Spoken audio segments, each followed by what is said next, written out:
Welcome to the Cultaholic Wrestling Podcast. If you like a lot of bloody lovely wrestling and your bloody YouTubes have a banana, join our cult. Hello and welcome to the post All In, which is in Wembley, England. Oh my God. Yeah.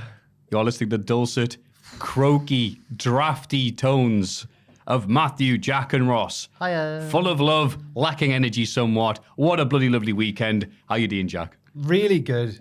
Like exhausted, but I thought it was a class time. And it was probably, because in this line of work, we've been lucky enough to attend a few events for like ones that we've worked, like for work reasons. And out of all of them, this was probably the one where like every single person that said hello and that, it was just so positive and so like, it was just, you could tell that the UK fans were just excited to have this like scale of a show. They were really up for it. Yeah, it was really good.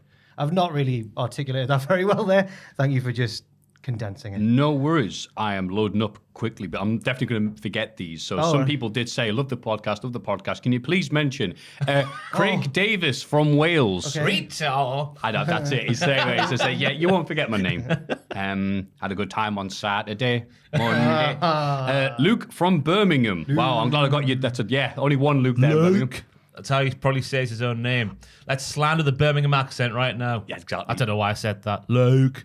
Jake of the Offside Shirts. Cheers, pal. I think it's one of the cheeky plugs. And Chris, are you ready for this? The Jelly Bean Man, a.k.a. the man who sent all the jelly beans to us. I thought that was some sort of drug. Like I realised, like, Chris the Jelly Bean Man, the hot new band.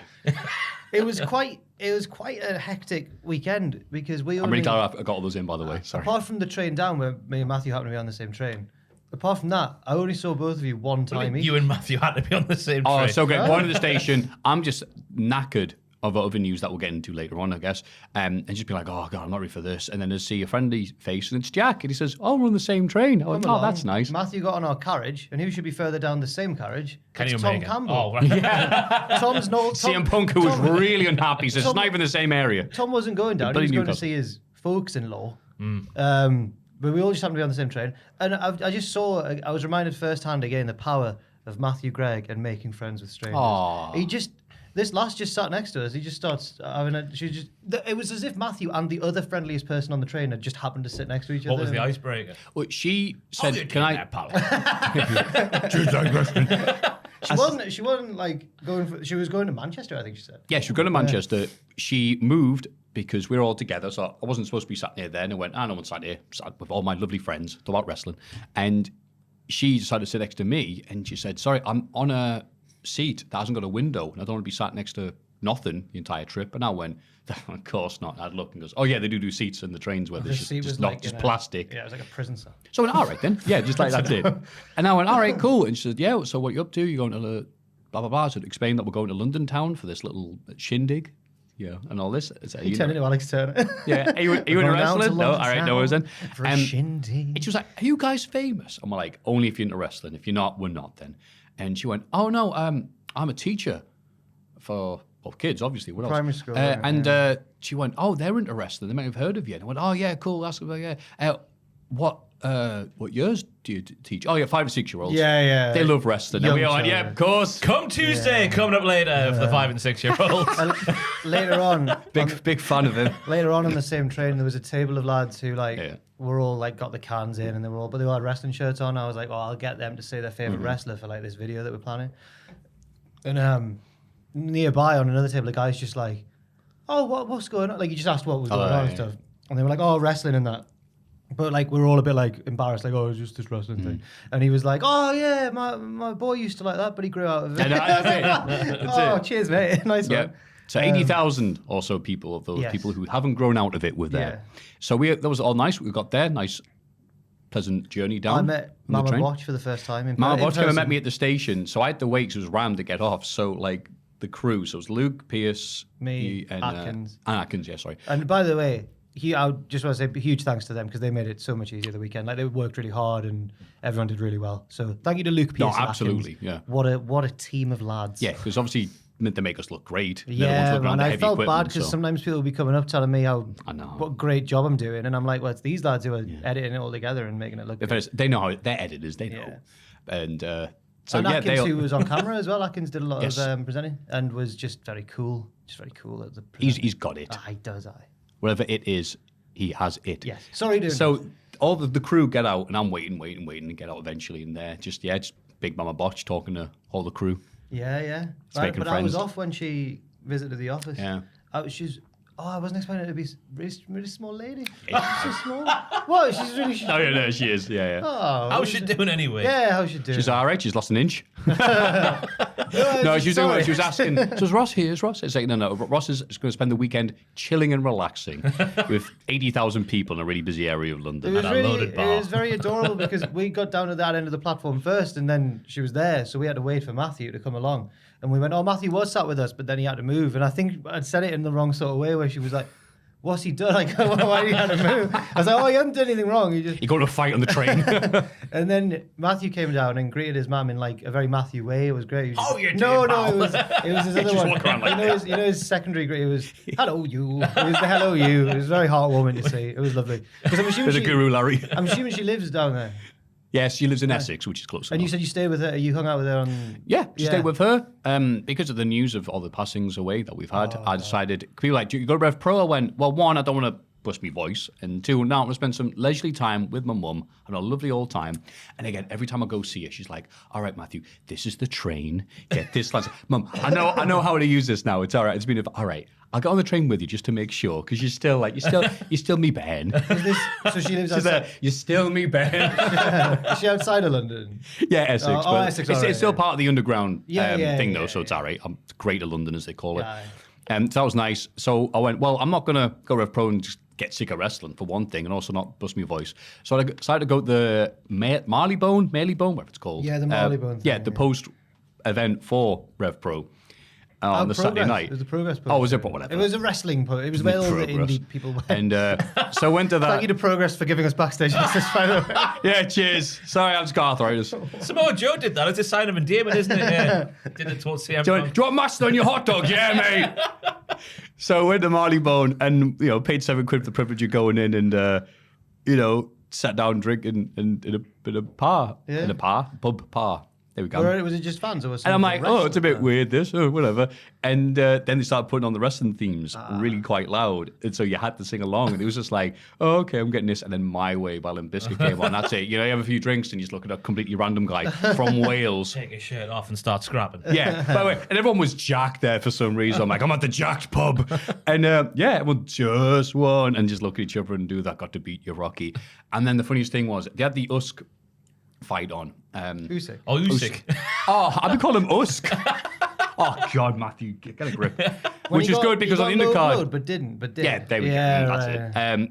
Against Dubois.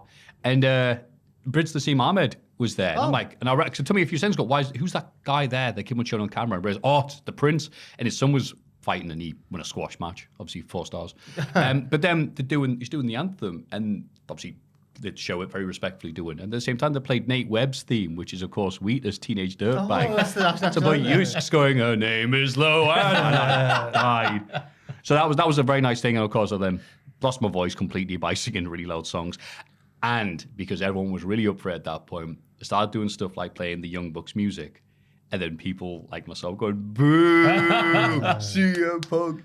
And it was tremendous meeting up with lovely people. So did you go to the Progress event? We went, so that Saturday was quite busy. It was kind of running around doing all the press stuff we could try to do, basically. So we went to Progress / Defy. Like Defy had like the matinee. Right.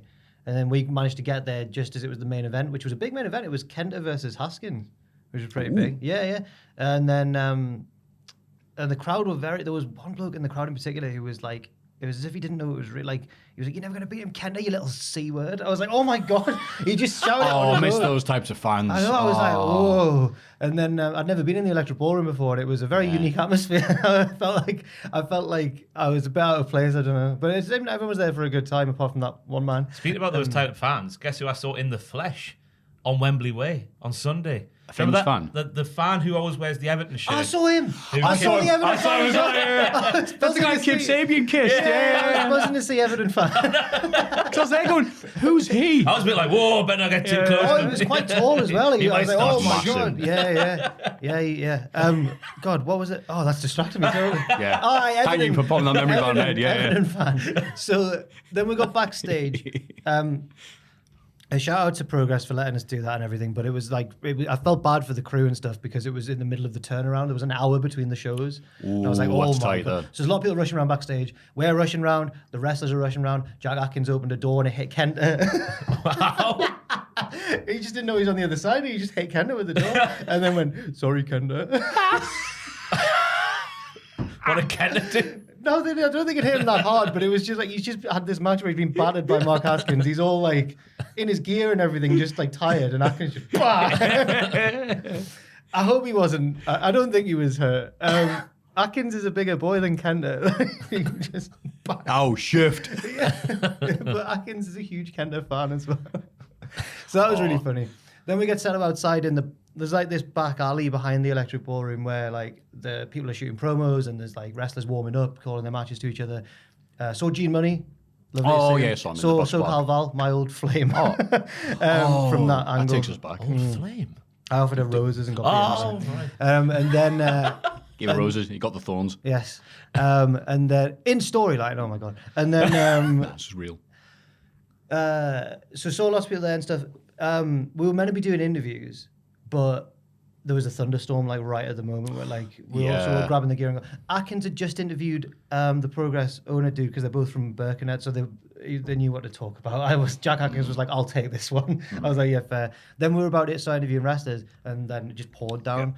Inside, managed to get Davey Boy Smith Jr. to do an interview. Oh. And there's a picture that went up of me interviewing him, and I look like a small man. Because he's a big dog.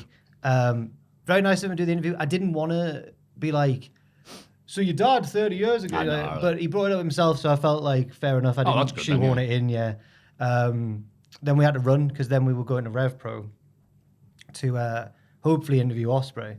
But it was tricky because Luke, who we work with, had organised that just directly through Ospreay. So we had to get through all the middle people in the way, like all the security at the venue and stuff. So it was a stressful time. They wouldn't let me in with the tripod.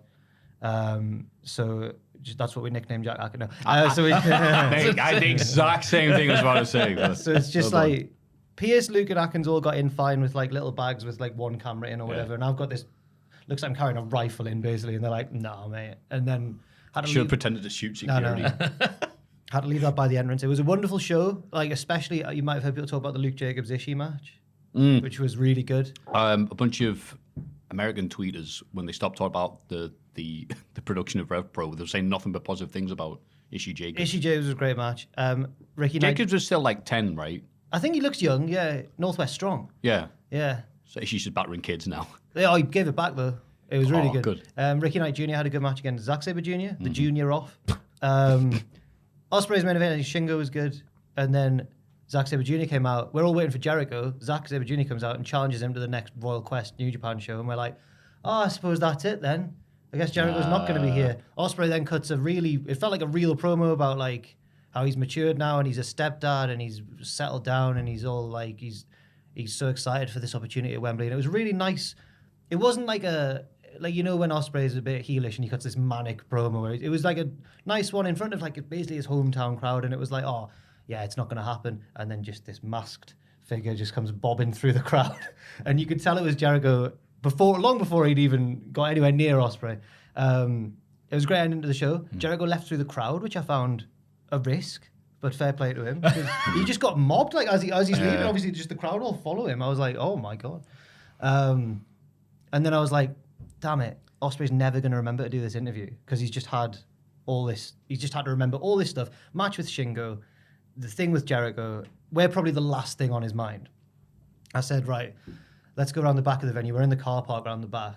Just like security are like, what are you lads doing here then? Like knowing that we're trying to get in. And we didn't want to try and get in. We're like, we'll just wait until he comes to get us. And they're like, okay. And they're just not happy that we're hanging around in the car park, obviously. And then I'm like, oh, I don't know if he's going to. And then Luke's phone starts ringing and it's Ospreay. And I was like, how did he remember that? Aw. So got in, did the interview. It looks cool because like the ring's being taken down behind us. But wait, did you like big league the security? Oh. No. But it's a cool shot because the ring's being taken down behind us and everything. Yeah. It's up on the channel now if you want to watch it. And just that it was a hectic day, but it was a good one. I was like watching that and seeing the respect Ospreay has for you. Oh God. It's like lovers. What are you on about? It was like Billy Connolly going on Michael Parkinson for the 7th time. It's just like that level of respect. Oh, it's you again. I remember when Billy Connolly super kicked Michael Parkinson. Who can forget that? But yeah, it was just weird. Like, it was weird. It was a weird. I've only had it once before when I interviewed the Hardys really briefly after the Ring of Honor show, but it was the day before their return at WrestleMania. But I didn't know that at the time. But it was like interviewing someone like hours before this like huge match. It just felt really strange. So it was a good interview. Thanks to Ospreay for getting us in and everything, because it would have been the last thing on my mind to remember. Oh yeah, I've got to do that interview, that YouTube channel. And the YouTube channel. That YouTube channel. and then Sunday, where I think we all just got, it was just a mad fan avenue of just wrestling fans. It was just crazy the whole day. It was good though. I saw Ross at one point in the box park. Oh, it was a great time. No, Thanks for the guest list. Whoever saw it was Luke again. Guest list. Yes, it was. Yeah. He's the big boy here at Luke was Cultaholic. the glue. He was holding everything together. But I just to repeat just that all the nice people coming up and just saying nice things, just very much appreciated, and just had a lovely time drinking lots of beer. Lovely Star of Prime, which felt authentic because there was big golden casks above the bar. It was sensational. And that was basically my Sunday. Arrived at London like 9 a.m, 9:30. Just started drinking and then didn't stop drinking until about midnight. It was fantastic. A great Sunday. Apart from that one Liverpool fan, right? Block one. Oh. There was a couple of them actually. No. Block 1, 2, 1. Obviously Newcastle got beat by Liverpool on Sunday while the event was going on. And I would have to go up to the stairs to go to the barn, to go to the toilet, and every single time, Darwin Núñez, Ross. Up the Reds, Ross. I was like, oh. There was one point where I was like, it's starting to get to me a little bit. You know? So I went, ooh, F off. Which I might have to cut that out, Joe. Nah, you said foo. I went, ooh, up the Foo Fighters. Very famous. Yeah, Dave Grohl was there heckling you. I kept going, Atkins, stop it, but he wouldn't listen. He just kept going. But I was all playful for me. It was a wonderful day, wonderful event. There was behind me, right? Because Atkins and Luke got in, so they were in the press area, got into the press conference, and it's a landmark moment for us. Atkins got asked not one but 2 questions at a press conference at a wrestling event. I didn't even see the press conference at all. What did he say? He got 2 questions. He got to ask Orange Cassidy something, and then there was another one as well. But Was Tony Khan sat at the table? I think so. Did he pull a face when he was like, Jack Atkins, Cultaholic Wrestling? But no, Fear Effect and Bob episode. yeah. So Atkins and Aiden always, when they're covering these events, always like say like, why do people always congratulate the wrestlers on winning? It's not real. And then Atkins did it, and apparently immediately got a text from Aiden saying, "You gimp." But no, it was class that like that he got asked a question, and they were in the media bit. Me and Pierce weren't. We were sat separately, and behind us there was 3 separate groups from different parts of the world who all got to know each other and got drunker and drunker as the show went on. There was a group of people from Manchester, there was a couple of lads from Australia, and a couple of lads from Glasgow. So That's a good mix. Yeah, but half of them knew Cultaholic. So there was heckling, which increased as the show went on. And the Scottish, Mancunian, and Australian accents make everything funnier. There was one point where someone pulled out a table, and I just heard this guy go, "Classic Adam Pacini. That's WCPW." And I was trying my best not to laugh, and I think they could see my shoulders going, and they all were like, so that's nice. Thanks to everyone behind us who made it genuinely like, it was actually really funny as it went on. Maybe I got a little bit drunk as well. I don't know. You got it when you're there. It was a 5-hour show, yeah. YOLO. Yes. Oh, one of my mates, as soon as I got back, the first thing he said was, "Mate, how much was it?" I went, "What, the tickets?" He goes, "No, like alcohol in London." And I went, "It wasn't that much." I don't know, this was quite shocking to me. It wasn't that much more expensive than it is up here. Pints weren't. It was like £7, wasn't it, for a pint down Box Park and that? And Wembley. I didn't drink. Oh, no, I didn't drink down there. Just got stuff before that. But didn't get anything. The only thing I got from Wembley Stadium was the spicy chicken bits. And they were very reasonably priced and very tasty. I got the price. some nachos, but the nacho to mince ratio was. I ended up running out of crisps, and there was still meat left in the box, and I was like, "Damn it!" Oh no, that's the worst thing in the world, Jack. I should also point out, it's like when the naughty kid gets all the attention at school. I've shouted out all the people behind us who were being loud and unruly, but there was a lovely lad there with, I think it was with his partner, but they were next to me and Pierce, and he was just very pleasant lad all the way through. He said hello and just had some good-natured talking about the wrestling. He didn't start any heckling, and I should shout him out as well. Yes, all those nice fans. All the nice fans, yeah. Congratulations to the pair outside the Ibis Hotel, Wembley, who got engaged. And I'm trying to remember their names, but I bloody can't. I was pissed as a fart. Them as well. You did, yeah. They went from you to me. Oh, right. They got engaged. It was a big congratulations. Oh, I didn't hear about this. Don't know who they are. Yes, congratulations. Wherever you are. I saw you twice. Sorry, I thought I only saw you in the box, but I saw you outside the show hotel. as well, yeah. So they're going all in on the relationship. They are, yeah. Isn't that nice? Hopefully it won't be all out by, well, whenever. Stay together. Hey, man. I'd say it's nice to hear that AEW have a proper press conference, though, letting everyone have a go. Yeah. Not like those WWE pricks, The pendulum swung back. there we go. I stand with AEW. That's right. This podcast now officially supports AEW That's again. right. Yeah. Until the next big WWE event we get invited to. I'm watching that, though, to see if Khan pulls a face, because we all believe he hates us, don't Yeah, we? yeah. So if he goes, Jack Atkins, Cultaholic Wrestling, I don't let know. them in. Maybe. It seemed, apparently he said something, I think his question was something like, basically trying to get to the bottom of why Orange Cassidy was so angry in his match. He's like, you're normally cool, calm, and collected. And afterwards he was like, why did I say cool, calm, and collected? But he is normally cool, calm. Did he put his Yes. Clive F voice on when saying it? People You're only were cool, coming calm, up- and collected. People were coming up to Jack Atkins saying, it's Clive F. He was buzzing. It's the hold and give character that he has. Suave, sophisticated Clive F. Some people also, Jackie Orlando as Yep. well. You got that as well. Jack Atkins, man of many names. Yeah, got Clive Some of F. them good. There were a few hold and give. I think, is he always on the podcast every week with you? Every week, yeah. Oh, it's that'll me be, and him. I see. Yes, he was getting recognised left, right, and centre. Aye. The F As stands did we. for F-U-C-K, you know. That's how suave he That's is. why Clive. That's what Clive. Thanks for that, Ross. You had me and you passed each other outside the box park. Yeah, But good place to meet We were people. all kind of like, just like, yeah, it was class. Though. Yeah, Really good. fighting through the crowds. It was I'm glad. magnificent. I'm glad it's not every day of my life that many people. But for one day, it was really lovely. Oh, it was yeah. really nice. Dude, I still get a kick out of people going, Yeah. are you him? So some of the people with the people had so Did many you tag see the signs. yeah. And there's like, can I take a photo? It goes, yeah. And I went, yeah. And then as I like introduced him, my mate went, that's the guy who like does the videos. He's like, what? Oh, that look at him. Oh, like mild horror. They're not like, oh my God, which is so nice. But then I did that with Matt Taven and Mike Bennett. What? When they were walking past, but they both had shades on, so I knew that they didn't want to be Oh, you did recognized. that too there. So I went, hey, and it's just like, I know you want to be incognito, but just say, keep up the good work. And they were just like, That's the thing. And all I thought was, God, Mike Bennett with shades on looks a lot like Trent. Oh, really? Well, I met Trent on Sunday morning, him and Sue in the Amazon shop opposite their Sue! hotel. We walked Sue past was that. getting a coffee, yeah. Yeah, we walked past that. That's We were like, unbelievable. oh. It's unbelievable. You talked about it beforehand. So me and my mate Martin. What do you mean? Well, just the fact that stared at I scanned my card this time walking in, and you just walk around the shop, pick something up, and then just walk out. Oh, I thought you meant meeting Trent and Sue was unbelievable. Oh, forget about them. It's the Amazon technology shop. in the Amazon Yeah, shop. yeah. I'm Trent, here catch for. your question. Can you get me away so I can get the Amazon shop? So there's no checkout. No, you just walk Wow. straight out. It's Yeah. amazing. And there was one dude staffing it, and we were both me, Scottish Martin, two Germans and a Pole were walking around and like, well, Maffew. Hang on now. Where's this joke? And we walked to a bar, but they were like looking at me going, all right, Maffew, where do we go? And I went, asking me for? Just, well, you're the Englishman. I went, oh, yeah, okay. So we walked past that, we were just like, wow, that's cool. And it's like, and kind of terrifying at the same time. One person managed the entire shop. Yeah, okay.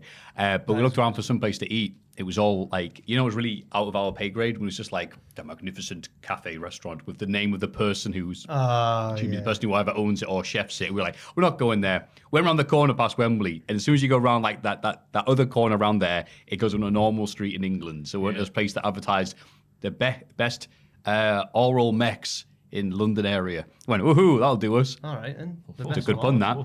Oral mechs. And you knew it was going to be a good meal because the guy couldn't even be asked to put the menus on the tables. You had to go up to the counter and get the menus. So that was nice, just meeting all the people, all the lovely intercontinental, Eurocontinental, Champions. international. There you go, as Tony Khan says it. We remembered how it works. Places. Yeah. There's just all meeting Yeah, and there having a was lovely people who time. come from all over the place. There was Australians and Italians and Germans. Yeah, everywhere. It was great. Oh, what a lovely meetup. The one negative, I'll get this out of the way, was the fact that it ended on 10 p.m. on a Sunday. If you don't know the area, London in general, it's all mostly connected via the London Underground, which CM Punk knows a lot about. And more on him soon. Don't worry. This is the big talk. We'll get on the news in a second.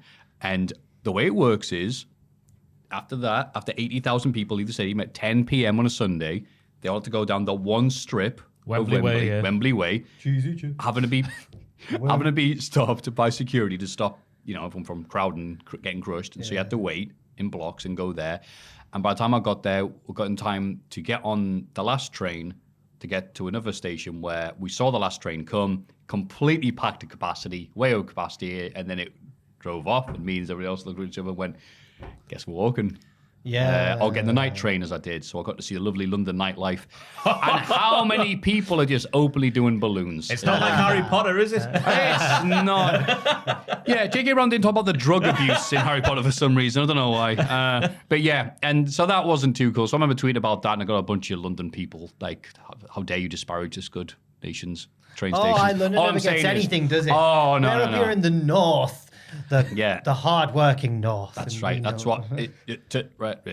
Yeah, that's what I was trying to say. Northern just. So that's that. If they're going to do it again, please start a bit earlier, finish earlier. It already started quite early as well. Yeah. It started an hour earlier than the ticket said. Yeah, it did. I missed the first hour. Yeah. People talk about Simon Miller. Yeah, I know. Doing Leon Slater. It's like doing what? They won a prize. The master of the half crab, Michael Oakley. That's him. And North Wrestling Champion, and Simon Miller. I didn't see Simon Miller. He was a security guard, yeah. I know, but I didn't. I thought I'd bump into him over the weekend. I bumped into former WCPW play-by-play commentator Dave Bradshaw, and it was lovely to see him. I hope you weren't sat behind him. No. But I did stand next to him briefly, and yeah, he's a tall man. And a lovely man as well. 8 foot tall. He couldn't even see your man when he stood up. It's that far down there. He's also a great commentator. Yes, he's also good at his job. Oh my God. Pachidi messaged me the other day saying, on our Discord at the minute, there's a big debate going on about your height. I was like, all right then. Is a big debate. Very good. So the picture went up with me and Davey Boy Jr., where I'm really small. But then the interview went up with me and Osprey, where we're quite similar. So people were like, what height is Jack? And then someone had chimed in saying, on the Defiant website, he's listed as 5'8". I was like, you...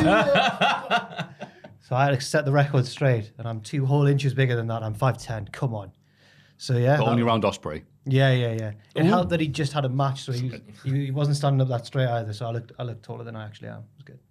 Nice. Right. Anyway, God. What a weekend it was. What a weekend. We'll probably talk about some more because it's relevant to the rest of this podcast, obviously. But you appreciate us. And again, big thank you to everyone who was just cool as hell. Yeah.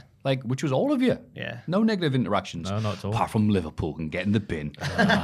Bastards. And just to change gears slightly, obviously, yeah. Oh, and I met Shotty Horror, battle rapper, and Soy Pro. Sovereign Pro Wrestling. Because Sov Pro Soy Boy right there. I'd already interviewed him. It was when you meet one of those people that you've only talked to on Zoom, basically. Yeah. I'd done Desert Island Graps with him, and then met him round that back bit of the box park on the top level. There was like a screen showing the football. Yeah. And I was like, Shotty Horror, how you doing? And he was like, and then he didn't care about wrestling at that specific moment because he went, Arlen's just scored an unbelievable header. And I was like, no. And again, to change gears, we have to talk about some part of the podcast. Obviously, this podcast gets recorded on a Thursday, uploaded on a Friday. Something that happened last Thursday was the sad and incredibly unexpected passing of Bray Wyatt. Which came very expected out of nowhere. They've been very tight-lipped about what exactly the thing was that had been kept out of wrestling for months.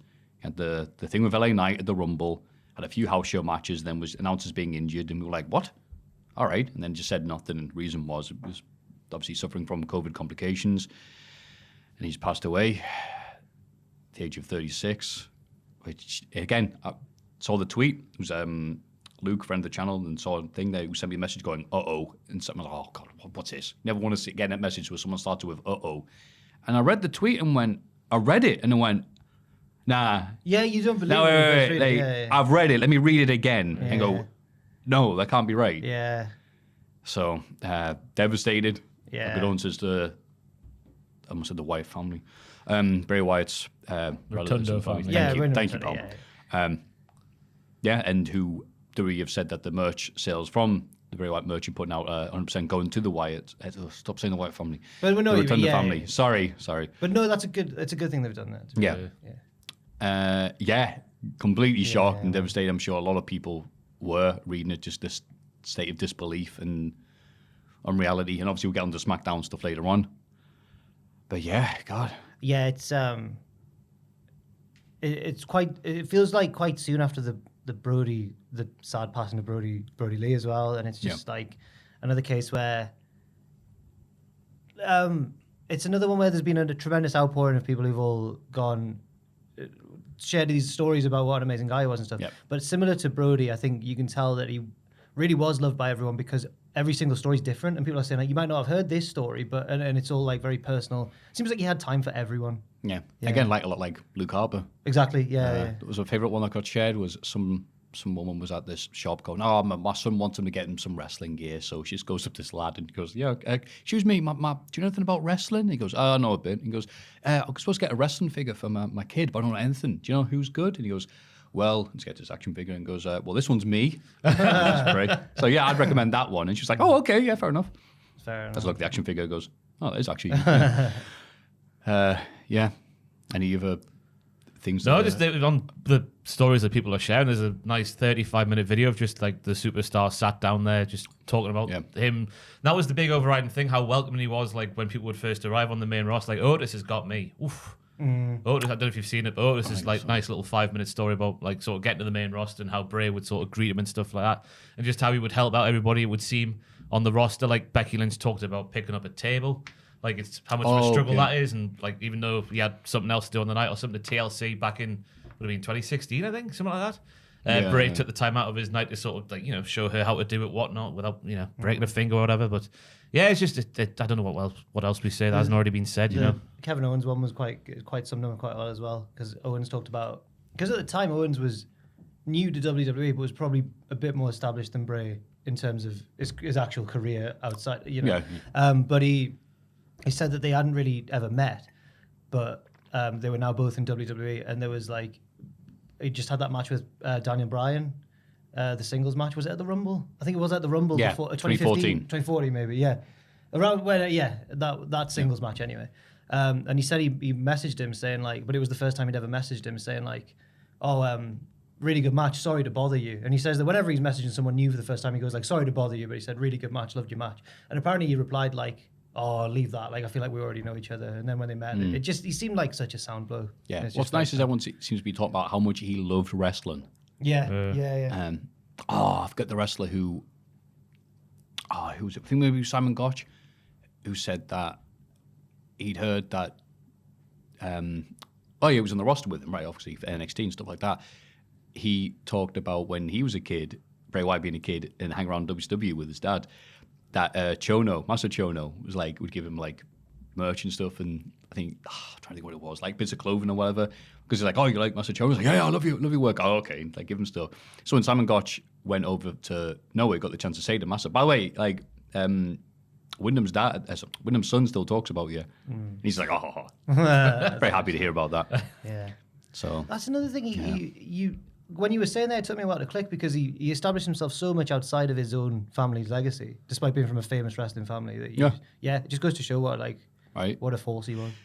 And obviously, it was very weird for us thinking like, oh no, it's part of this podcast where everyone's just devastated and we're like, ha ha ha, silly, as we try to do.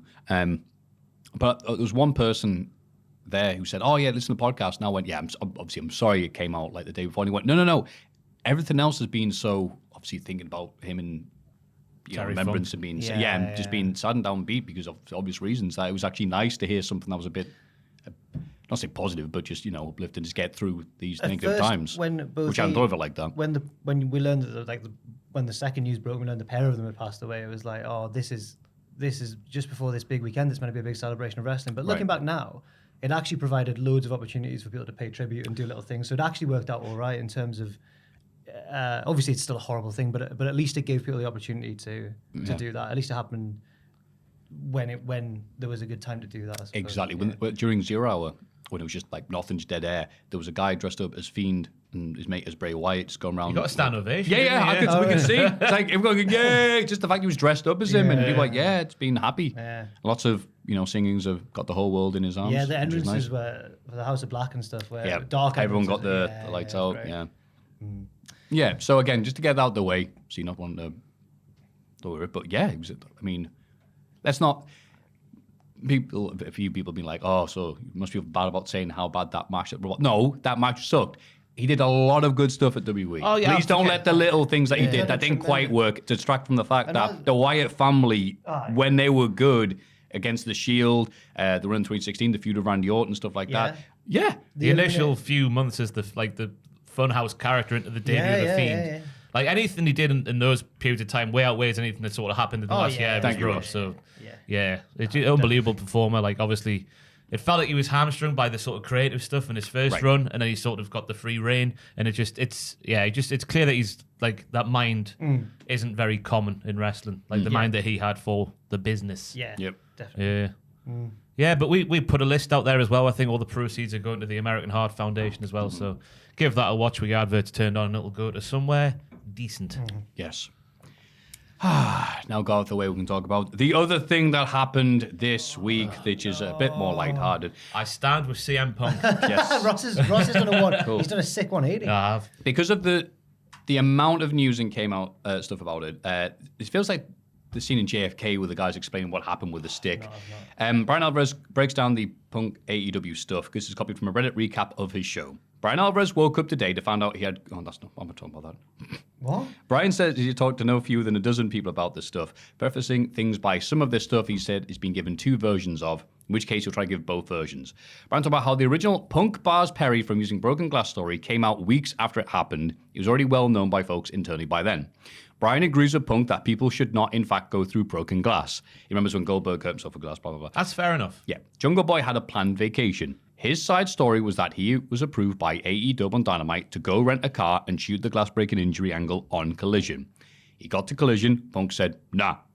Brian says he didn't hear this from Jungle Boy, but his side is he got the glass spot cleared by AEW. Punk told him on the day of the show, no. His side thinks Punk did that because he's friends with the Young Bucks. And obviously Punk's people are saying no to protect people from using broken glass. What's it got to do with the Young Bucks, sorry? Well, Punk's like, oh, he only said that because he doesn't... Jungle Boy's Jungle Boy's friend friends of the with Bucks, so no, you can't have fun. Well, I was thinking this because it does make sense. It is unsafe to go through glass and all that. But if Samoa Joe had wanted to do that, would Punk have gone, no? That's a good thing. That is a good point. Well done for being so well I balanced. like CM Punk now. I stand on CM Punk. On the Punk travel story, Brian confirms that no one was there to pick CM Punk up from the UK airport. He had to take a train and get fans to direct him to Wembley. And there were a few photos going about him. That's gone around of him next to the bloke doing that. He doesn't look as angry as I thought he would. He looks like he's having an all right time. Yeah. Probably because he thinks this is going to make me look good and them look like the bad guys. Yeah. It is that. Oh, sorry. Here, Brian has heard two stories. In one side, Punk couldn't get a hold of anyone from AEW once he was stranded at the airport. The other side says he did get in touch with people and was given options, and he took the train. Like I said, you can get a taxi outside there. Cost you an arm and a leg, but last time I checked, Punk had some money on him. Maybe, yeah. Maybe. Hmm. But apparently the coordinator of the travel for AEW has been liking anti-Punk tweets or something on Twitter. They now removed that job title from their Twitter bio. And it's unlike the tweet. So, yeah, I don't know. That's crazy. So another element to this never-ending story is that the guy who does the travel doesn't like Punk, so he may have actually stranded him. I agree that a lot of the time Punk comes across, and it's hard for me to say because I'm a huge fan, but he comes across like it's just mad what he's been doing in AEW and the stuff that he's doing. Tony should have put a lid on it long ago. But if there's anyone you're going to get in a petty war with like this, it must be horrible to be in that with some people as Trolley as the Young Bucks because they're the kings of that sort of stuff. Then the Being the Elite episode had them in a lovely little London cab, having a good old time, looking at broken glass and stuff. Yeah.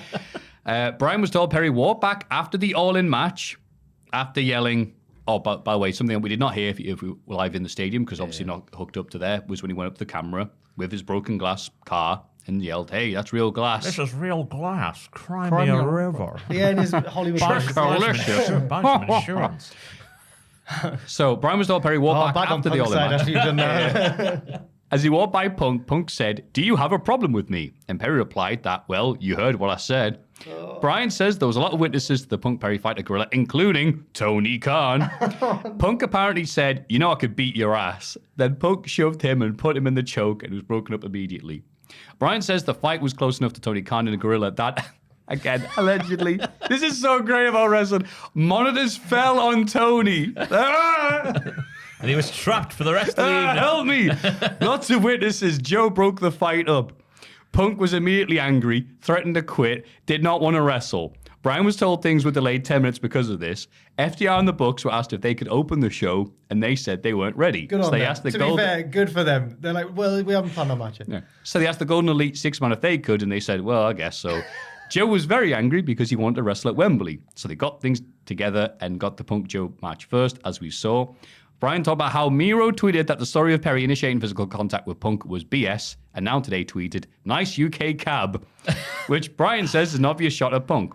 Brian says there was apparently a second-day incident when Punk came back through the curtain where Miro confronted Punk and asked him about what happened with Perry. And Punk asked him if he had a problem with him now. He wanted to step outside. It just says, Jesus Christ here. But as people have said, that was partly just them joking about it. Some people have said that it was them joking, and some people have said, no, it wasn't. And it's like, it's clear from this story more than ever that there's two sides in AEW, and whenever some sort of news breaks, there's a race to get their side of the story out first. By the way, every single time something like this breaks, and all you see is wrestlers go, oh, the dirt sheets, don't know what you're talking about. And then we ask wrestlers flat out, what happened then? And you get nothing from them. Yeah. So then we get people, CM Punk running to House Wrestling to give him all the news. Oh, allegedly. We don't know if that was... No, allegedly. And Jericho allegedly running to Meltzer. Wasn't one of Nick Hausman's stories basically...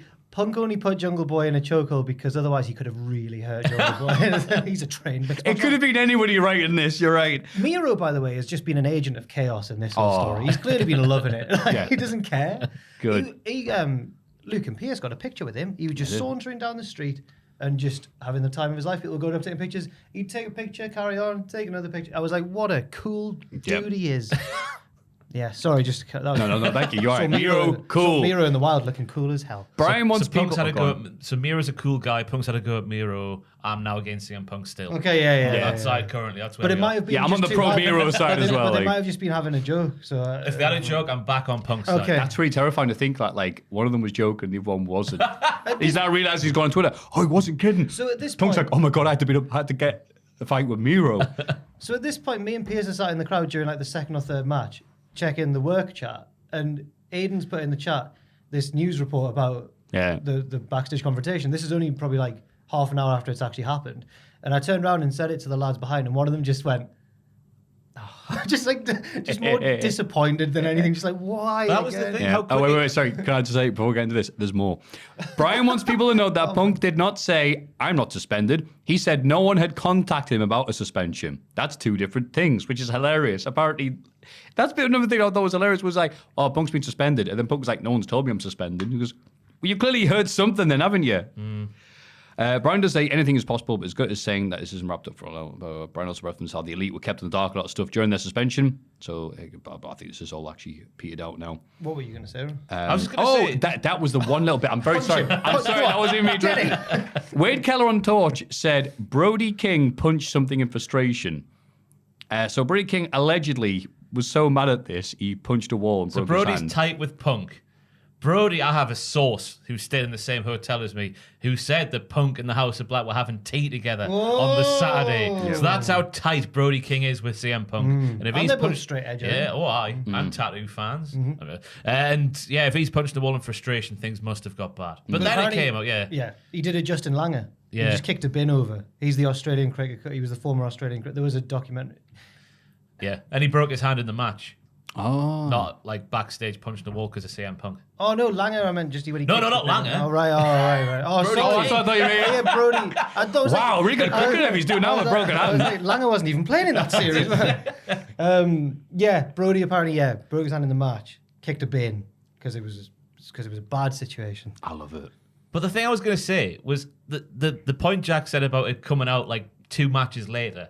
Who are the moles, right? Who is leaking all of this stuff going on? Because you assume, me and Jack, big football fans, Joel as well, you always hear about training ground scuffles. And whenever one gets leaked to the press, the manager always goes, like, this happens every day. I assume it happens every day in WWE, but it never really gets out there. Right. Only the big ones do. It feels like every single one in AEW and every single one that happens on the weekend of a big show we should be celebrating, but we're not. We're speaking about this bollocks again. It feels like it comes out every single time. So there's a mole in AEW, right? I'm on CM Punk's Well, side. He was leaking this to the press and sabotaging the company. His name is Jess Jericho. No, I feel like there's several moles now on both sides, and they, whenever something happens, they both want their side to look better than the other side. Absolutely. So It looks like Wind of the Willows in AEW right now. All the bloody moles running around talking. It's the biggest wrestling show outside North Korea ever. Ever. And the only thing we're talking about is this petty bollocks, and I'm sick of it. Yeah, I feel bad for MJF again. That's what he's because doing now. MJF is, oh God, yeah. Oh, that looks different in context now, doesn't it? And when Joe was Joeing up, that was so funny. We'll talk about all that. So we will. Yeah, as Ross pointed out, AEW announces 81,035 fans for All In. Announces a paid wrestling record. A paid wrestling record. Oh, Jack Atkins interviewed him and Meltzer. Look out for that coming out on the channel soon as well. That sounds nice. Yes. And so their other highest attended one was 20,000 for the Grand Slam at Arthur Ashe. And it's interesting on the paid attendance figure because they announced at WrestleMania 32 that they had 101,000, to which everyone went, that's not true. And they had to say, no, that was just for entertainment purposes. It was 80,709. So it narrowly passes that out. And obviously on Cultaholic, they put down, obviously the one that is the most is the Collision in Korea 2-day event. But when they're being forced to go there at current point, it's a bit, you can't really count that one, can you? But then it's like, wait, so WrestleMania 3 then? It's still never been, it's been, Meltzer's the nerd about it, but there's never been any independent confirmation of actually how many fans. They said our record is only 78,000, but the release still stays the day. It was 93. I'm just saying. The online discourse about the attendances and I'm sick of it. Yeah, who cares? It's so annoying. Oh, okay, yeah, me too. It was a bit weird when Alvarez tweeted like, if you care about this, then you're sad. But it's like you're a wrestling every Friday night or whatever day of the week it is. Smackdown, this many views. Rampage. Oh yeah, it was the demos. Oh yeah, the 0 to 49 demographic. Oh, who cares? Oh, shut up, Alvarez. Lovely to see him though. Yeah, great guy. Very photogenic. It's a good way of combat things. Like, when you care about this, you nerd. To be fair though, I don't know if it was just me. I thought it would look fuller than it did. It looked I do know what you mean. A massive humanity, but there was big spaces in the top tier. Yeah. Obviously, the bit behind the cameras and whatnot. I was because when there were 3 empty seats on one side of me. God, you think about when there's a football game on, obviously just the tiered, not the seating. Like the on-field seats weren't there, obviously in a football game, and that's 90,000. Like just those tiered seats, and there was big gaps in them. So I think, it would have looked a bit fuller, but I do believe it was the. Apparently, sometimes they're cheeky and include like all the venue staff and stuff. Is that the case? Oh, WWE did that. That's the WWE did that. when it was WrestleMania 32. They had to admit they counted people, who were walking near the venue, walking the dog. But to go all Alan Shearer on this, there was a staggering amount of people there. Yes, staggering. Yeah. Just looked. I thought it would look fuller for the number of people Do you that were remember? there. So Mania 32, I did think looked fuller back then, but that might have just been. It's hard to tell because Wembley might be a wider stadium. It's hard to tell. It's giant stadium. Really Dallas obvious things. Cowboy Stadium was big as well. To be fair. Yeah. That's not me saying I think that's a load of bollocks, by the way. Just as an observation. I thought the same thing going, because obviously, 8,000 people, and it felt like there was that many people there. But you're like, it's just because Ticketmaster has been, letting people buy all these tickets, and then it's the second-hand market or whatever. We're stuck in this weird thing, I guess. The Honky Tonk Man says that we are shortening him a day on his IC title reign, which I didn't know about. Current champ Gunther is set to surpass the WWE Hall of Famers record in just 11 days, or whenever this podcast goes out. According to Wayne Ferris, it should be 12. It's been interesting, quote the Honky Tonk. I haven't really kept up with it. I didn't know a lot about it. Fans ask me all the time. I don't know where someone is posting about 453 days. They're shorting me 1 day, and that's not fair. I got the 454 days from Howard Finkel. He was the one who told me. So that would be funny if they do an angle where Gunther loses it. I think, he's just got one more day, and then Honky's like, no, I've already. It's always been more than. So Gunther has to win the title again. How many days after Raw is it going to be when he breaks it? He will surpass the record on September 9th. He will defend the title against Chad Gable on the September 4th episode of Raw. Sorry, I'm crashing back down to earth from the CM Punk drama. I know. We'll just skip the other stuff in news. This will be like the longest podcast ever. Obviously, if Gunther survives Monday, he's beating it whatever happens because the next Raw is not until after. Right. Yeah. Does that make Gable the heel? I don't want him to win. I want Gunther to smash him. Come on, lads. Yeah, Gunther's, yeah. What, because you don't like the Honky Tonk? Yeah, Do you not stand for the Honky I'd Tonk? just rather Gunther held that record than Honky Tonk Man. Why? Because, he's cool, cocky, and bad, and those are negative quality. I don't know. That's a good point, yes. A wrestler who I won't name because he might not want this story out there says that he once wrestled the Honky Tonk Man. He's a modern day UK wrestler. Mm-hmm. And said he went to lock up with him. And Honky Tonk Man decided to just not do the lock up and just go and tickle his nipples. It's like, what are you doing? Now, I want Gunter to hold the record because he would never do that. He'd give a real fight. He'd give a nipple cripple, wouldn't he? Yeah, So that was hard for me to say. Oh, nipple cripple. It's even harder for him to say. And also, the final bit of the news before we move on to something else. Jeff Jarrett publicly thanked / blamed, depending on your point of view, for Tom Campbell for getting the hype machine rolling on Grado appearing at AEW All In. Well done, Tom Campbell. He certainly, It was all Tom's fault. he certainly deserves it. Yes. Oh, he put it put it overdrive down, in yeah, on. he did. Yeah, it was muted all week long for mine. Yeah. And apparently Grado's also giving Tom loads of credit as well. So fair play to Tom for having booking influence within AEW.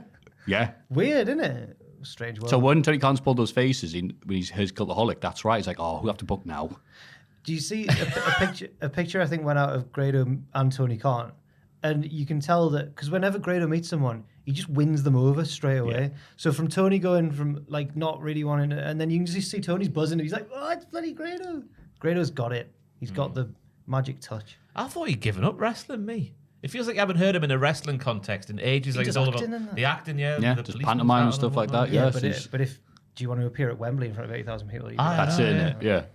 Are Nigel, you sure you don't want to wrestle? Let me have a think. Nigel McGuinness looked in great shape. You see that picture? Ooh, yeah. He was. I thought he was going to have.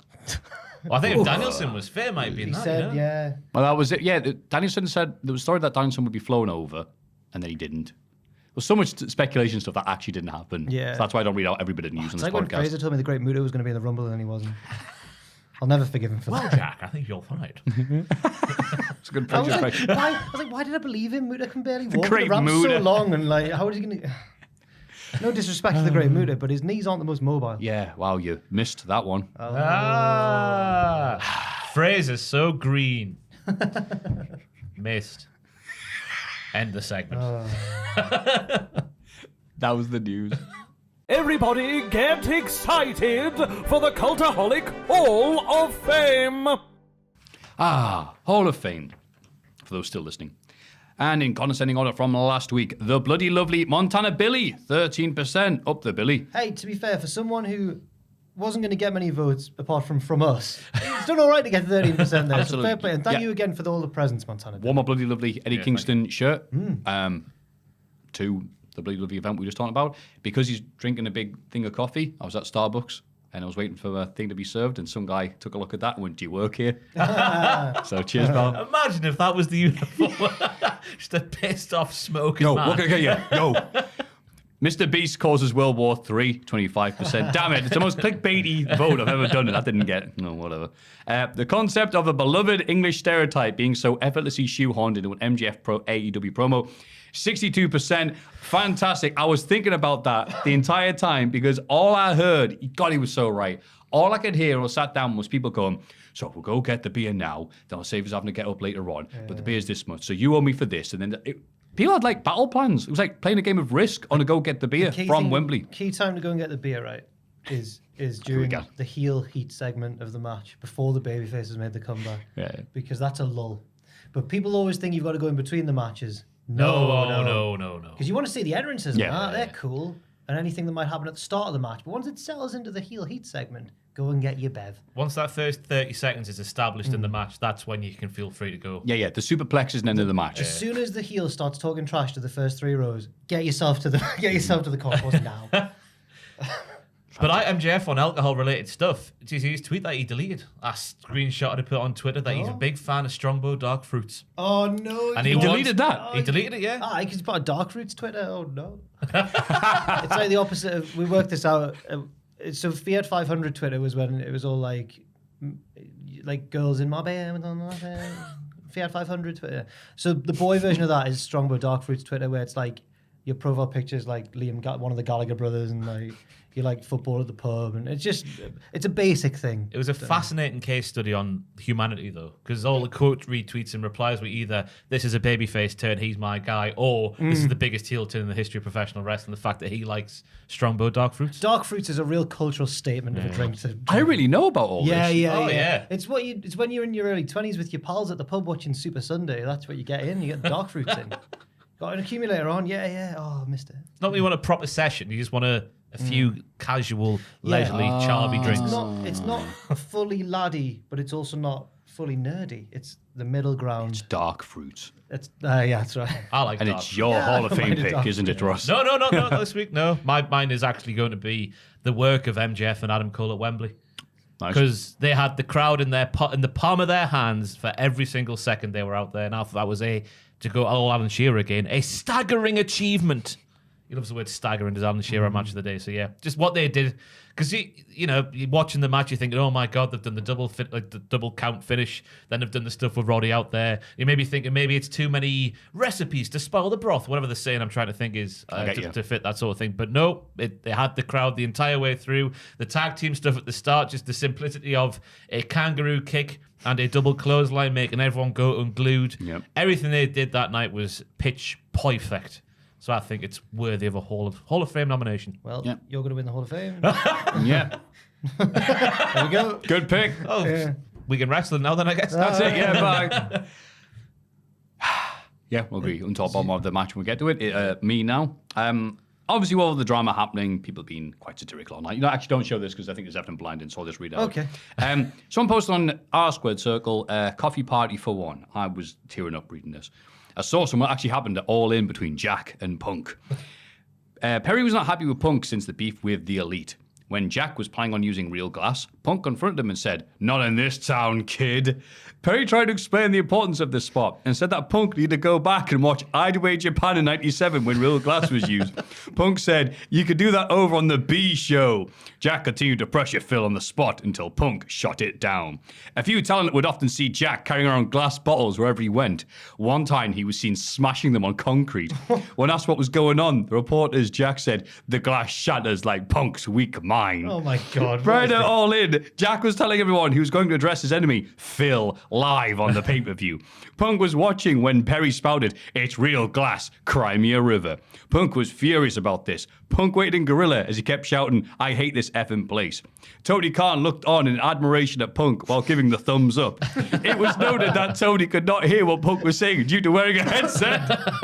The source said one member of the Elite said, classic angry Phil. When Perry came back from Gorilla, Jack walked right up to Punk and pie-faced him and said, "Glass." Punk then started choking out Jack Perry. The confrontation was broken up. Punk then threw his belt at Tony and walked off. Joe appeared from the shadows and told Punk to get in the ring. Both Joe and Phil had a fun opening match. After the match, Phil stayed in the arena for an hour and then got lost in the UK for 5 hours. Perry went home and adopted glass to add to his collection. What's that then?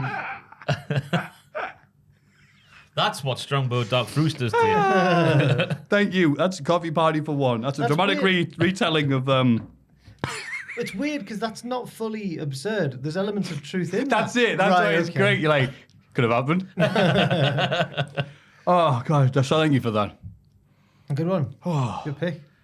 Say something. What are you calling it? Your pick, by the way? Matthew has a heart attack. The dramatic retelling. Okay, yeah. Oh, you know what? I want the vote. CM Punk versus Jack Perry. Oh, I don't know about that. Yeah. It's got to represent what you're actually putting in the Hall of Fame. That's exactly what happened. I haven't chosen episode 300 whatever to lay down the law on the Hall of Fame. Oh, yeah, sorry. I'll be doing it wrong for a while then. Mine's, so after the show, Atkins and Luke went to the press conference. Me and Pierce tried to find a spot near the hotel to shoot live what happened at, which if you watch the video, I don't do a very good job of explaining what happened at the event because I'm getting heckled by all the people around. Oh. But it made for a lovely time, and I hope everybody... There's a big 4-Nan sign behind me. 4 Nans? 4 Nans, Jeremy.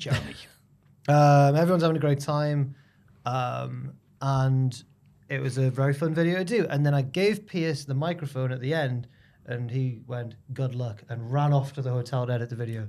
And I stayed back and talked to everyone. And it was really lovely to talk to everyone, to be fair. But... it was like the last thing of like this trip, apart from the Monday morning news video on the way to the tube. But it was the last big video we had to do. So once I'd finished talking to everyone, there was just a tremendous like, just a big like, you know, because it was the last thing I had to do. And I got back to the hotel bar and it was full of wrestling fans. And I was like, oh man, what do I do? And I'm looking for a quiet corner to sit in or whatever. And then I just hear there's a table with 3 lads and there's one corner of the table free. And they go, Jack, sit with us. And at first I was like, are they going to want to just continue to talk about all of the stuff that I've been doing for the past 3 days? And instead, we just talked about the football and just had a nice little... And there was some wrestling talk as well, but like they were just 3 of the most normal, lovely lads, all from Plymouth. So I'm going to nominate the 3 Plymouth lads. One of them definitely listens to this, so hopefully he tells his pals that all 3 of them are nominated. And it was just a lovely ending to a lovely weekend. That's a very nice pick because a lot of people there, when they did see us, and they said, first of all, thanks to you, the lads, everyone at Cultaholic, because I feel the embarrassed when people videos. thank us. I'm like, thank you for watching the video. Yeah, that's what I said. Like, thank you. We're talking bollocks. But they said that a lot of people said like they work long hours or they got night shifts or stuff like that, or just not in a good place, and he wants someone to help them. And surprisingly, this is what helps. Well, that's what one of the lads was saying. He said that it helps his Fridays go, or his Saturdays, I guess. Yeah. He says it helps his weekend go past. If he's got something busy to do, he sticks on the podcast. Because I was like, is it not too long? And he's like, no, I just stick it on and just Yeah, people just need summit. Better than nothing. Those 3 lads from Plymouth. I was like, have you ever been Newcastle before? And they were like, no, that's literally the furthest place away from Plymouth. Yeah. But they said, I was like, what have you been up to? Did you go to the show yesterday or anything like that? And they were like, no, we went to the Millwall game, masquerading as Millwall fans. And they said that they showed me a checklist of things to see at the Millwall game to see if the stereotypes are true. And a lot of them were ticked off. Group of flat cap men, 4 or more, were ticked off. Child swearing was ticked off. I think racial comments was ticked off. Oh, yeah. Well, anyway, so there's nice lads. Yes, it was a lovely meeting. Now you met these people they weren't doing it. They weren't doing it. They were just observing like Attenborough. Yeah. And I said, so was Millwall good? And they were like, it is kind of true what they say about Millwall. I was like, oh, that's a shame. But those 3 lads from Plymouth, lovely, lovely lads. Nice, relaxing end of the night. Fantastic. So the 3 picks are Adam Cole versus everything MJF, yeah. What Adam they did Cole at Wembley. MJF. Yeah. Jack Perry versus CM Punk. Can you call it that? Yes. Okay, yeah, okay, all right. Yes, the if dramatic Ross is happy with that, retelling. because it's his pick that you'll be challenging there. Oh, yeah, mine's a very personal, small one. Aye, and Jack versus 3 Plymouth lads. It wasn't the versus. 3 battles that happened at AEW All In. Those are your picks to vote for on patreon.com/Cultaholic. Happy voting. This is This Week in the Wrestling. It's this bloody week in the wrestling. This week in wrestling. I wonder if anything happened. Oh yeah, this was a close call, lads. I nearly didn't write these in time. Well, so I haven't mean, done any of the funny. I wasn't going to do one for SmackDown anyway because it was a sad show. Of course. But then I thought, I'm not going to do puns for any of the shows. Fair enough, Jack. Man of principle. Everyone just turned the podcast off. Not Jack's puns. No puns, no views. SmackDown. Is that like an official FTR t-shirt? Or is that someone having a go at FTR? No, this is from AEW Show. Yeah. It's an actual one. Fear the Rest hold. That sounds like someone slandering FTR. Yeah, that doesn't. Have I bought a Young Bucks designed FTR shirt? Fear the Rest. I don't know. I just thought it was quite all right. I bought 3 shirts to wear down in London, and because I was there for 3 days, and 2 of them featured FTR/CM Punk. And in the build, I was like, this has gone badly wrong. But I'm going to keep the shirt anyway. I suppose. Jack the Shooter. The show opens up with a 10-bell salute. This is one of the tribute-based episode, believe it or not, to Bray Wyatt. And so a lot of stuff that was going to be put on the show, including stuff with the Usos, was moved to the one that'll be on this week instead. Yeah. Makes sense. We see a memorial video for Bray Wyatt, as well as some of his career highlights throughout the night, with the entire roster there. And Eric Rowan. And Eric Rowan again, bless him. I felt bad. He looked broken, didn't he? God. Someone said, wow, they are really good at tribute shows, probably because they have to do so many of them. Yeah, it's a shame. Which is a heartbreaking and brutal statement to say. It is, yeah. I think Michael P.S. Hayes has been credited with a lot of the sort of tribute-y stuff on the show. So fair play to... Thank you. That was the pickup we needed, because as soon as you say Michael P.S. Hayes, you go, there he is. Mullet down to his arse, that cowboy hat. And apparently it was producing like the tribute segments and stuff. And I think it said Robert Roode was shadowing him as a producer and stuff. So. Well, they nailed it, whoever put them together. Robert Roode. Bobby Roode. I We wish we could go back to calling him Bobby Roode. Rey Mysterio beats Grayson Waller. after Santos Escobar helps Ray take out Austin Theory on the outside. Ray forgot his belt for his entrance. Oh, what a bad champion. God. Yeah. He's the worst. He knew Grayson's not going to beat me. I thought there was a gnarly spot where the stomp from Grayson to the back of Ray where he hit his head on the floor. This all feels like about 7 years ago, this match here. Rey Mysterio, just no matter who he's in there with, manages just to look like he did in 1997 somehow, which is astonishing. I thought they were going to do the same storyline as The Miz and LA Knight are doing, or The Rock are doing at the moment when Theory came out, but they sort of changed it around a bit. But it was a bit of a shame to see Waller lose again. Yeah, it was. Needs a win, doesn't Yeah, maybe this is one of those matches where it just shouldn't have been booked with Grayson because we don't want either man to lose. Also, don't mention it. I did like Michael Cole's very tastefully done saying, like, we are here to entertain tonight. There's a nice thing there, like, we're a paid tribute, but we are here to entertain the crowd. As much flack as Cole always gets over the years and that. He's always very good. No, that was like... In fact, now he's prior good now. to mint. I love Cole. Ever since Vince left in the summer of 22? Yeah. Ever since then, Cole's been lovely. Yes. Lovely. He's been lovely Cole. Damage Guitar talk trash about Zelina Vega ahead of a title match against Io Sky. That match is next, and Io retains. Bailey was good talking trash to Kayla Braxton. Short. Aye. You're trying to join the NWO, you got a good chance because they only hire short people. Ba-da-ba-ba-ba. Yes. But it's funny because it's such basic stuff. You've got to be good to deliver that and make it funny still. Yeah. Jericho, when he called people stupid idiots, was good at it. Bailey's got a bit of that. Yeah. It was a bit of a short match, though. I meant in terms of time. There was a world steady on, lad. Don't want to peak too soon, do we, lads? The wordplay is just. There was a world-class meteora, though, from someone I've not written down who it was. Meteora, I like that. Does Meteora, isn't she? It might be her. Yeah, I think it was Zelina. There was lovely springboard drop kick from Io off the top row, which was lovely. And I like the code red being that much of a shoot. It sent Io flying out the far side of the ring. Oh, I thought she was being tactical to avoid the trajectory, momentum, the G-force. Yeah. The G-force or the C-force off the code red.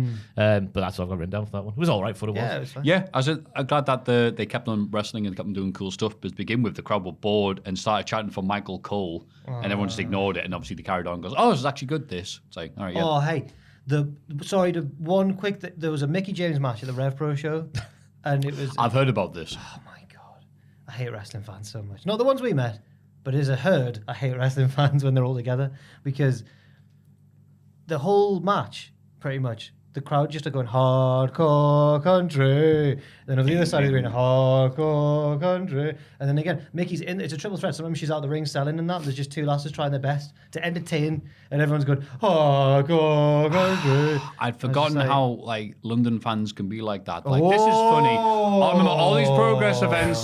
Don't cross the divide. Up the north. There you go. That's it. And screw Philly as well.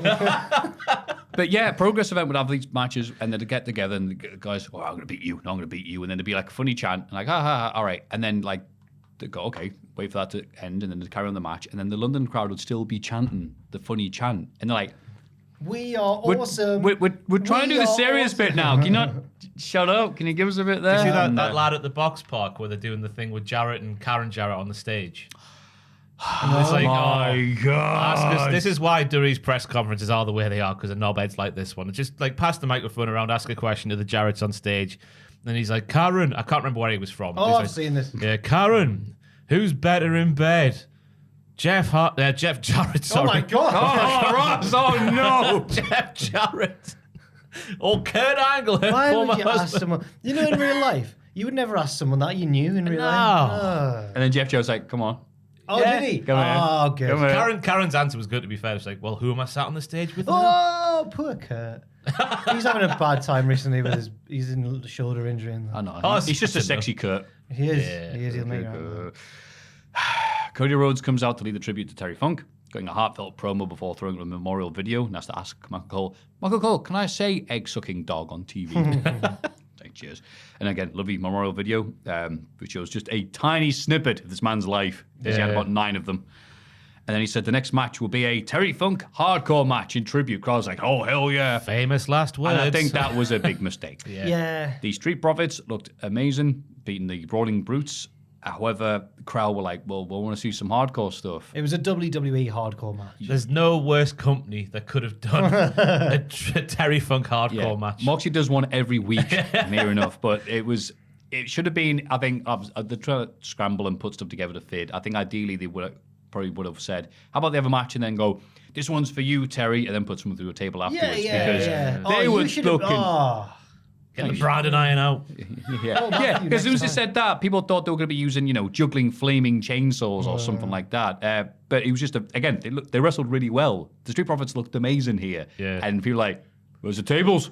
I think they've gone back on the alleged heel turn for the Street Profits because they were back this week with the old theme, which they didn't have the week before because I think they were going to try and find a new theme. But the reaction's been so opposite to what they've been trying, I think. They've gone back on it now. They had the old Street Profits mannerisms. But Bobby helped them win. Yeah. They cheered Lashley when he They cheered him, massive cheers again. He's just a big man. It's hard not to. He's a big man. Maybe, they're just too likable, aren't they? Yeah. And they were on NXT. They being were. faces again. Yeah. I reckon that's sowing the seeds for something, Oh. More on that later. Ooh. Yeah, the other hardcore bits of the match was Ridge using Butch like a Terry Funk. Well, Terry Funk, sorry, would use a ladder, which the commentary said there. I like Michael Cole's little story about Terry Funk, calling him mythical because they didn't get what Terry Funk was on in the New York area, so the only way he would see him was through magazines. Michael Cole saying this of all people. He even said, when I used to watch the WWF. Michael Cole was a wrestling fan. Yeah, and a war correspondent. I knew that bit. He says, when get Terry Funk in that area, so I only enjoy Mythically that. called it was nice. That's it's a lovely thing to remember. That the territory days from Michael Cole. Talk about it, You still associate those two periods of history, do you? And then Butch and Ridge have a nice pop-up powerbomb where Ridge does the popping and Butch does the bombing. Sorry, I'm having a stroke today. He did the what? Bombing. Yeah, here we go. Bobbing, I said for some reason. Just bobbing along. Yeah. Butch.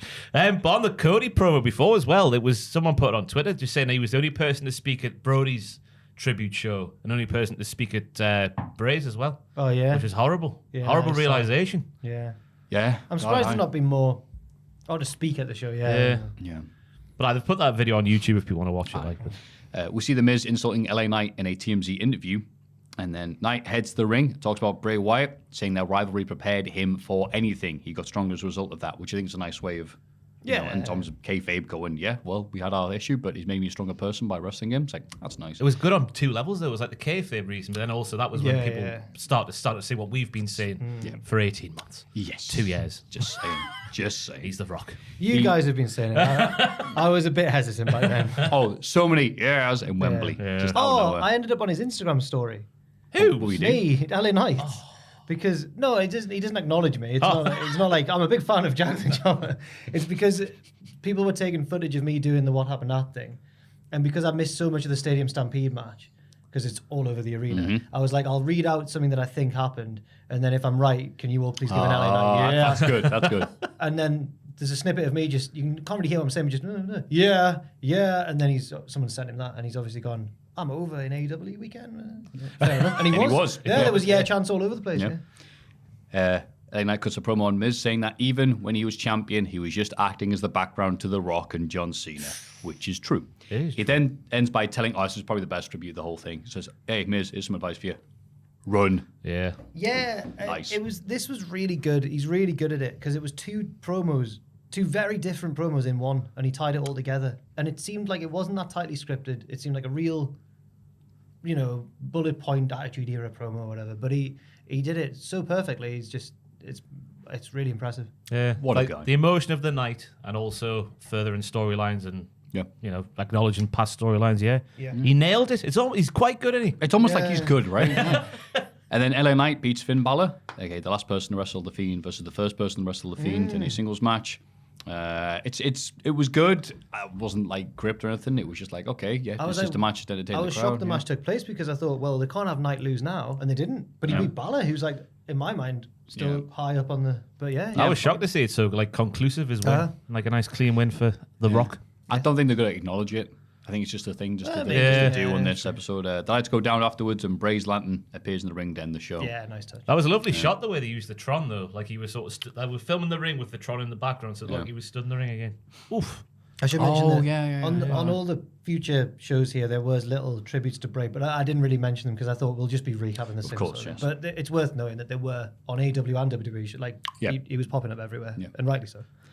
An AEW Collision, yes, it did happen. It was pre-taped, nowhere near London. Jack Perry opens the show with a mocking tribute to the FTW Championship before preparing to retire the title once and for all. He's about to destroy the belt with a sledgehammer when Hook interrupts on the Tron, but he's actually behind Perry in the ring. How's he do that? Hook beats him up and puts him through a table before challenging him to a match at Wembley. He spoke. He doesn't often do that. That line where he's like, the FTW Championship is my bloodline. I was like, is that his real voice? He sounds so, I don't know what the word is. I was expecting him not to have as deep and manly a voice because he looks like a little boy. Well, those are the views of Jack the Jobber. Anything else here? Tiny boy. This promo before Hook came out, I'm back on CM Punk's side. Yeah, it was proper shades of Theory. What we say about Theory in the real, like you felt like an actor playing a wrestler. That's it. Yeah. The stuff on the Tron was good because it was like obviously the opposite of what Taz would want for the FTW Championship. When he's in the shower and whatnot, I thought that was all right. Yeah, but funny. in terms of what Jack Perry actually says on the show, it's not working. It's his arrogant drawl from me. I swear there was 1 week it looked like he was doing it good, and now it's like, oh, this is it. Yeah. It's like, oh, this is going to get good, and he's just kind of just stopped here, and I reckon he probably is improving, but this was like a long, hard promo to do. Like, there's a lot of talking and a lot of like, oh, I'm here with my fake retirement for the FTW. It's just a bit. It takes a while. yeah, to it required a guy to be good on the mic. But I think he's getting but I think he is improving though. I think it was just a steep learning curve this week. It was a good bit of business though. Yeah. Got me hyped for Wembley. Yeah. I think Hook shouldn't have spoke. I think he should have just kept his gimmick going by going blah blah blah blah blah blah, just making noises or something. Blah blah Wembley blah blah blah. I mean, way more effective than him speaking. Okay. Yeah. Maybe it sounded just like a fat Tasmanian devil. Yeah. Blah blah blah blah blah. Do you remember from Taz's dad is like, Looney I know what he's Tunes? saying. Orange Cassidy, Eddie Kingston, Penta beat Kip Sabian, the Butcher, and the Blade. Kip Sabian was in AEW All In. He in the match of the day box for the 0 hour. Oh yes. Paul White, Kip Sabian, and a Go-Go. Yes. Paul White said 95% of the words in there. Poor Anthony and Kip couldn't get a word in edgeways. Oh, yeah. Yeah, but the thing is, Paul White was very good at it. Yeah. No, fair enough. I mean, well, we'll talk about it later on, but I just. Grado's theme is the Paul White theme. Oh, no. After the match, the best friends call out the BCC, the head of All In, and say they're going to win this for Sue. Sue. BCC appear in the Tron and says it shouldn't be a surprise that they pick Santana and Ortiz. This angers Eddie, who stormed. Oh, I love this. Right, we're going to give our long promo. And he went, no, you're not. I just went straight away looking for them. Couldn't find them, though. I like the fact he's like, cameraman, you know where they are. You were just filming them there. You know where you are. Yeah. The way he was whispering sweet nothings to Claudio, but in the form of like threatens to kill him and stuff, was a wonderful little promo. Hey you, Claudio. Hey you, Ortiz. Hey you, Santana. Moxie, don't make me do this. And when the BCC was saying it shouldn't surprise you that we picked Santana and Ortiz, I was thinking, no, I'm surprised because they hate each other. And you, Eddie. Santana. We don't know that bit. We don't know that bit. Mike Santana did say... Santana, sorry. Yeah, yes. Mike, give me his full name. Because him and Ortiz, I don't think are getting along still. Apparently not. That's what everyone's reporting. They won't go near each other on screen. When they both did their big return, they did it from opposite ends of the... It was bizarre. No one likes each other in AEW. Were they near Not each even the other? tag teams. But did they go near each other in the Stampede match itself? I don't think they did any double teams. It was No. all all single stuff, wasn't it? Yeah, but when you're dealing with an opponent that's as much of a handful as Red Panda... What a worker. What a charlatan. Well, more on him a bit later. But yeah, he was saying, Mike Santana was saying he's had a year to realise who was real and who was not. So I assume that Eddie didn't send him a text when he was off for the air. Oh, it's one of them. Mike Maybe. Santana. Like the Orndorff-Hogan feud of 86. Yeah. We get a video package on FTR versus the Young Bucks. And again, it's that really heavily chopped together interview where they clearly said something about the certain gun charge. He's clearly not said nothing. Yeah. And afterwards, the Dark Order win a tag match against Action Andretti, remember him, and Darius Martin. The June the 28th was the last time we saw the Dark Order on either Dynamite or Collision. And it feels a lot like longer ago than that. It really does, mate. It was a 6-man tag versus the Elite that match. They're a really good tag team as well. Yeah. Actually, this was the first time in a long time, because I haven't been paying much attention, and that their wacky double team sequence where they hit the move, and then the jackknife. It won the match. Yeah. Yes. They're really good. I think when we all look back, if nothing else happens, John Silver might be one of the most underutilized people in AEW history. Should have beaten Kenny Omega that one Reynolds time. is great as well. I'm not saying it was just Johnny Hungy, man. That's it. It's the little things he does in between the moves, isn't it? With Hungy, it's piss take, but then he just kicks people really hard. It's really funny. Yeah. But then they also have like a lovely power bomb where Reynolds puts his knees up when he's on the mat. Knees up, mother brain, for the London folk who will understand that. What does that even mean? They love it. Just It's a big old band. Big old Johnny knees up. Big old dance. It's a party, isn't it? Yeah. Yes.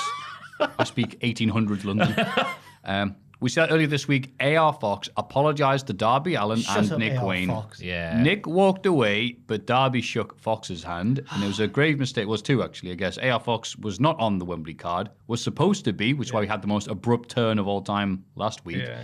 Still no news about that, about what happened. It's such a and shame. It really is. But the other thing is that AR Fox said, I know how it is to lose a father. Why would you say that, AR Fox, when Christian is around? I understand you. Yeah, I don't blame Nick Wayne in character here. He was one of the blokes who broke into your place and broke your thumb. Didn't they break his thumb or something? Didn't they beat him up really badly? And he wore the shirt that broke- had his blood on it still. Yeah, they broke Billy Gunn's thumb. Did they do the same to Wayne? They did something horrible. They to just him. beat They him beat him up, went to his Yeah, place, make him went, bleed, yeah. hey, it's a trading for blah, And blah, then blah. he goes, sorry. Oh, sorry, Nick. This is all Darby's fault. When Darby abandoned AR Fox, That's when Swerve's fault. AR Fox had his issues all those years ago. Yeah, that's true. You don't leave a friend. Whose house? That was real, by the way. I saw people on Twitter going, "Oh, that's clearly piped in." When everyone's going Swerve's house, back to Swerve. Oh, on no, the... it was That real. was really real. Oh, no, that was real. Oh, that yeah. was real as real could be.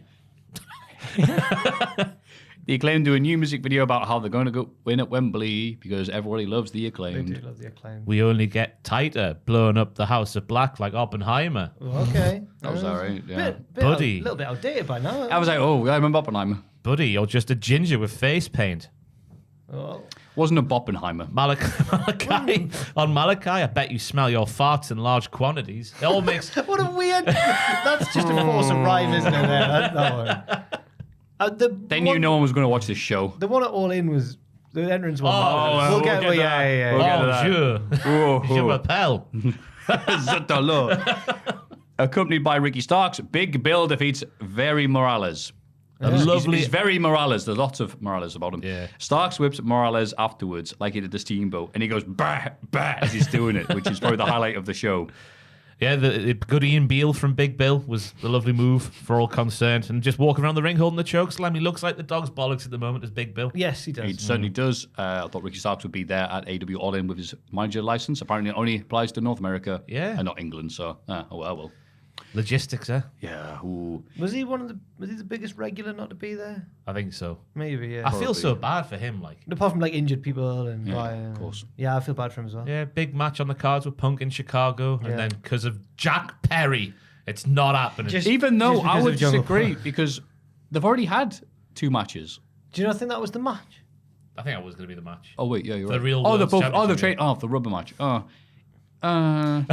Even then, it's still like for a pay per view that's kind of been on the back burner because of having a pay per view the week after another pay per view. talk It's about kind it of felt like a forgotten thing already. We'll talk about it in the big question because I'm assuming we'll do both shows. What are the best matches going to be at Payback and All Out? But they've left themselves with a card with no world title match. Like it's weird. It's so weird. In a backstage interview, Ruby Soho challenges Chris Statlander for the TBS title at All Out. Statlander later accepts, and people online were quick to call, this is just the state of the women's division, according to Tony Khan. coming This is over. how we're doing this. It's come out of nowhere, hasn't it? Just Ruby challenging. There was a good line in the promo saying that Chris Statler might be more than a woman, but she's less than an outcast. Ba, ba, ba, ba, ba, ba. She snips her own fart as well. Willow Nightingale wins against Robin Renegade. God, I love that name. Despite interference from the other Renegade, in brackets Charlotte. Yeah, exactly. I googled it. I actually worked it out. It's not Charlotte. It's Charlotte with an E. Charlotte Renegade. Charlotte. Never ever seen it spelled like that before in my life. Wow. Yes. Oh. They That's need quite- to do twin magic to the Renegades. I was thinking that watching this match, like, why aren't you utilising it, you silly billies? Eh? Yeah, why not? Would it help? Yeah. I was shocked because it looked like it was going to be an enhancement match for Willow, who's been on a roll Yep. recently, but it was very, very competitive out of nowhere. Yeah. Yeah, a lot of these matches felt like, okay, this is something to exist while the other people are getting sorted out in London. Yeah. So, I saw Willow Nightingale had an interview on notorious hipster music website Pitchfork. Why is Willow Nightingale being interviewed on Pitchfork? Notorious hipster people. Well, you know Pitchfork. I mean, Oh, you're not wrong, but But she's just talking about what she likes to listen to and that. Was that fair enough? What is it? Can't remember. She named a few different things. some stuff I've never heard of. She did a. I like her little run she does during her errands. Do do do do do do. Boo! And then she does like a burst at the end. It's good. Willow's theme's one of the best in AEW. Yes, it's a good one. Did you hear Caprice's rap that he did recently? Yes. He was good. He did a freestyle. She was like under the ring. Big ups to the Mega Ran in Box Park. Yes. He nailed Mega it. Ran was there? Oh, he did Mega a Ran was performance. there. He was doing I didn't even know. Oh. freestyle. There was the bollocks with Lana Oster before, which I think we need I've heard. to leave that in the past. Oh, okay. They all tried the hardest, but it was annoying. Well, she's a heel. She's getting a heel heat. Not in that setting. But yeah, Mega Ran got on the stage. He did a rap. Oh, who's MJF? He did a theme, like a rap over that He's theme. good, isn't he? And he was doing like freestyle. He's going around the crowd. I've seen him do that. Yeah, it's amazing. Really, Isn't it? really I don't know good. how he does it. He's very quick thinking. that Talent, man. ability, Talent, things man. like that. Do check out his. Oh, it's from years ago now, but he used to do rap remixes of like Brock Lesnar's theme and Bray Wyatt's I think he theme. did the New Days one there as well. He did because he's mates with them, I think. He appeared on an episode of SmackDown with them. Yeah. He also got beat up by Bully Ray at a Ring of Honor show. Oh, I hate Bully Ray. Because What a he dick. did a rap called "Go Into the Garden" because it was before the Supercard show at the Garden, Madison Square Garden, and he going "Go Into the Garden," but it was the wrong time and the crowd booed him, and then Bubba Ray beat him up and the crowd cheered him. But no, we love Mega Ran. He was really good at Stupid Box New Park, York like. fans. You know what New York's near? Philadelphia. Relatively near. That stuff in the box part with like Lana Ross and that. I get why they did it. Like that she's doing bad. Oh, I just karaoke realised and that's stuff. actually two different things, isn't it? There was supposed to be a karaoke party. She did a karaoke thing at the box park. But it was No, just like an streaming, though. event, But wasn't it? Because I got told by people. I'm not that there was proper karaoke event that they went and the venue that they were doing it at was like, "We on about? You haven't asked to do karaoke here." And it didn't happen. Well, they did it at the box park. If you got any more information, please And let us then know. you've got like basically, I think nearly all the Progress wrestlers there do, which fair enough, got to get yourself over in that. But I think they were all heels, so they're all just being annoying to get the crowd to boo them. But people just wanted to sit and have a nice drink before the show. The Gillian Hall So thing. they're was just that? getting a chance to So- like shut the F up. Yeah, and, she did like bad karaoke. There was someone Gene who had a Money's love- being very Gene Money. Was that the guy with a nice voice? They were singing. What song were they He was singing? in all that. Oh, I forgot what the.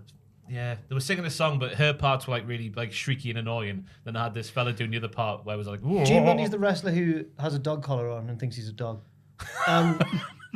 He said hello at Progress. Nice to see you, Gene. He also was like the host of it, I think. Did he have like the jacket with no shirt? Yeah, that's Gene Money. He was everywhere that weekend. He tweeted like 5 matches, 3 hosting gigs, 1 ring announcing. I was like, oh my god. Oh, I bumped into him. And I remember now. He said he didn't know who was hosting it until he got there. Fair play. Wrestling. Hey, he's a grafter. He certainly is. Keith Lee wins a quick match against Ziggy Dice. Yes, Guys, I talked to him online. I wonder what happened to him. he's back. Keith Lee's back as well. Yeah, Keith Lee's back. He was good After- at selling, old Zicky. Yeah. In this match, looking dazed and confused and drunk after the forearms and whatnot. Yeah. Or the pounce, sorry, Quite not a the short forearms. match, but yeah, he was good. Yeah. And then in a change of gears, Preston Vance and Jalisco are still kidnapped in Mexico. They tried I to don't think fight I've back. recapped this very well. They try to fight back as a mysterious figure arrives. This was scary to watch. This scary. The visuals of Preston getting cut open. I guess the guy was that Jose, the assistant, at the end, clapping. It was think sort of it was. like all blurred out, and you just see the man. Sort Maybe of it's Escobar. Not Escobar.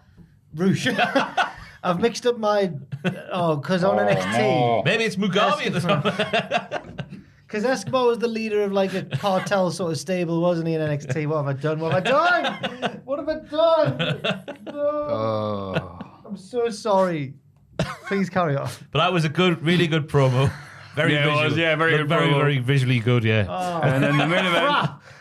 The main event is a big old 8-man tag. Punk, Darby, Sting, and Hook versus Jay White, Luchasaurus, Swerve, and Brian Cage. The good guys win, but guest commentator Samoa Joe immediately starts a big brawl. Gentlemen, is the match over? I understand. Yes. He hits Punk with the title belt to end the show.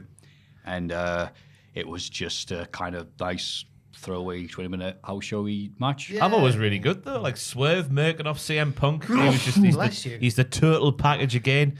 Do you need some napkins or any? Have you got one? Yeah. I'll go and... Well, no, I don't. All right, don't worry about Shall we that. wait until the end of the collision? Yeah, do collision. We had Samoa Joe saying he wasn't invited into the match because they had to save Punk for him at All In, otherwise he would have been decapitated on Collision.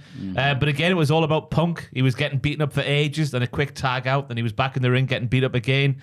It's almost as if he runs the show, the selfish man. It reminded me of the Attitude Era sort of go-home tag matches where they just chuck four phases. And every week, if they did that every go-home show, it would be crap. But once in a while, it was really good. Yeah. And Joe was really funny. And I like how all the feuds sort of intertwine with each other. Yes. So everyone fighting each other made sense ahead of Wembley and all out. So I thought it was good. For a main event, it was all right. Correct. That's how Husk should have talked. Okay. Quick pause, I'm going to go blow a nose. Sorry, it's dripping like a knackered fridge. AEW All In. A pre-show 1. Jeff Jarrett and co. head to the ring and insult the UK fans, saying Americans, you wankers and chavs. It wasn't Big Daddy. It wasn't Haystacks. I was just waiting for Mick McManus, but he never said Mick McManus. It was the Jarretts. It was the blah, blah, blah, etc. Was it wankers and slags and dafties and chavs? Oh, my. Beaten up by Paul White, Anthony Ogogo. Oh, fair enough. And then, Grado!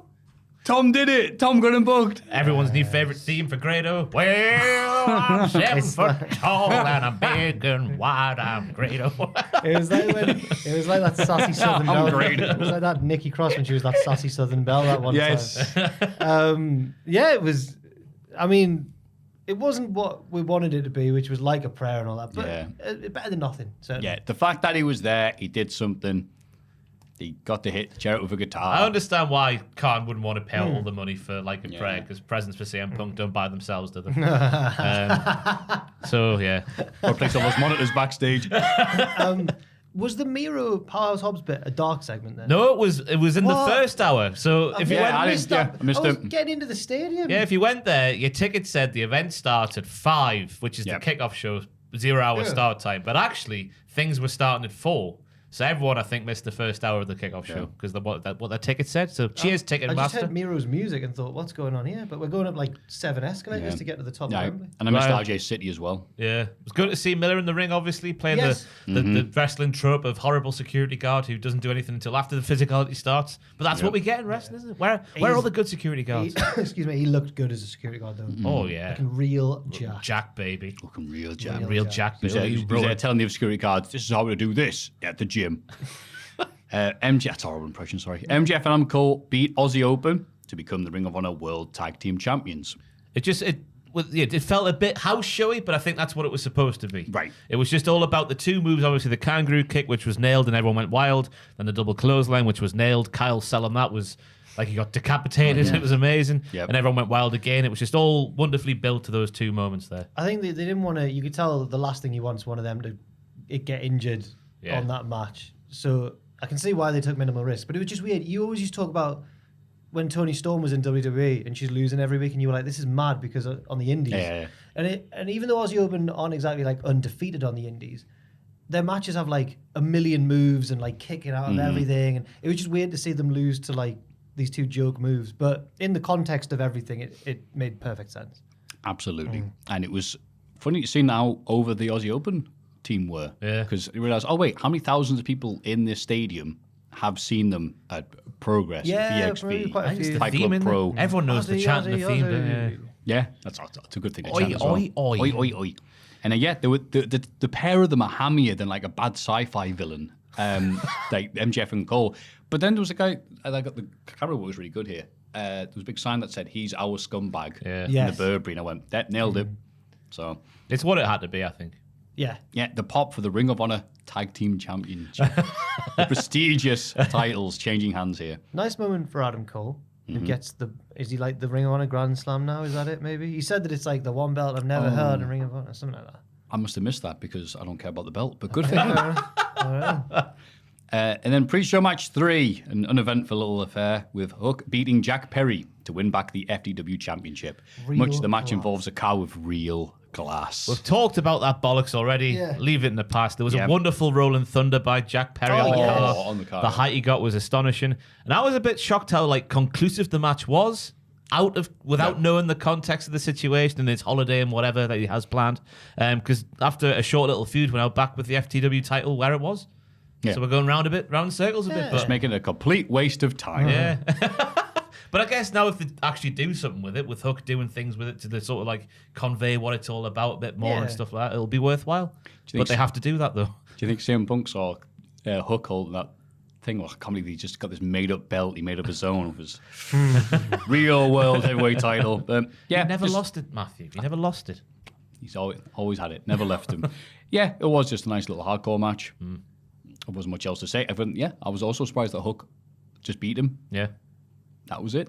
Yeah. Bye-bye, Jack. Yeah. It was His hair. what it was. Comment from my girlfriend sat in the arena, or at Wembley Stadium, sorry. She goes, his hair's rather sexy when you're live in person. Which one? Hook. It could have been either. Yeah. It really could have gone either way. Rather sexy, though. I was like, who are you? Rather. What's happened? Rather sexy. Why didn't you come in with the Hook look then? I can't. wow. I could do a Jungle Boy, I think, if I let it go. Oh, yeah. Yeah. But I couldn't do a Hook. That's got a Ross life has of its claimed that own. he's got curly hair that grows outwards. I do. There's a Fantastic. picture of Lockdown, which I'll get Jill to put in now. Like Jeremy Wow, Clarkson. amazed how you did that. Goodness. What a shock. And I'll send you a picture of me during lockdown, which we can put in now. Maffew, have you got a lockdown photo you want to send Joe? He used to have lovely long straight hair. Yeah. I did. Like I was about to say Justin Hawkins from The Darkness, but that's not even right, is it? Yeah. Oh, his is a bit curly, Wavy yeah. hair, yeah. Kings of Leon, Yes. when they were good. Mine just turned out I looked like an emo boy. I'm trying to find it. I can't find it. I'll send you after the podcast. There it Joe. is. Oh. That looks like if you were doing That's it. rather sexy. I'll send you it now. Yeah, hang on. Ross's girlfriend's messaging me going, yeah, Jackson's quite. Look, She's doing what? I'm sorry. That's my mother you're talking about. I had one reference to that, by the way. He's Oh, God. wait, Nice to meet you, Ross's mum. Oh, no. Did you get it? She you did, understand? yeah. Oh, she okay. knows, yeah. She knows. She's so nice and understanding, by the way. I mean, I saw you and her on the way back, and it was Yeah. nice. So What carriage were you in? Did you have a nice time? Up the Lumo? I can't remember anything that happened. We were dead, like it was. Yeah, was I on the Leary train? times, yeah. Closed my eyes, woke up. There it was. MJ, remember it. Samoa Joe and Punk. Yeah, so that was 0. Also, something that's just you thought would be a bigger deal, but wasn't. Someone in the crowd watching this. Money! That's right. Who was Mrs. on Money herself. The big screen in the stadium. Once I saw her. I only saw her once. Oh, I think saw it her was twice. Yeah, around the Acclaim match. Yeah, she looked. I think she was doing. She got a cheer because I think she did the scissoring tournament. But I think she also. I remember thinking, oh, she looks sleepy. It's been a long show. Apparently, the reason that I sat down because she was wearing like a boot to help her foot. No, like a. Yeah, okay. I don't know what the word is. You know what I mean, though. A surgical boot. That's exciting. Yeah, been no mention of her on TV since, so. Okay. Yep, cheers. She'll be there. She'll be there. Should be there. Then, opening match of the proper pay-per-view. CM Punk beats Samoa Joe to retain the Real World Championship. Now, it's funny with all the drama surrounding this match that this match was really, really good. It's almost a shame it's overshadowed.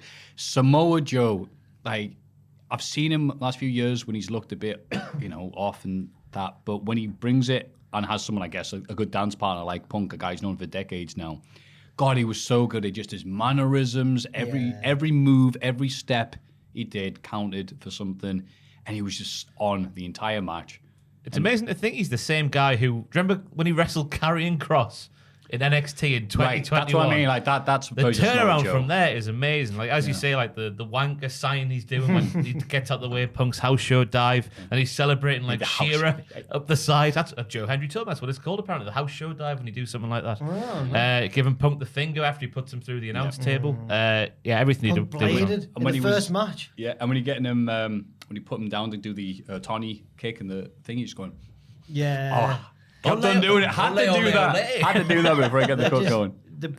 They went out. It's almost like they got out and Punk was like, "We'll show the young bucks Yeah. that you don't need to do a million moves." They just had like a pantomime pro wrestling match, but a really good one. Yeah. Yeah, Fair the play. fight back stuff with Punk doing Cena's like fight back stuff, and then the Hogan leg drop, and then Joe using the Hulk Hogan power up thing. Oh, I don't know. I was that was the bit about the match I didn't quite get or like. I'm like, why? I don't know. Who's comparing you to Hogan? Yeah, but the live crowd. Oh, we loved it people live, are- like, yeah. Oh, people are Oh, comparing yeah, like- him now to yeah, fair Hogan. enough, then. He's got the sprayed belt. and he's a backstage megalomaniac. I think of every other wrestler who's ever existed when I look at CM Punk before I think of Hogan. Where's he getting that? Is Houseman going, thanks, Hulk? I don't know. Thanks, brother. Maybe. But lovely ending as well with the Pepsi plunge, I think. Oh, Was that the first time he's done that since when? Since MJF in one of the, he did it with MJF. Did he actually? He did, yes. But he's only done it once in AW, twice now. Yeah. It's so hard to make that move look natural, Must but be they hard. did a really good job here. Against a big opponent like Joe as well. Yeah. I saw a video breakdown. You know how Stevie Richards has been doing this video breakdown? Oh, yeah. And they're normally very good. He's slating it. He's going, yeah, this is This crap. match? Yeah, no, that move. Oh. Specifically that Pepsi plunge. I mean, I get it, because he was doing it as his Does he regular not- finisher in has Ring of he fallen out Honor. with Punk in the past? Because he's really not complimentary about him or Joe. He's like, yeah, Joe's carrying a lot of weight around. That's worrying for health issues and stuff. I was like, oh my God, Stevie Of Richards. the people that like Stevie Richards, I think Danny Doran in particular said, like, look, Stevie Richards is nice, but if you see someone out of shape, it says Oh, he goes, really? because when they go down the beach, all he'll do is just slay people out of shape. Look at you. What a great guy. Look at you, look at you, cellulite face, and all. Look at that. God. You know, not about the stuff. So he's really into his fitness. Oh, dear. I'm on JBL's side now. We stand for JBL. Hang on. He was pals with, and I'm not saying the Blue Meanie, but like he's a bigger guy, Blue Meanie. And Yeah. What was Stevie thinking secretly throughout their friendship? Well, again, he was the Blue Meanie. He wasn't super fit Jim. No, that's what I mean. No, but I mean that. Like, Look, I'm not writing. Okay, this sorry, story. okay. Why am I defending Stevie Richards' entire so life story maybe here? Stevie Richards doesn't have a specific issue then with Joe or Punk. It's just the way he is, I guess. Yeah. It's just the way he is. The concept of fat people. Next to Hall of Fame. But Anyway, go on, Socko. the match was amazing. Like, it had a bit of everything. It had like the silly bollocks. It had the brutal stuff. It had the sort of showmanship and like even when he was like the Terry Funk tributes, which I was sat next to this lad I've never met before, and he was obviously locking on the spinning toe hold. Terry Funk tribute, CM Punk was, and everyone around me, apart from this one lad sitting next to me, was going, "He can't even do a figure four anymore." We were like, "It's a Terry Funk tribute. What are you doing?" So we had loads of people going, "Woo!" I'm like, no, it's a spinning toe hold or whatever. And But then he did the bit in the ropes, "Wee, teetering. wee." Yeah, it had a bit of everything. Classic I thought Terry. it was a proper like American professional main event. Yeah, feel, So between the Terry Funk and Hogan and Cena impressions, he's turned into hologram ABBA. we drove past that on the I know, it's Yeah, so I like wanna 19, it was in my head a lot. Just So I'm those like, big ABBA letters. Oh, that's right, it's the team, it's the proper ABBA doing the dances backstage while hologram younger versions of themselves do it. The future. Oh, that's Is that how it works? Is it? Yeah, my mum went to see it. And Really? she explained They're it. backstage doing it. Yeah, but it's just Wow. like, you 63 version of themselves or whatever they're doing. I just thought it was just like, holograms when they're just, Oh, but yeah, but it's actually having them. a nice time. They come in, yeah, and then they come out afterwards and go like, yeah, it's us. And like, everyone goes, Christ, you're old now. And like, yeah, Who was we're all it? going to die one day, sorry. Tupac appeared at Coachella, didn't he? Right. The hologram. But the hologram, yeah. Not. Oh my God. Well, he All right, was, Jim Ross. He was alive all He's in the along. crowd watching it like Monet. Oh, it's good, this. Tupac's not going to come down, is he? Excalibur said, yes, Tupac died a number of years ago. But more on that a bit later. The team of Jay White, Juice, and Takeshita beat the Golden Elite after Takeshita rolls up Kenny. I felt Hey. like, go on, pal. Just what a marvelous finish to the match it was. Yeah. Because Kenny's just starting to get on a roll, V triggers and that, and Takeshita goes, nope, and rolls him up. I loved his promo before the match Omega when he's on the big screen going, this match is about heart, passion, soul, and friendship. God, I'm so glad they lost. I'm so glad. exactly. Because you see the heels entrance where Juice Robinson's pretending to be a dog and he's on the floor. A horny dog on a hot day, I called him. They've got all the banter in the world, Yeah. apart from Takeshita, whose entrance music nearly It's made Don's, me yeah. Yeah, it's just done. Oh yeah, nearly made me and Pierce need the toilet. Brilliant. And the painting of them like Yeah. warriors in the background, fantastic. Yeah, it was just 6 wrestlers doing very good moves to each other in a very good way. I don't know what else you say about that. Well, Like, Jim wasn't happy about the lack of tags. why the golden? What's everything golden for? That's the Golden Lovers, Jim. That's just the name. But I thought the atmosphere picked up big time for both. Like whenever Omega made his entrance, everyone went wild, and every time Don came on, everyone was like, "Why, yeah, why, yeah." I think Don shouldn't have come out with Ospreay for his match. He didn't really add anything, and it made it just. Well, it was the story. That's why I they were know, wrestling. but Ospreay was always going to be the face. Yeah, I agree with that. The Actually. build in hindsight's really weird because Ospreay was such a heel on TV. Yeah. Anyway, But so was Jericho with his self-congratulatory. Oh, I thought Ospreay was good in 2017. Nobody else thought this. I'm a genius.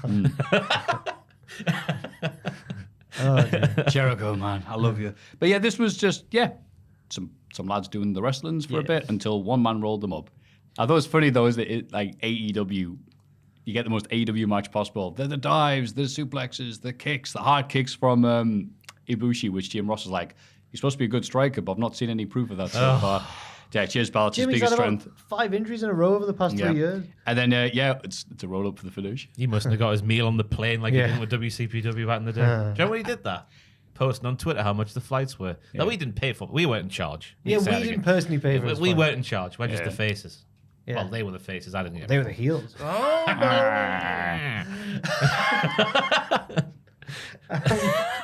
Takeshita, though, I get it kind of because he's like, there's all these lads doing all the moves, but he's a pro, and he's got all this promise and stuff like that. So I saw someone put a compilation together, like where he's just like shooting on New Japan people. Oh, like he does the stuff with the Ishii when he knocked him out. Well, knocked him out. I'm doing air quotations, right, audio listeners. And he was doing stuff to who was it? He did like bit hard kicks. I forget who it was now. I remember the Ishii one. Yeah, because that was in an AEW match. That was in like. Not long ago. Yeah, it was. Yeah, but he was doing put an extra bit of stank on for the New Japan lads in the match. Yes, good lad. I like the finish though. Yeah, fair enough. And then I turn the page. At this point, I think this next match was a match of 2 halves because I think the crowd. It took a while for them to get into it. Weirdly, I think it was a slow burn of a match as well. Right? Yeah. It didn't really get going until the kick-out started flying around at the end. I would say so, yeah. FTR beat the Young Bucks, yes they did, to retain the AEW World Tag Team Championship. They offer the Bucks a handshake, but they walk away like babies. I celebrated like the full-time whistle of a nervy 1-0 win. I was like, yes, they've done it. I was wrong. Yeah, I was saying to Kale, I was like, they've blown their chances here. Cash Wheeler's buggered it for FTR here. It's a nailed-on conclusion. The Young Bucks are going to win here. And look what happened. Yeah. I was really invested in the match as well, people around me, because, FTR, Young Bucks, FTR, Young Bucks, chants in my section. It was more FTR in my section. Yeah. Yeah. Oh, somebody was chanting the Young Bucks. I don't know who it was, but they were there in the stadium. Oh my God, the match before, there was one lad behind me just constantly, every time Hangman did something, he was like, I hate Hangman Page. I'm like, why do you hate Hangman Page? All the people I hate. I know, yeah. Sorry, anyway. Yeah. But I like this match, but it was a Young Bucks match more than an FTR match, where the emphasis is more on, this next move we're going to kick out of. And that's the level of storytelling they get to it. Matt So, which Jackson is nice. Kicks but out of everything. Oh, he's the best wrestler in the world. But I loved laughing and going, ha ha. So Dax starts doing the German suplexes, holds on. German suplex, holds on. It's Matt, right? Matt does the Northern Lights, holds on. And you realize, it's hard to do that, isn't it, really? Without Dax having to get up of his own accord and then do it. You can't really... You can scoop up a dude to do the German. Pulling him up for a shoot, brothers. Yeah. Dax has to get up before him and say, oh, no, I won't do more of them. But I was really getting into it, as were the people. But just because we wanted FTR or we wanted Young Bucks to win, and I thought it meant for a great atmosphere. It went on and on and on. Surprisingly, I guess because it's 80,000, that's too big of a number to get like one definitive thing going, especially when a split audience like that. There was one very brief... Oh, no, it was ages in our section. The chant for Cash Wheeler. Yeah. Wheeler's gotta go. It felt You couldn't hear it on TV. Went back and watched it. It was so loud. Yeah, I heard around block 121 if you're in the stadium. Oh. But that's what I mean. If you're there in that block, that bit, it's loud. But in the stadium, open air, it just was just like... It was dull raw, a dull raw. Oh, it's gone. It was endless as well. It went on for the first half of the match at least. Just da da da da da da da da. No, we only heard it for like a brief bit, and then it carried on. There was a Feel the Revolver sign, and that was it. Good on CM Punk for taking away all the attention from Cash. What a lad. I like the finish. Seamless. The reversal of the Melter driver into the Shatter Machine. They call it Shatter Machine again now. Yeah. It was the big rig for a while in tribute to Brody, obviously, but great move. I think people clicked what was happening just at the right time, like just before the move hit. So it was a good reaction as well. I liked it a lot. I was screaming, Cash Wheeler, you've done the silliest thing you've done recently by going for that 450 that's what it was like, no, did you not remember the match? The definition of insanity, young man. He did a dive at one point as well. I was like, he's wrestling outside of himself. No. Oh, it will be the first time he's had a moment of madness that's come back to haunt him. The silliest thing he's done recently. I thought there was lots of like little Bret Hart moments where Matt Jackson was sort of doing the Bret Hart. I'm like, what am I doing there? I'm doing the Eddie Guerrero there. Hey, I'm the best that wacky character, Bret Hart. Bret liked his Mama Cedars. I read his book. More like that one at you. That's that Bret thing. You single? No? Good.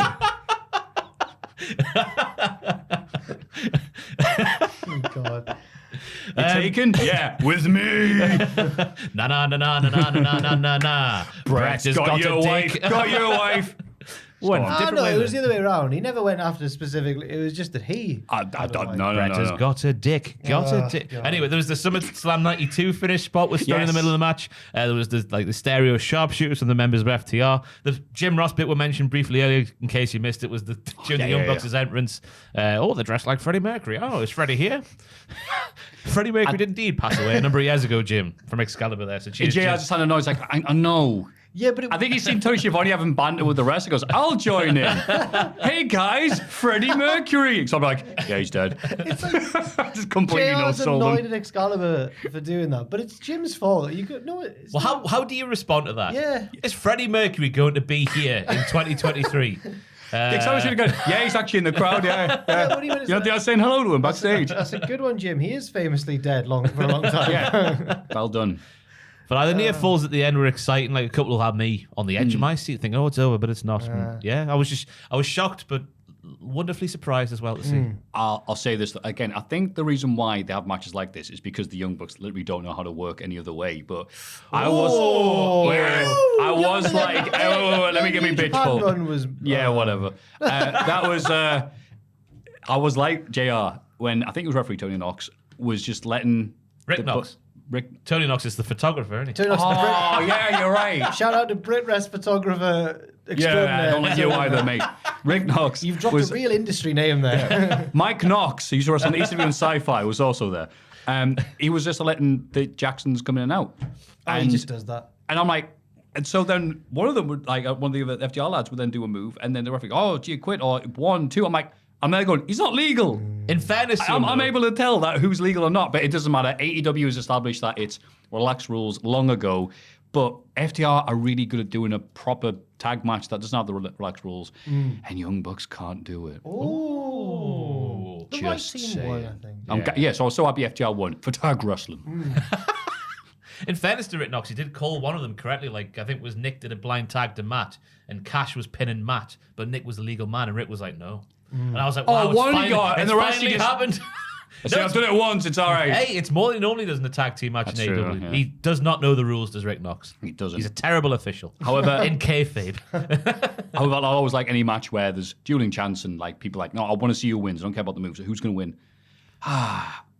The Babyface team win the Stadium Stampede, there we go, match against the Blackpool Combat Club, Santana and Ortiz. Orange Cassidy pins Claudio. Bloody hell. Where to begin with this?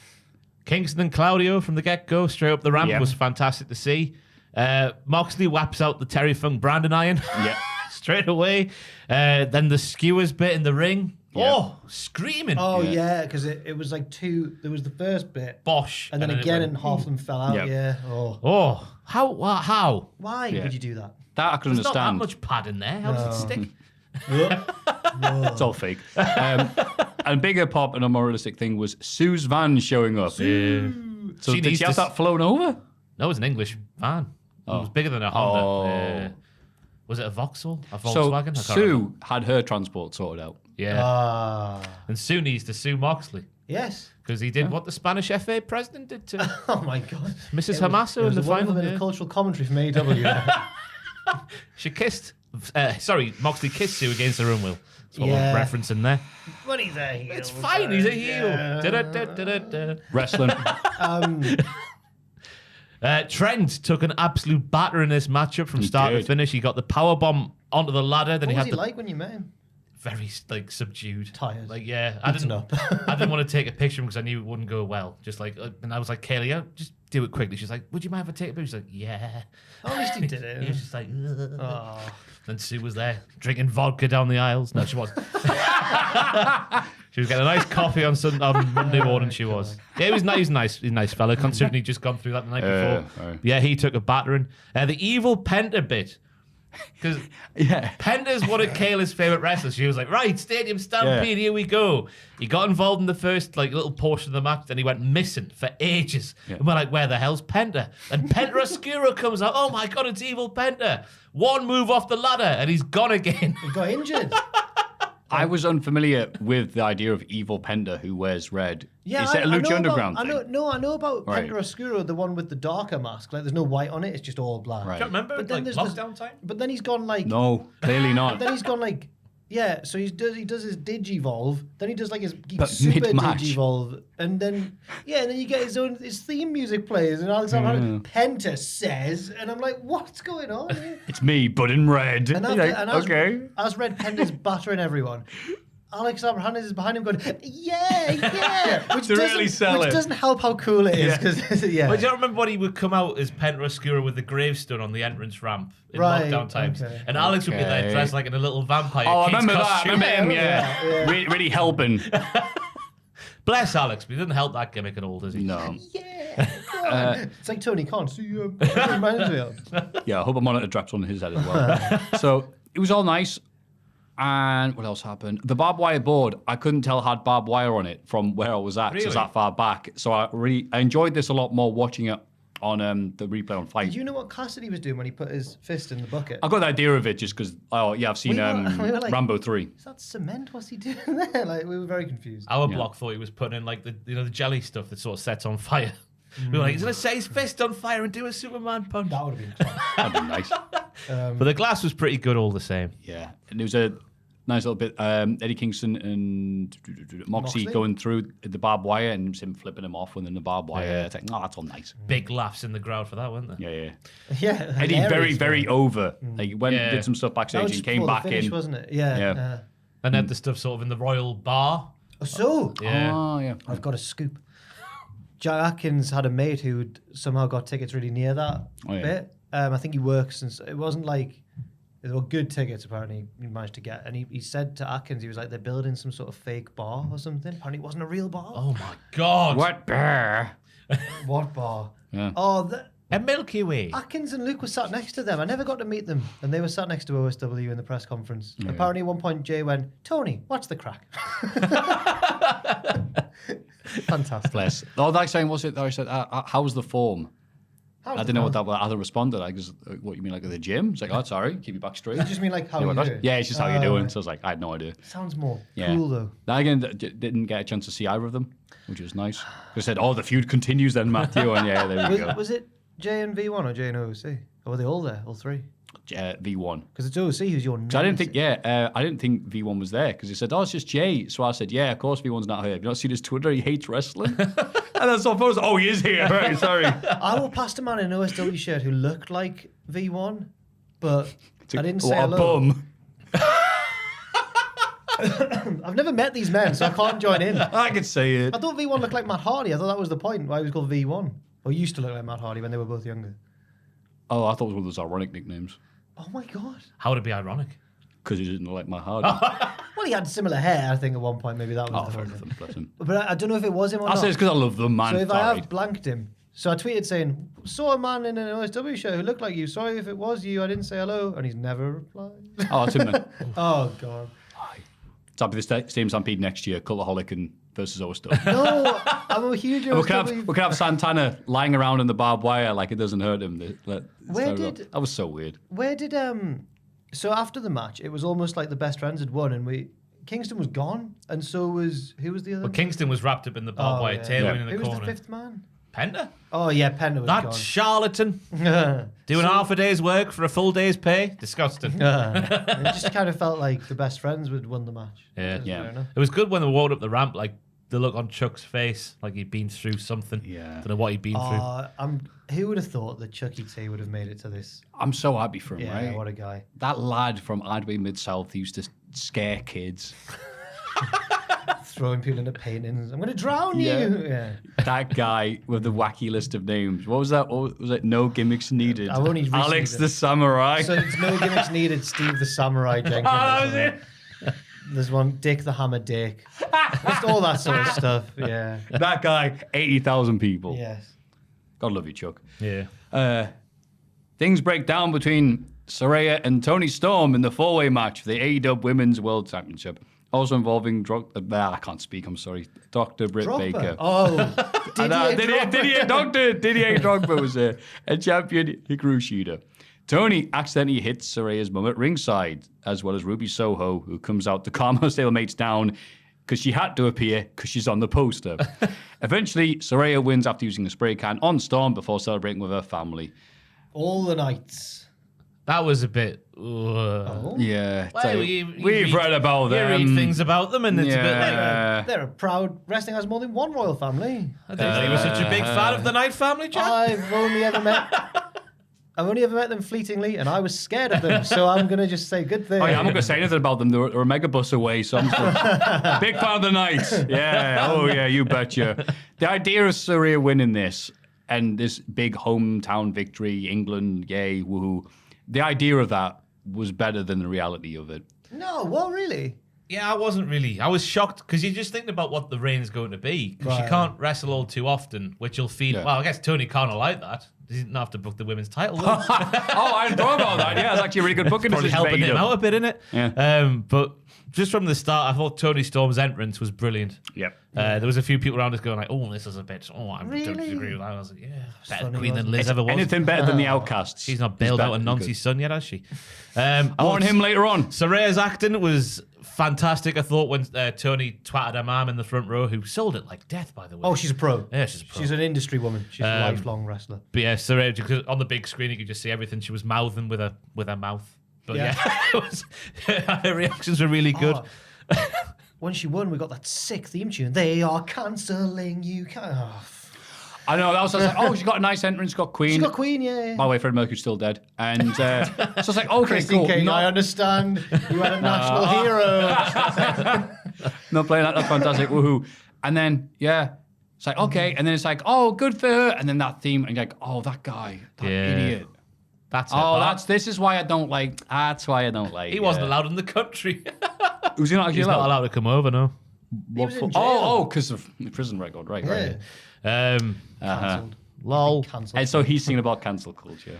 The stomp where Tony was being held in a submission by Saraya looked like death. Although it should have been Great legitimately sparked. That stomp was amazing. Yeah. Love And that I did. To be fair, the finish of the match, they had like it was it who was it? Britt had Sheeta in the thing, and it was a weird bit because I think they were just waiting for the other two to get back at the ring because she was like, oh, she's trying to get her to open her mouth, and then she'd opened her mouth, and then she just didn't do anything. Australian lads at that point, a few rows back, put your fingers in her mouth. By this point, that's how it's done, right? Point, the beers were flowing quite a lot. And the comments folks like, all right, what's next? And they're like, well, we hope those other two get in so we can stop doing this spot, which is going nowhere. There's a bit where I can't remember who, but someone can clearly just shut the coffin and win. Like, you idiot! Shut the door. I like them. Oh, great. But I just the I'm fact the they Scottish were lad, I'm the man cutie. up the places. There was they're busy over there, and I just like the shoot nature of the ramp area, whatever she calls it these days. Not the rampage. It was ramp area. it's the night spike or something like that, the night driver or something. Night spike? The word night is in it. It's the Night, yeah, what's a night spike? No, it's not because I've made that up. It's the night It's something. the light like spike. Oh. It's the hype train. I can't remember. What's it But I called? like the fact that she sort of stole one while the other people were busy doing moves to each other. But yeah, all I was thinking of was what the reign's going to be, and not necessarily like being like, yeah, go on, England, we've done it, we've beat the Americans and the Japanese as well, and the New Zealandish / Australian. Where's she actually from? Tony Storm. Tony Storm. Oceania. Yeah. Saraya finisher night. It's just bringing up her mum's moveset. I don't know. The night night. Called. The night. Night. Go tonight. Yeah. But yeah, again, it's what people point out. Oh, so there's only room for one women's match here on the AEW show when people were up in arms about SummerSlam only having two matches. I think the big difference was WWE had been hyping up, Trish versus Becky, so they thought, I expect that to be at SummerSlam. And also, Rhea Bloody Ripley could be doing something, but everyone's injured, so I was like, all right, fair enough then. The difference was AEW hasn't hyped up any other match. But is that worse? Is it just bad in a different way? Oh, yeah. Bad, but in a different way. Good. Moving on. Darby Allin and Sting win their coffin match against Swerve Strickland and Christian Cage. Yes! That was glorious. That like. Right, so it was a multi-layered intro because the lights went off, everyone got the lights out, goes, oh, it's the Wyatt tribute, that's nice. And then it shows Sting in a top hat. A wonderful tribute to Jack the Ripper. What is it with wrestlers Yeah, I paying know, they tribute love to it. Jack the Ripper? They love him, don't they? Was it NXT London when Finn Oh, Balor had yeah. like, and there was a woman screaming when he was Yeah. dressed as Jack the Ripper? What a wonderful tribute to him. The Ripper! Maybe it was a critique because Finn's Irish though. He didn't want to cast him in a good light. I don't know. Yeah. We stand Jack the Ripper. Well, I was worried at first. I was like, oh no, but then he then- was bloody Joker Sting again. Yeah. wasn't he? It's a derby. hell. Sting, is it time? Turns on his joke. Like, no, it's not showtime, little Derby. I don't know what the hell he was doing for there. It's indeed showtime. And you go, oh, that's nice. And then, oh, I Well, mean, it was good live. Like, I've got a video on my phone. It's sensational. I don't. Yeah. It's not a song that's ever really done anything for me. But I'm not a metal boy. That hook. He was in the. and not the one your mum likes. See, because when I started watching WCW, that's what Sting came out with, the Right, live version of yeah. that song, and it just sounds, it's got more oomph to it. So it's just like, some people go, I don't know, but people don't like it at all. But I'm like, no, it worked for that period. Okay. It's Sting. I reckon I made it through until my like late mid-teens before realizing it was a Metallica song and not just Sting's entrance theme from WCW. Yeah, Sting was in the booth recording on himself. The match itself was a big load of silly bollocks fun. Yeah. Absolutely. Oh, so the other entrances, Christian's Big Ben. had Big Ben. Well, the Elizabeth Tower. Thank you. Well done. Big Ben's the bell. Yeah. And so is Christian. Big Ben, I heard you have a dad. Swerve Strickland came out with his entrance being wrapped, and he just looked like King Pooh. I'm starting to find him quite scary, you know, because Aye. he started off being a cool heel. Whose house? I'm the dog's bollocks. But he's a bit deranged. Yeah. I find him quite scary in a good way. But yeah. He should be world title fodder for me. Yeah, Like, yeah. Oh, he's Everyone was saying as he was making his entrance to the section I was at was like, oh, he's so good. yeah. Look at him. Woof. He was wearing someone's jacket, and I didn't quite catch on commentary whose jacket. Oh, it was. I think I read this. I'm not entirely sure. It was Jimmy Raves. Oh, Tribute, okay. obviously. Fair enough. Prince Nana. Also making this. Yeah, Prince Nana making it at Wembley Stadium. Oh, Got it's days. good moves, literally- him like Yeah, he's dancing away. Yeah. just like that. And he had his shiniest suit on. Absolutely. Yeah. Yeah, it was just big old dirty bollocks, as you said. Great. Really enjoyed the thumbtack jacket spot where Darby gives Sting the jacket to sort of jump backwards. We used to just Sting his Yeah, back. Sting's on Sting's match. I'm not doing I that. liked Christian tentatively, so he doesn't hurt himself, taking off the jacket, going like, So good. it's the little things. Oh, and one of the biggest chants of all night was Sting and Christian going at it in TNA. Yeah. TNA. Yes. And they tweeted it straight away, didn't they? yes, they did. There was the bit where obviously Darby's arms tied behind his back. It's amazing every time you see it, what he does. Terrifying moment, this. 64-year-old Sting having to do the as they put on commentary, the solid British steel table spot twice. Good save there. And nailing it. At that point, I was like, the first one, I was like, wherever Maffew is in the crowd, I feel bad for him because they're looking around you going, I am the same. Oh, yeah, yeah. Oh, you don't seem too upset about it. Fair enough. I got over it. There was the Darby's missed coffin drop onto the floor, onto the top of the actual coffin. God, yeah. And then we've got to replay the match, unfortunately, because Swerve's hair was out the coffin. And that is a part of his body, and that doesn't count as a win for me. Yeah, hair is people. Maybe he grew it out strategically for the match. Exactly. Yeah. Thinking man's wrestler. Cerebral Swerve. I know that we all, in the build-up, everyone was like, there are, and I do agree to an extent that there weren't enough singles matches and too many big multi-man matches on the show. But some of them were the right type of multi-man match where it was just chaotic fun. And I don't have a problem with that being on the card. Yeah. Yeah. Because the singles matches that were there did feel absolutely massive, which I guess helped along with the lack of singles matches, if that makes any sense. Yeah. It did make sense. The only one where I was a bit like, why is Orange Cassidy not defending his international title on international land? Yeah. Against an English wrestler or something like that. Maybe it was because of Pac's injury. I was going to say, who else? Because you could do. OC versus Kip Sabian, be still my beating heart. So, Poison him. It would have been a good match. Yeah. yeah. Well, it would have been a good man. They did some good stuff on Collision together. I'm happier that this was just all the hits. Yeah, Fair yeah. enough. And I'm like, yeah, fine with that. It's kind of the Darby and Sting match now. They've done this on several pay-per-views where they've had a tornado tag of some sort. Yeah, Sting, the hardcore legend, wrestling at AEW's highest ever attended event, Yeah. TNA's highest ever attended event, and I think WWE's as well. Whoa. Yeah. Well, yeah. There we go. Must have been. Yeah. I was walking down Wembley Way on the Sunday morning just thinking, Sting's going to jump off that arse tonight, you know. Bit of a shame he didn't. Yeah. Lazy. Yeah. Yeah, nice. Yes. It was a good match, yeah. After being ambushed by him the night before Rev Pro's anniversary show, Will Ospreay beats Chris Jericho. Sammy Guevara tries to console Jericho afterwards, but Jericho storms off. Whoa. So yeah, you are right. On TV building up to this, Jericho's build-up to being a brave babyface was to accept Don Callis's offer, realizing, he was going to betray me anyway. I'll betray him. Very likable Jericho. And then to challenge or accept Will Ospreay's challenge for Ospreay's hometown, near enough. And to take credit for Ospreay's career. Yeah. So, of course, the crowd, people were still cheering Jericho, obviously, but Ospreay massively over, obviously. And this worked really well. I know you said before, because I've gone Ospreay this, whatever, overrated.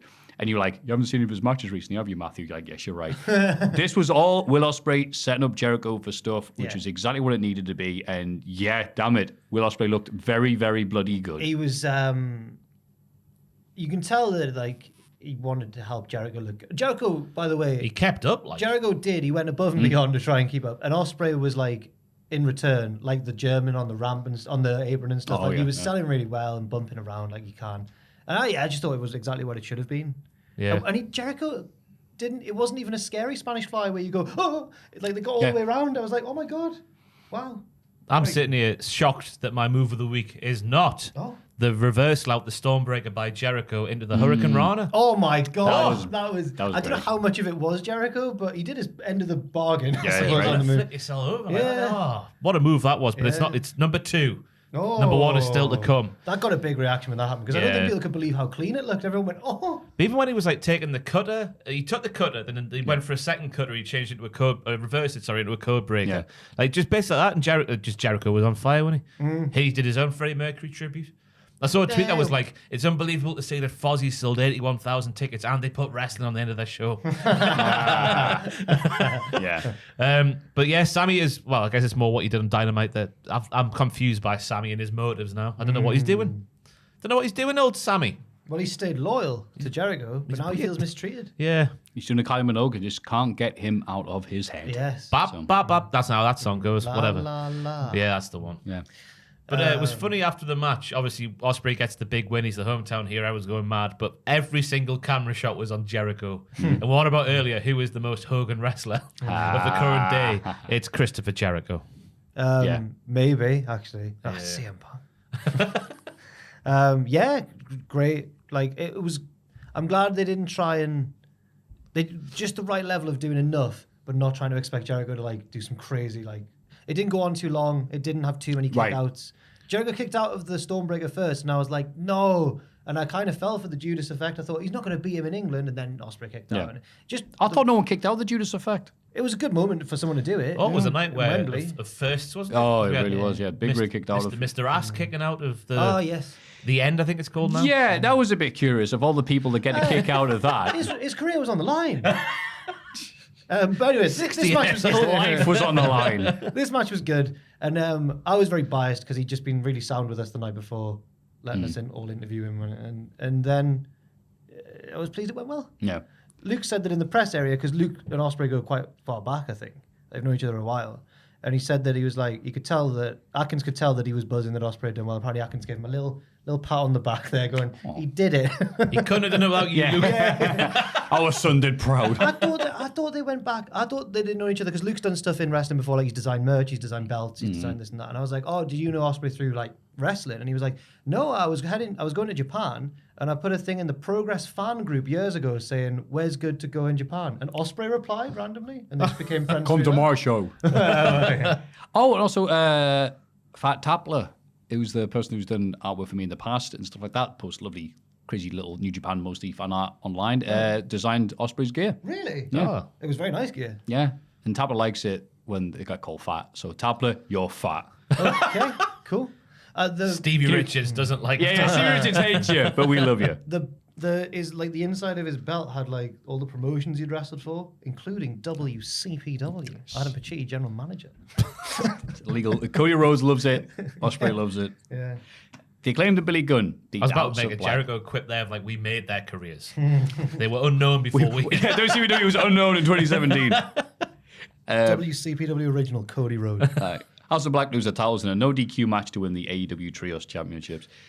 It's a load of balls, this one, wasn't it? Prince Andrew's a diddler. That's all we need to say. I know there was another line after that. No one heard it because everyone was too busy going, Meghan Markle, you're nearly as bad as Meghan Markle's what he followed up that with. wouldn't have gone down as well. Yeah. She's very split. She's like CM Punk. People are split on Meghan Markle. Meghan Markle, like CM Punk. Prince Harry's like Tony Khan. That's what my parents would say. So, I'm team Meghan Markle all the way. Anyway, what were your thoughts on the match? Now that I've escaped from that one. I thought, this one got a more subdued response online than I enjoyed it a lot of the time. Oh, live I liked it because it was a bunch of balls. Yeah. But people watch it on TV and analyze it like proper wrestling people. Like, so Billy Gunn's the first person to kick out of that kick. Yeah, his career was on the line. Brody King, who's supposed to be playing heel, is the one going, "Rah, Hulk up." Not a lot of people like Julia Hart taking the low blow. Oh, yeah, that didn't go down well. She got scissored. Yeah, anyway. When you went, it was a load of balls, I was going to go, and fannies too, but I've stopped myself. And now I've said it out loud anyway. I remember when Taz was Ross's move of the winner. When Taz it was wasn't even commentating. the top 10 for the record. Okay. Thank you, Val. Serious business. When Taz was commentating for Impact Wrestling, one time someone got hit low, the woman got hit low, and Taz asked, "Hey, does that hurt a woman?" Probably. He's lost when yams are involved, though, Taz. I've already yelled that. Not the yam bag. Very serious wrestling match, this. The one got nailed, though. Billy Gunn nailed The one and only. The one and only, sorry. I leapt out my little seat. And he landed up, he died. But yeah, it's like, the one and only. I yelled to no one in particular. I thought Brody King looked like a beast up until the finish. I thought he was fantastic. We've gone through Mr. Ass kicking out the Black Mass, or the end, whatever it's called now. It's still weird to me. And I guess if the finish has to be the Acclaim winning, all the finishes getting hit on Brody King was fine. Because they hit multiple finishes. I thought it was a nice palate cleanser before the main event. I'll say that. Like I said, it wasn't the best match of all time, but yeah, I had fun watching it. Nice tribute as well. Live. In the end. I think live it went really well. It worked better later on in the show when everyone was a bit drunk than it would have done being like an opening match or something. Yeah. That reaction for the Prince Andrew line, though. Highlight of the night, Prince Andrew. Doing what happened at? I mentioned that bit and I say, I nearly spat my beer over the bloke in front, and someone goes, "Was it Prince Andrew?" And I go, "No." But then I go, "No," and then someone goes, "I wish it was." And I'm like, "All right, okay."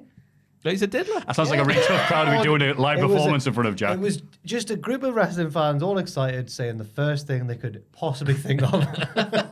It's not my best presenting performance, but it was fun. Well done, you. Yeah, a palate cleanser. We'll call it that. And then MJF and Adam Cole begin the main event as friends, but gradually bend the rules more and more. They pin each other with a double clothesline, but agree to carry on until they have a winner. After a ref bump, Roddy Strong interferes, still with his neck brace, and attacks MJF, urging Cole to hit him with the title belt. Cole can't bring himself to do it, and MJF wins with a roll-up. Cole and MJF hug after the match while Strong stands with the Kingdom on the ramp. Yeah, they had me like a fish on the end of a fishing line with the way the match was structured, obviously with the T-shirts, thinking, they're friends. Then it's Cole who's the one who sort of turns a little bit heelish by tearing off MJF's shirt and going against the concept of friendship. They had the stuff where the brain buster on the stairs, where I think MJF landed on the actual stair part, not the flat bit at the top, which was gnarly. Then we had the bit where MJF was being a wholesome babyface, not doing the tombstone on the table, but then Cole was able to do it. You're thinking, oh my God, it's going to be Cole who does the betrayal. But they didn't. Yeah. This was really clever because it prolongs the storyline without making us feel shortchanged that we didn't see the blow off. I don't know how they did it, but they did it. And it didn't feel like we were shortchanged at all because it was a great match and there was drama and you didn't know what was going to happen. And it just worked. I think it was because it was the finish no one was saying before the show. Yeah. Everyone was going either MJF's going to turn or Cole's going to turn. That's the only thing or two things that could possibly happen. But it good worked. Remain friends. Yeah. I did think when they did the double clothesline, which I didn't get watching live. What do you think? They just ran I did into tweet each it. other? Then they hit a clothesline, then they pinned one another. And then everyone went, what? That's it? It's a draw? I didn't appreciate it because it was technically a double clothesline. It wasn't. It was two blokes doing one clothesline. Well, yeah. That's one clotheslines. They were exhausted. Whatever. Yes, I was exhausted. I really enjoyed MJF's delivery on no. That When he's was- asked for 5 more minutes. I I was thought like, that was going to be "No!" it. I thought that was going to be I it. think I started to say to PS, I was like, if this is just to set up a rematch at All Out, I'm going to be fuming. And then he Yeah. goes, we're going, 5 minutes isn't long enough. I was like, oh. That Raw when he dropped the F-bomb Oh, yeah. was literally like a goal was scored at Wembley. Wah! That's it. It was, should yeah. have its own pop name. The F-bomb. the MJF bomb. Hey, well done. The MJF bomb pop. It was an amazing noise. Bryce taking his bumps. No? Very good indeed. The accidental Panama Sun. Whoops. Oh no, he said. And then That's again, your friend. again when Roddy gets in He's there dead now, and, sorry. and hoops MJF and the Nads, we're all. Well, Yeah. I was thinking anyway. Oh, the Kingdom are going to align with Cole. Cole's going to get the win here, but no, they turned it around again. Oh, it was Cole who, when MJF agreed to give him the restart the match, and he turns around to put the belt on, and Cole tries to roll him up, and I was like, oh, who's the boss here, boss man? As OC would say. Who's the boss And then now? the bit with the chair. Yeah, There there you you go. go. And I don't think there's so many people wrap it on them, then lie down. Yeah, very clever. Yeah. Yeah, it was a match that had everything. It was. really was. Yeah. I saw some people not appreciating the fact it ended without a turn. It's going to keep on going. Yeah. You have to remember, it is still currently the most entertaining thing in AEW. Yeah. It's drawing. The World Heavyweight title is almost an afterthought in some aspects. And also really good booking because it means if there is anything, they have to work around CM Punk again. Well, they've got MJF right here. So I good wouldn't be for them. surprised if it's the main event of next year's as well. Yeah, if it Or goes they on keep it that going. long. Yeah. Or they could fall out in the build to it, maybe. Yeah. I think they've already sowed the seeds for one of the matches on next year's card with Sammy and Jericho's goings on. Didn't that last that long? I think they'll be a tag team for a while and then it'll all fall apart. Just in time for Wembley next year. Another live edition of Judas, maybe? They'll have to sing another song, won't they? And- I hope and they you- sing Enemy. Oh, yeah. Have a legless man trying to get up no. the stairs at Wembley. Have you watched it yet? I shouldn't. No, because the mental a image is preposterous way video. better. Nothing that's going to...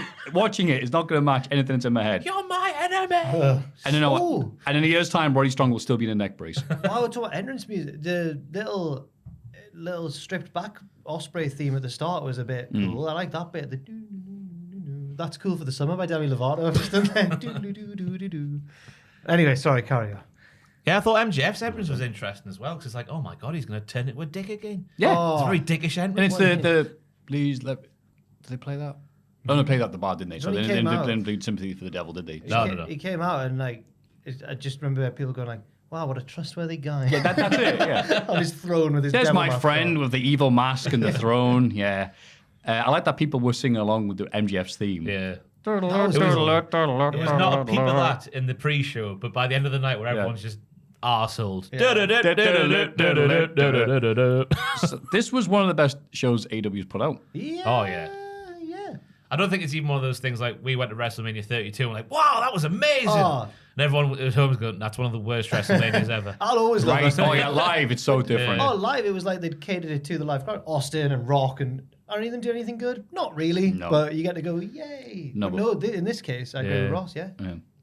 Great show. A home run. 5 stars. Invite us back next year. Monday Night Raw. Damian Priest beats Sami Zayn after interference from JD McDowell. Google me. He tries to celebrate with Priest afterwards, but he's having none of it. Owens and Zayn beat JD down. Seeds are sown. More seeds. This story's had lots Nothing of but seeds. seeds. It's all seeds.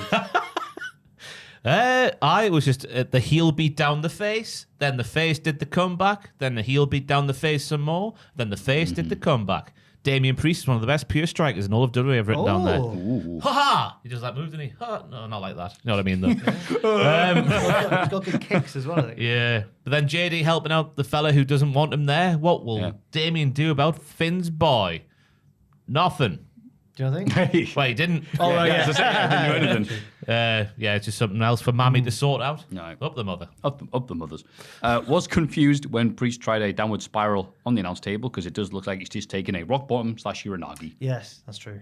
So, couldn't think of a worse move to do on a table, but what do I know? I'm not a wrestler. Soraya's submission hold.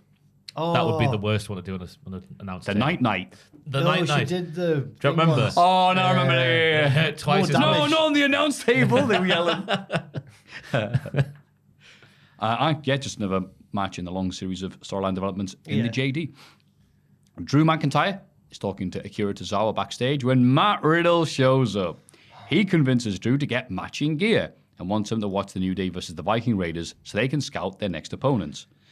Drew's coming around to the idea of tagging with Riddle now because he was like, oh yeah, I'll go out there. I'll see you out there to scout our opponents in the front row, watching the show and whatnot. I'd really rather he was teaming with Tozawa. Yes. That'll be a better tag team. Yeah, be better promos. There's a mild pop for Riddle when he showed up. Then he started talking about haggis, and it just all went. Yeah, I'll get some hot dogs. Maybe you get some haggis. You know why, Maffew? Why? He's from Scotland. Really? Yes. Why is Drew playing along with this? He's like, oh, it's not a bad idea. They've doubled his contract. Doubled it, at least. And then out of spite, because he's costing them loads, they've gone, I'll stick you in a tag team with Riddle. You're like, Anyway, whoa, that wasn't in the contract. Is they trying to rub out the signature? You sounded like Nixon there rather than Drew McIntyre. I'm not a crook. I hope this is leading to just an excuse for Drew to turn heel. I feel like there was a comment on our pictures video recently which was, oh yes, another month of booking a Drew heel turn, because we always just want Drew to turn heel. But you can see it like getting sick of Riddle and then just snaps. But is it a heel thing if you beat up Matt Riddle? Yeah. He's getting near pop. I'll take anything at this point. That I'm Brew left out with the lid off for a few hours. Near pop. The Miz arrives. Oh, okay. Now, I'm not saying I was tired after AEW All In. But I'm just saying, when The Miz arrived dressed as LA Knight, it did take about 5 seconds for me to realize it wasn't him. I was cheering, and then out came... It took you a few seconds after The Miz appeared on screen to realise it wasn't The Rock. Is The Miz... That's what I mean. The crowd started booing him. I'm like, what's he done? That's not him. Has The Miz got the greatest back catalogue of these ever? He's done The Rock. He's done Cena. He's done 2 Rocks. Cena. LA Knight now. Maybe that's it. Someone else in that. He didn't... CM Punk did Jeff Hardy. That was a good one. Because that took ages as well, that one, because he had the long hair at the time. Just cutting the kids going, hang on. Aye, so he arrives just at LA Knight and cuts a mocking promo with all the LA Knight catchphrases. Miz has been so good talking crap about LA Knight. Yeah. I mean, I mean, what? I mean, I mean, what? Yeah. Hey, Knight, did you get a new haircut or something? Oh, it's me. Miz's impression of him was hilarious. I mean, I mean, what? I mean, I'd start talking and jumbling my words. Yeah, what? Hell yeah. I mean, just yeah. If you want it was some scathing criticism. If you want a free t-shirt, give me a hell yeah. I mean, give me a yeah. The line where he's like, you can cheer for anything, which means your support means nothing. Oh. And I was like, you bitch, Miz. They've been waiting for these. They've written these lines months ago for someone to use them on. That doesn't involve, tiny balls. And it's like, oh, here we go. All the good stuff coming out now. He said anyone could be LA Knight. It's generic and vanilla. And I was like, he's the only bloody one doing the 90s throwback stuff. Miz, you heel. I'll disagree with you. It's got you there. I think this made me go and watch the old Hey Hey Hey Ho Ho video aimed at Braun Strowman. Yeah. It wasn't as good as this. It's aged not that well. Yeah. It's a good tune, though. Oh, yeah. It was the best of the three. Hey, ho, ho. There's a lot of shots being fired in that song at other people. It's like Braun is dumber than Lana's TikToks. Wow. Which I doubt she gave the green light for them to say it. Instead of dress shoes, this dork wears Crocs. And that's a really specific thing. I bet Braun did show up for an event once wearing Crocs instead of... Out wrong with Crocs? Yes, there is. Oh, I've got a pair of Crocs. Oh, God. They're my going downstairs shoes at the flat. Yeah. Everyone says that they're I've never tried them downstairs on. Everyone says they're really commpy. They are really comfy. Oh, I don't like them. You put them on with no socks on, just bare feet and little bobbles on the bottom. Makes you feel like you're walking on bars of aero. That makes no sense. But it is nice. No, and they're relatively cheap as well. I just wish they looked... Does it not hurt? Not like they look. Oh. Comfy. Okay. Very comfy. Sounds like a Croc to me. Richard Tubman, fashionable man of the office, he wore Crocs in here. No. They were like, remember the like grey marbly, like a marble effect. No, I never ever thought you would ever wear Crocs ever. So if you don't like Crocs, you're not fashionable. Damn it! You're not this close. But yeah, the bow on the end of the Miz promo saying, "Whose game really is it?" With everyone saying M-I-Z. Yeah. Oh, that's a good promo. Oh yeah. Yeah. I'm hyped for this match. First match Miz has been involved in a long time. I've actually been excited for. Oh, nasty thing to say. That's not fair. Since his Ziggler retirement match feud? That was 2017. Yeah, it was ages ago. Yeah. During the New Day's match with the Viking Raiders, Ivar slams Kofi into Drew and Riddle at ringside. Drew gets angry and starts throwing chairs. One hits Woods and allows... Yeah, I'm like... yeah, allows the Vikings to get the win. It's supposed to be accidental. I'm like, was it? Woods is there. Yeah. And Drew goes... bang, and then they're like, I think he was aiming for one of the Vikings. No, Eric was within 2 yards of Xavier Woods at the time. Drew and Riddle chased him off the belt, and frustrated Drew apologizes to Woods. Yeah, he's like, you all right, pal? Did you see what happened? Later, Drew says he's going to ask Adam Pearce for a stipulation without tags in their upcoming match. Yeah, it sounds like some sort of like no DQ. Tornado tag. Yeah, Texas Tornado, yeah. Full count anywhere, maybe. Timely for Florida, the tornado tag. Maybe that's why they said it like that. Yeah. Got a stipulation that doesn't involve tags. You mean it? No, don't. Yeah, probably is, yeah. I thought, yeah, that probably is it, yeah. Well, maybe it's a hurricane, not a tornado. Hurricanes are bigger and more destructive, typically. Yeah. Is that Ed Helms? That's geography. That's geography, yeah. Highlight of Money in the Bank weekend. What was said? God bless Kofi Kingston. He was a wrestler who had an accidental thing happen to his pal, and he understood it was an accident. So God bless him. Yeah, it wasn't, though. In this instance, he was wrong. That's how you know the New Day are turning heel. Because babyface tag teams, if there's the slightest they're like, oh, you hit me, we're turning, I've had enough of you, blah, blah, blah. Heels, when they hit each other, are like, splat. Oh, sorry, pal. I know. Yeah. Maybe it is, maybe it is. I really enjoyed the bit of commentary where they came back from a commercial break, and it was Michael O'Wade, I forget who it was. They must have spoken about people who wore antlers at ringside before the commercial break. Yeah. And they forced themselves to correct themselves. No one cares. Because they got it wrong. Because, of course, the Barbarian wore antlers at ringside, not just Valerie Haller. It was the biggest, most egregious mistake in the history of commentary on wrestling. And I'm glad they what were they? I don't understand. I thought they weren't even saying no one else has worn antlers ever, and you can quote me on that. It was just, I wonder if anyone's ever worn them. It was just like, oh, during the break, someone said, yeah, the Barbarian. It's like, right. Who is backstage and is the biggest Barbarian fan? Yeah. Who's put that in their ear? Is Triple H a big popular? No. Well, maybe. If you squint, he could look like around? one day Triple H. I love the idea of someone like Hayes or someone kicking off going, we need to give credit to the Barbarian. Hey. The Barbarian did that in 86. All right, okay. But I guess the match itself, it was just a standard match, wasn't it? Maybe it was 80s and 90s wrestling enthusiast Michael Cole, as we've now learned. Territory Days Michael Cole. I don't know. Yeah. I actually got to see the Barbarian on my New York WWF TV feed. He was in the subway with his antlers. Have you ever traded tapes with Cole? Oh, I don't know. He didn't use his real name. If he did. Damn it. Sean Coulthard. I think I've got that right.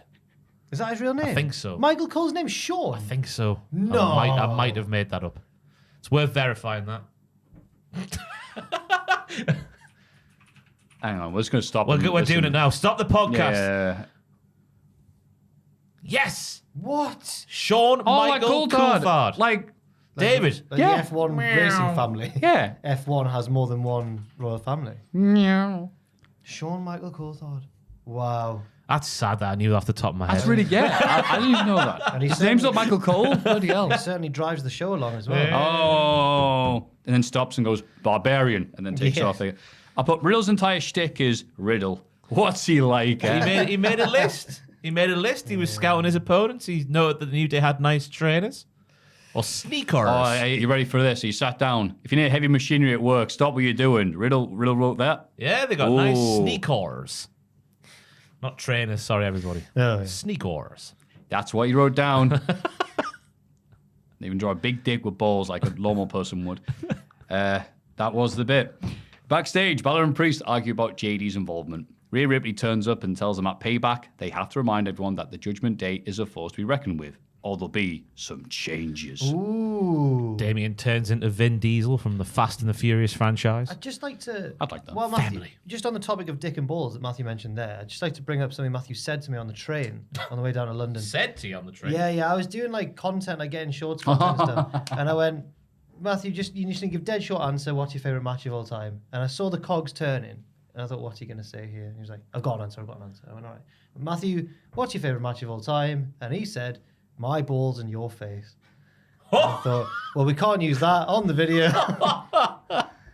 Is he revealing something that wasn't supposed to be said publicly there? No, he said it on a packed train. That's purely backstage gossip. He said it on a packed train next to that poor stranger girl we were talking about at the start who made friends with us. She laughed. Did you? No, she didn't. So I said Triple H versus Captain Shaq at the Rumble. Then she laughed and went, the No Way Out match was way better. On the subject of dick and balls. It wasn't. You're right, by the way. 2 weeks ago at the flat, I had this randomly pushed through the letterbox. Is it some sort of code that I'm going to get castrated or something? Joel, I'll send it to you for the post-edit. But just in case you're listening, randomly, it was whatever day of the week it was. It was the 18th of August. I had a pepperami and 2 packets of Tesco's cashew nuts put through me door. Through the letterbox. And I was wondering if it was some weird message. Yeah, some sort of gangster code. No, I get it, but that's how they're doing it. Yeah. Here's some free food. I think maybe it's just stupid. How was pepperami? Is it still nice? I didn't bloody eat them. Are you joking? Did you not? I don't know where they came from. Tesco's. Oh, Ross that went bad last time, yeah. Oh god, yeah. Down the Tesco chicken.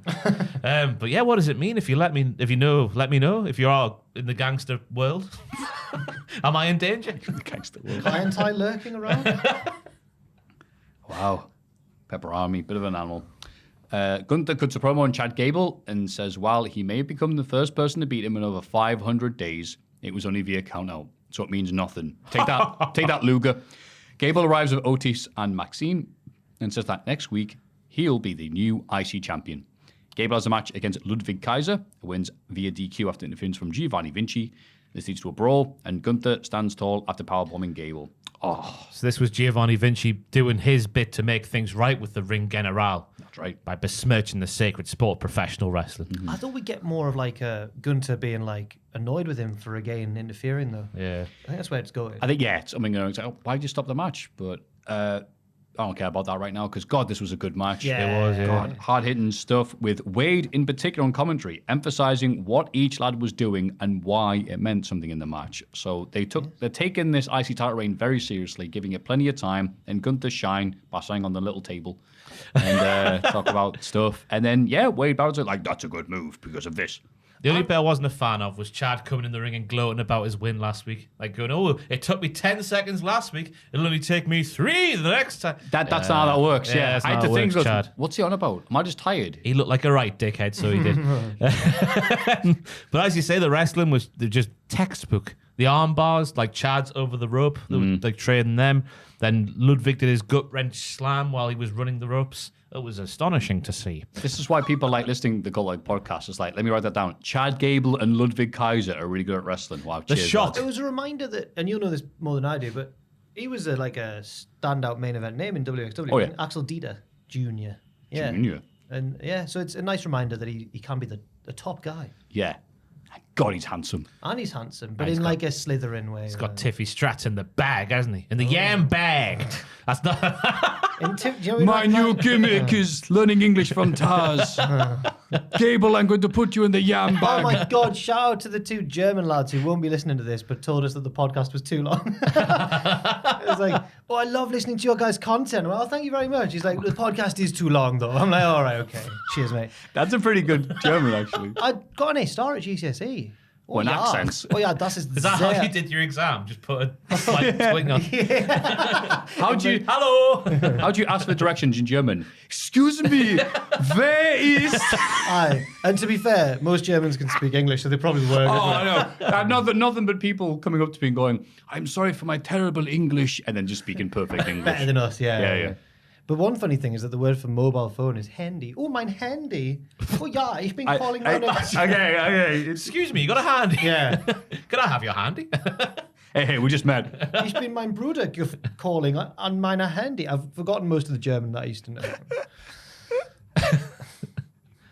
This is why Gunther's never smiles because he hears this podcast. I was going to say, were you speaking German when your balls in his face scenario happened? Hey. I only had one interaction. Mine, Dick, and ein, or whatever. I only had one interaction with him, Gunther. I went, "Good match, man," and he didn't reply. So that's probably why. I heard your accent. Yeah.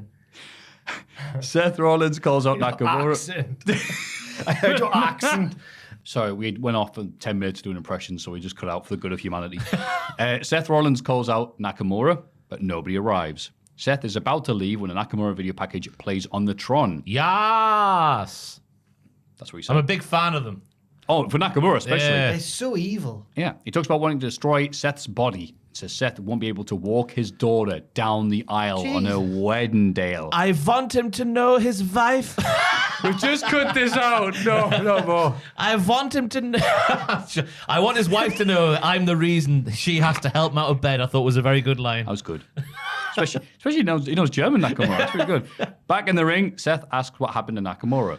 Yeah, why is he German now? Before vowing that he won't be able to take anything away from him. Nakamura attacks from behind and lays out Seth with a kick to the face, then whispers into his ear.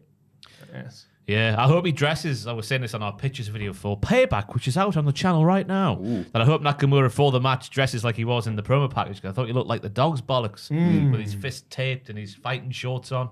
I think it fits the heel gimmick a lot more than the Elvis. He was wearing onesie. some odd drip in the ring as well.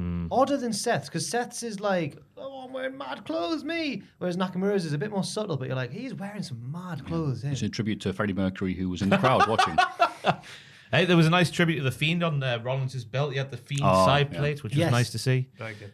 But yeah, I'm glad they're doing this route of the pre-recorded packages rather than the promo where. Bless you. Sorry. Yeah, the promos where everyone's going like just what in between every single Nakamura Was? line. Was you talking about? Welcome to the Cultaholic German podcast.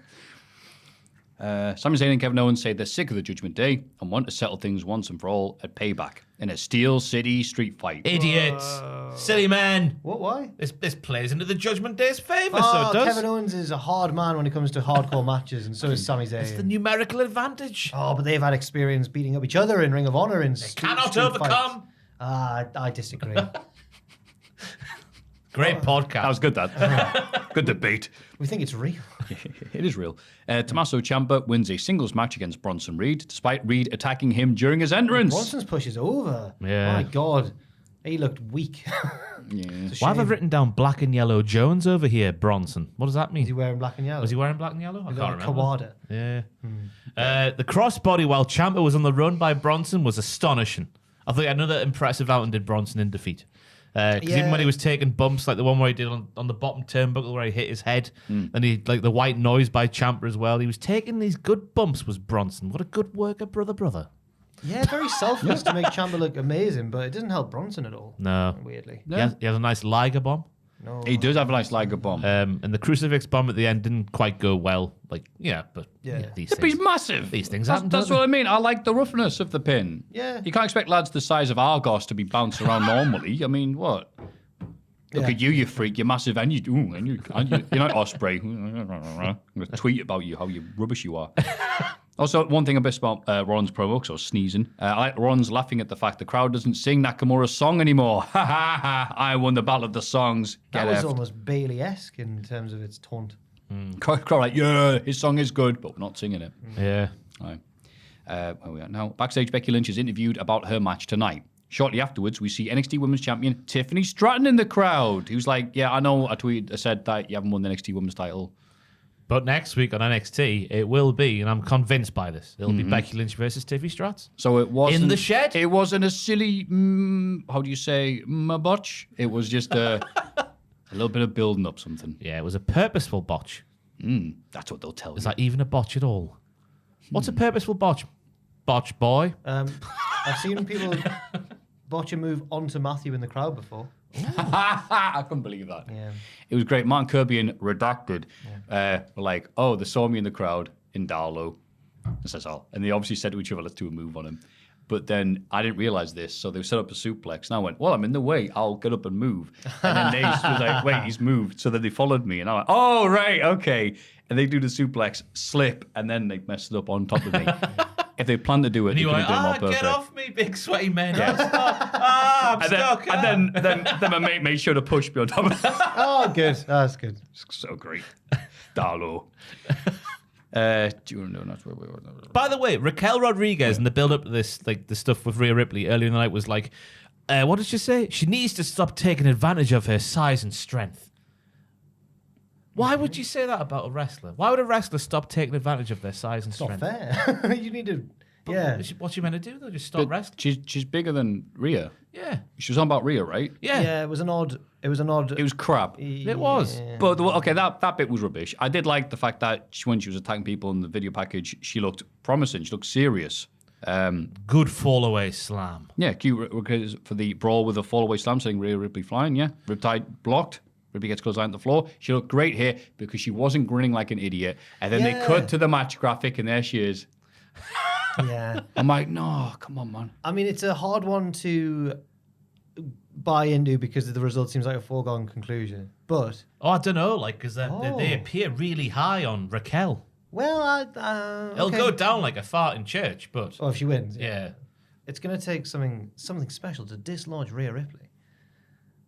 Oh, your watch can start speaking. It's going to start speaking again. I don't know how to do it. It's interrupted 2 videos now. We're off Sick the of this, man. Why does your watch talk? Because it's an Apple Watch. And Are I'm you too James old to Bond? understand what it means. He doesn't know how to work It it. picks up what I'm saying just willy-nilly. Like there when I was on about a fart in church, it had that up there and then saying, I do not understand underneath it. No one was talking to you. Watch. I've Googled fart in church. Here are the results.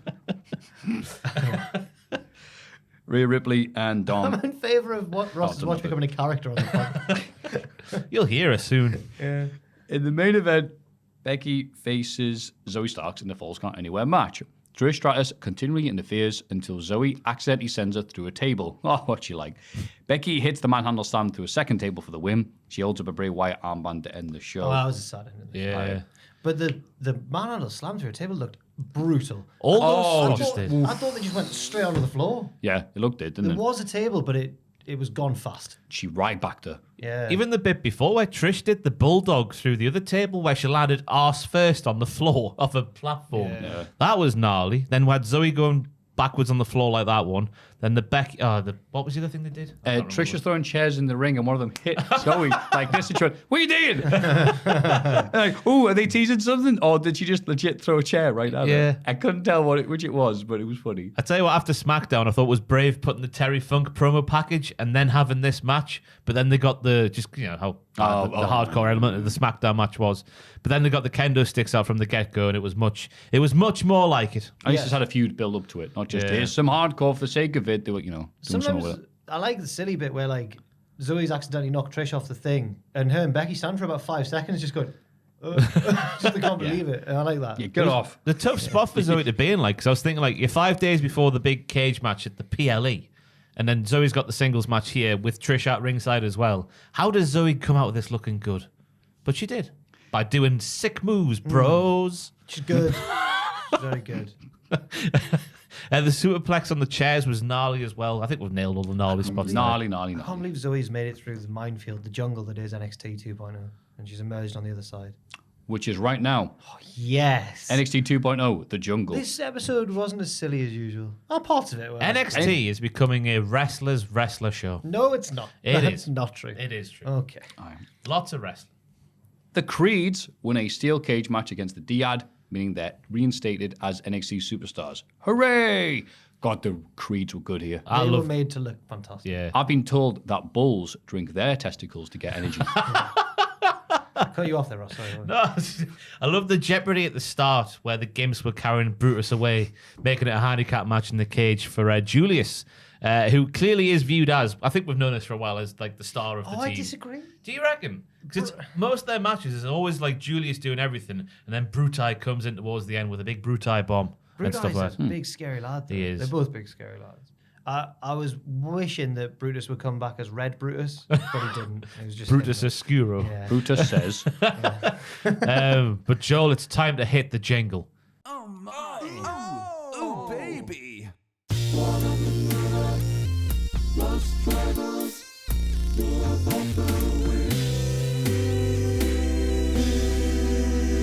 Do you know what it's going to be, Maffew? is it when your lad gets Julius? Which one was it? Zach He has Gibson. Zach whatever. Gibson Zach in an Gibson ankle. in an ankle lock, and then the other lad. Oh, what happened to Likely Lads? I'll tell you what happened to Likely Lads. He got powerbombed with one arm. He bloody well did, and that is my maneuver of the week I can't even figure out how you do that. because you're a big, strong boy. Oh yeah, that's right. Yeah, with Lots lots of. of yeah, right. I was supposed to have lots of bull spunk inside you, but that's not. Yeah, full spoon. One arm powerbomb.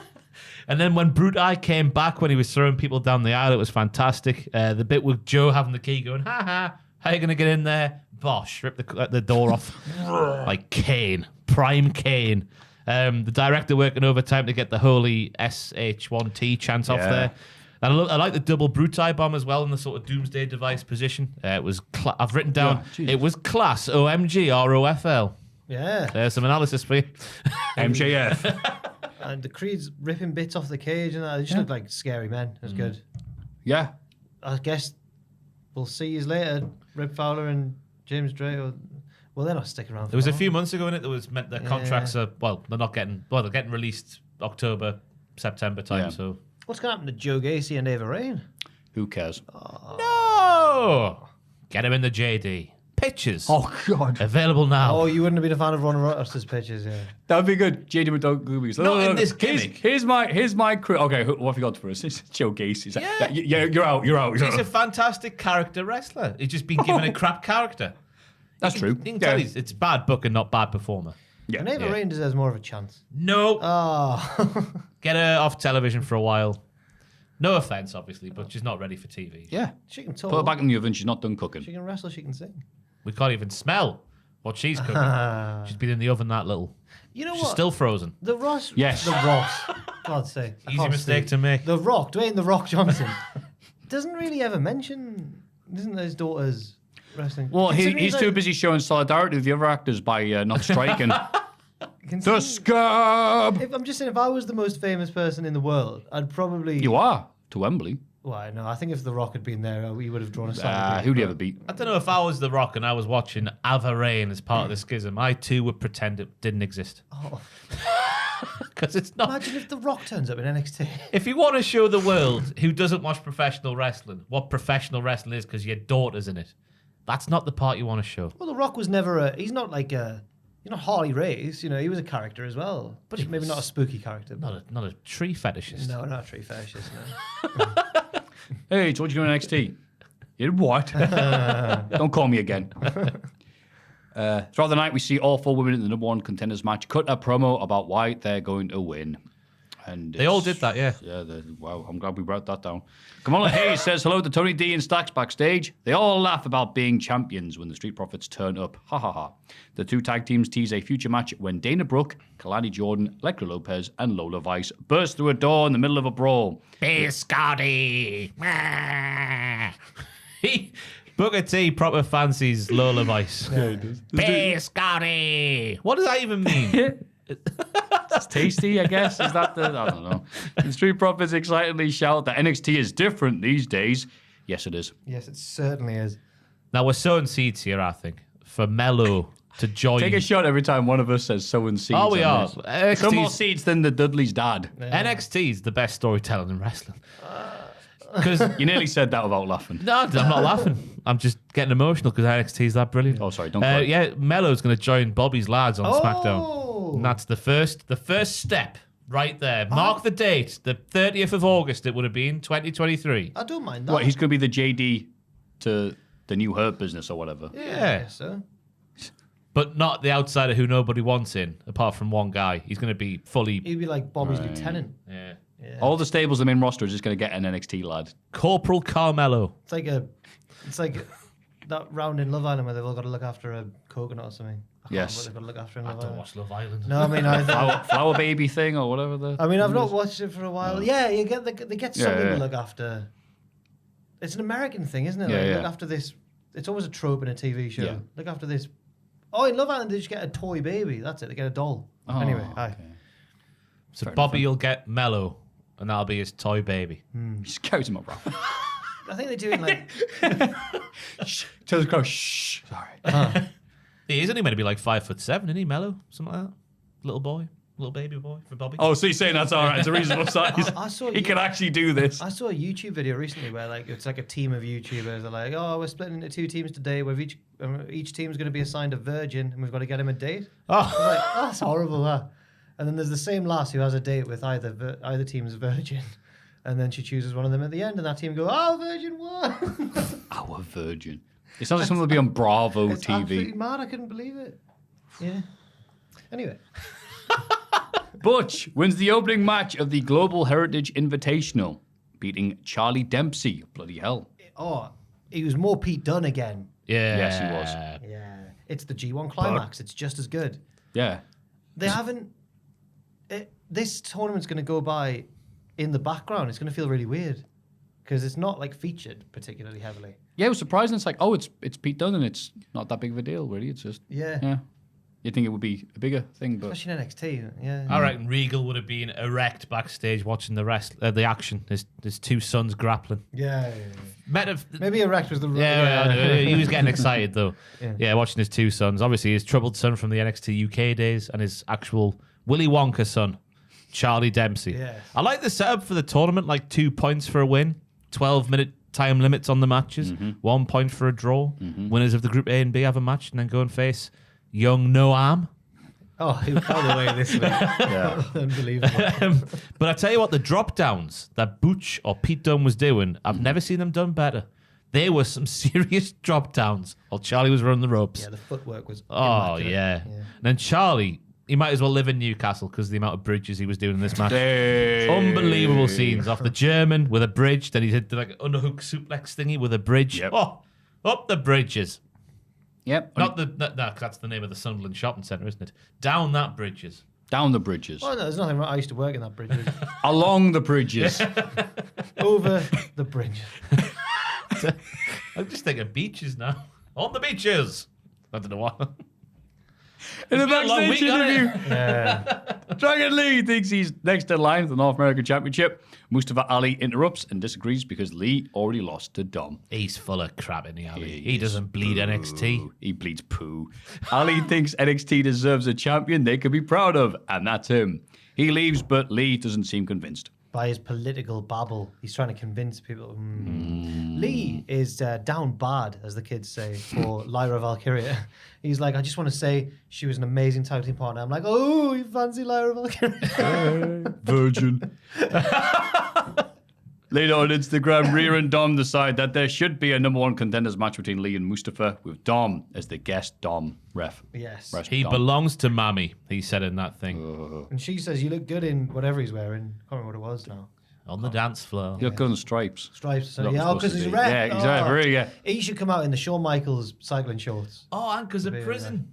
Stripes. Oh, I God, didn't get that. I NXT. thought she'd just been a very supportive You know what? mummy. The more you watch NXT, the more reward. It's like a great album. The more you listen to it, the more it rewards you. I didn't even get that the first time. Like the MJF Cole clothesline spot.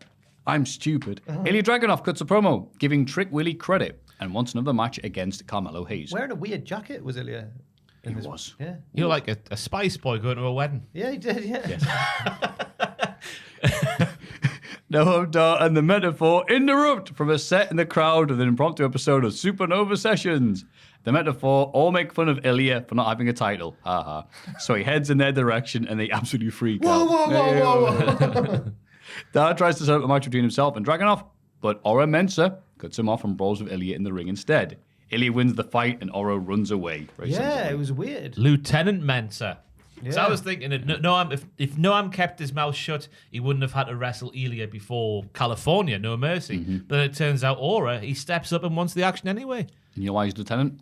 Because he's loco. Yes, he is. Crazy. Also, they seem to annoy each other because they can both speak German. No, well, there's only room for one person who can speak German in this brand. Yeah, there was a childish insult thrown at Ilya by Aura Mensa in German. I don't know what it was. What does it sound like, Jack? I can't remember what it was. Ooh, du bist ein Gefunkelglog.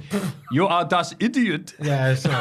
Is it, you don't speak German to me. Oh, mein Handy ist ringen. Oh, wer ist das? Oh, Ilya Dragunov. Oh, Von Wagner gets a promo on Bron Breakker wanting revenge and says that come Tuesday, it's going to be the pair of them, no DQ. That was class because it took me yeah. off guard because it's been a while since he said it, but this time it showed me how much he's grown because he didn't stumble this time. He just went, and come Tuesday, I'm going to batter you, and I was like, yes. he got both catchphrases in the same sentence. He was on about getting tabled, but then he also threw in there the come Tuesday. Yeah. I'm so proud of That that. was one Wonderful for the real promo, fans. Yeah. I want his For the real t-shirt. fans. When's his t-shirt going to be on sale? You've been tabled. When's that going to be on sale?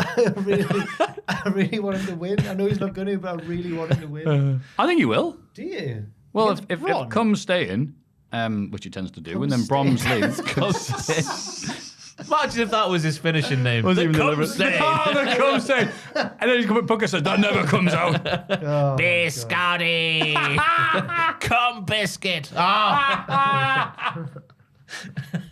But yeah, this My entire main man, the soggy biscuit in the ring right now. the entire shtick about the tables, and then he'll bring the hardware, Bron, you bring the yeah. Oh, it's all coming up, cum. It is all. It is fantastic. Matthew, what's a podcast you do where you may say cum like 50 times? It was a hell of a promo, though. He's still got the same cadence though, Yeah. that he had in the early days when I say like, Bron, you think you're Yeah. and it works though. But it felt better this time. Yeah, it was better. He's got Gone everywhere. the two catchphrases now. He's definitely improved. He's a merchandise machine. Is Robert come Stone was Tuesday. there with him. Robert Stone was there with him, but didn't need to interrupt this time. Like Von just had it all. He remembered all the lines by himself. He did. I need him to win. Oh. Maybe if Corbin gets involved, which we'll get to. Oh, yes. You're pissed off because I tabled your ass. Well, guess what? I'm pissed off too. So how about we take this a step further now? Come Tuesday, you won't have to worry about blindsiding me. I bring the hardware, you bring the wine. Whatever he That's said. amazing. That's a great one. If LA Knight had said that, we'd be like, whoa, yeah. Ah, saying what you do, it's the way that you do it. As you said, mate. Electra Lopez and Lola Vice win their tag match against Dana Brooke and Kalani Jordan.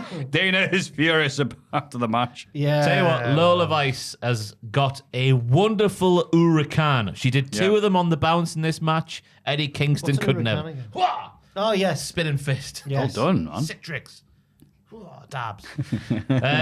On the other hand, Dana Brooke should not be allowed to do those short arm clotheslines ever again because they look soft as a ripe banana. It reminded Dana's me been of in the kind of WWE Go on, sorry. Natalia-esque. It reminded me a little bit of Natalia. Yeah, Dana Brooke's been in the WWE system for like over a decade. She's at the exact same level as she was 10 years ago. It's harsh to say, but she's noticeably worse than most people she does the wrestling with. Yeah. So hard. But it is. You got to call it like you see it. I mean, Really nasty thing to say. I know, but yeah. yeah, we've got eyes. Lola Biscotti did a lovely black mass for the finish as well. Wonderful stuff there. Oh, she looks pretty promising. Yeah. Yeah, and then obviously Dana was losing her bananas because Kalani is being crap like she is. She doesn't want her to go down the same path she's been down. She wants it to be better, but she's not because she's teaming with Dana Brooke. Yep. She's on the Brooke side. Oh, What a amazing. theme tune. Backstage, a frustrated Carmelo Hayes tells Trick Willie that he needs people to realize he didn't just beat Dragunov due to Trick's help. He asks Trick if he thinks he can beat Dragunov alone, and Trick says he thinks so. Carmelo doesn't think this is a good enough answer and storms off. Alone, Trick says he knows Carmelo can do it. Just say that a Only bit Mello, yeah. If only he hears that. Because Mello's having a crisis of confidence because no one thinks he can. Was all his success just because of Trick? Yeah. It's like Batman. The start of The Dark Knight, where he's having his crisis of confidence. And then Anne Hathaway comes in through the window. Hiya, she says. I don't remember this. I've not seen it for years though. Have I got all right? Dark Knight 2 with If only I had a Heath, yeah, the Heath Is Ledger this one. after or before the bank? Right at the start, isn't it? I thought the bank was the Yeah, the opening bank scene. bit's the opening bit. After that. Oh. Oh, piss. Dark Knight Rises. The one with Bane. Yeah, that's Dark Knight Yeah. That's Rises. the one that. Oh. Dark Knight's the one with the Joker. Yeah. Yeah. It's been the years And since then I've the seen first them, one, no one knows or cares about. I think. The Scarecrow Man. Yeah. Woo! I don't. Do you think that's the best one? You crunch Oh, contract. yeah, look at you. They're not better than Joe just said he thinks The Dark Knight is the best one. No, Joe thinks Batman Begins is the best one. Of course you do. That's why I went, oh, come on. Batman cool Returns is Joe. the best one. There was that one Love with the Penguin. Is that one Love with the Arnold and No. George Clooney? Oh, right. That's No, Batman no. and Robin. That's Batman Forever. Oh, yeah, it's not. That's a bad one. No, Batman Forever's Tommy Lee Jones and Jim Carrey. There's too many. Sugar! There's too many Batmen. Which one's the Iceman? There was one last year. Batman as and well, you know. Robin. There's Batman one- and Robin. One last year with the lad from Twilight in it. Oh, I watched that one. The Batman. Yeah, How very do you- moody. how- Oh, I loved it. It was bleak as hell. Oh, But the bad thing was, I watched it during the day, and there's like my window is quite near my TV, so I couldn't really see half the film. like I don't- like Undertaker's entrance at WrestleMania 31. Yeah, and I was Yeah. doing stuff at night, so I couldn't really go. You're fighting crime. Yes, this was exactly Anyway. like the Batman Yeah, film. this Carmelo Hayes is the Batman. Oh, it's 4:20. Sorry. Yeah. Smoke weed every Oh, day. yeah. Yeah, biscotti. Don't, it's illegal, says Batman. Eddie Thorpe attacks Dijak during his entrance, but Dijak wins the match anyway after sneakily hitting Thorpe with a strap wrapped around his fist. Strap fist. A lot of marijuana around the streets of Wembley, by the way, I could smell. Oh, God. It was nothing but It weed. was relentless. It was disgraceful. Because it's cheaper than booze. I thought it was strange that Dijak had to kick out at 2 9/10 off a brainbuster, which was the third move in the match. It was very strange. That's true. It's because they only got 4 minutes 15. So Then they had a Vic Joseph special, just lots of bam, bam, bams, bam, bam, bam, bam, bam, bam, bam, bam, bam, bam, bam, bam. I never noticed he did that until you pointed it out. It was him that pointed it out. I'll I've give him ruined the it for credit. He's ruined everyone. everyone. Sorry, yeah. Vic then- Bam Joseph. They didn't stop bamming each other all the way through. It was a Stop good, it. a good Stop it. tight 4 minutes. And I like the bit that led to the tapey, the belty McFist bit with the referee having to put the chair out the ring. Yeah. Nice little bit of business. Yeah. Eddie Thorpe continues to be in the mud. Yeah. Yep. Like a wolf. In the sand. Like a dirty, dirty wolf. And a DJ. DJ Dirty, Dirty Wolf. Yeah, that's right. Sounds like a DJ that Tubman would go and see. It does, actually. And he wears Crocs on stage. Jack Irons told me about a DJ recently called, like, Barry from EastEnders or something like that. And I was like, DJ Barry from EastEnders? Like, yeah, it was silly. Is it actually Barry from EastEnders, though? No. Oh. Oh, maybe that was why he was...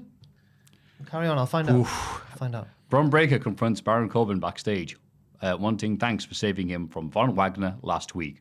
Braun tells Corbin if he even thinks about getting involved in his match against Von last week, he'll regret it. What? Getting involved in his match? Whatever. Next week, sorry, Corbin next- says he Why doesn't don't you care. Just not read that. And Sorry. Corbin says he doesn't care about either of them, so that's fine. Braun says if he interferes, it'll be the end of days for him, Batman. Braun's got a nice new T-shirt. It says "Best Spear in the Business." Oh, God. Baron laughed at it. He went, I'm merge man over there. Yeah. I did like Baron when he was like, when Braun's like, "You better not get involved," and Baron's like, "I don't care."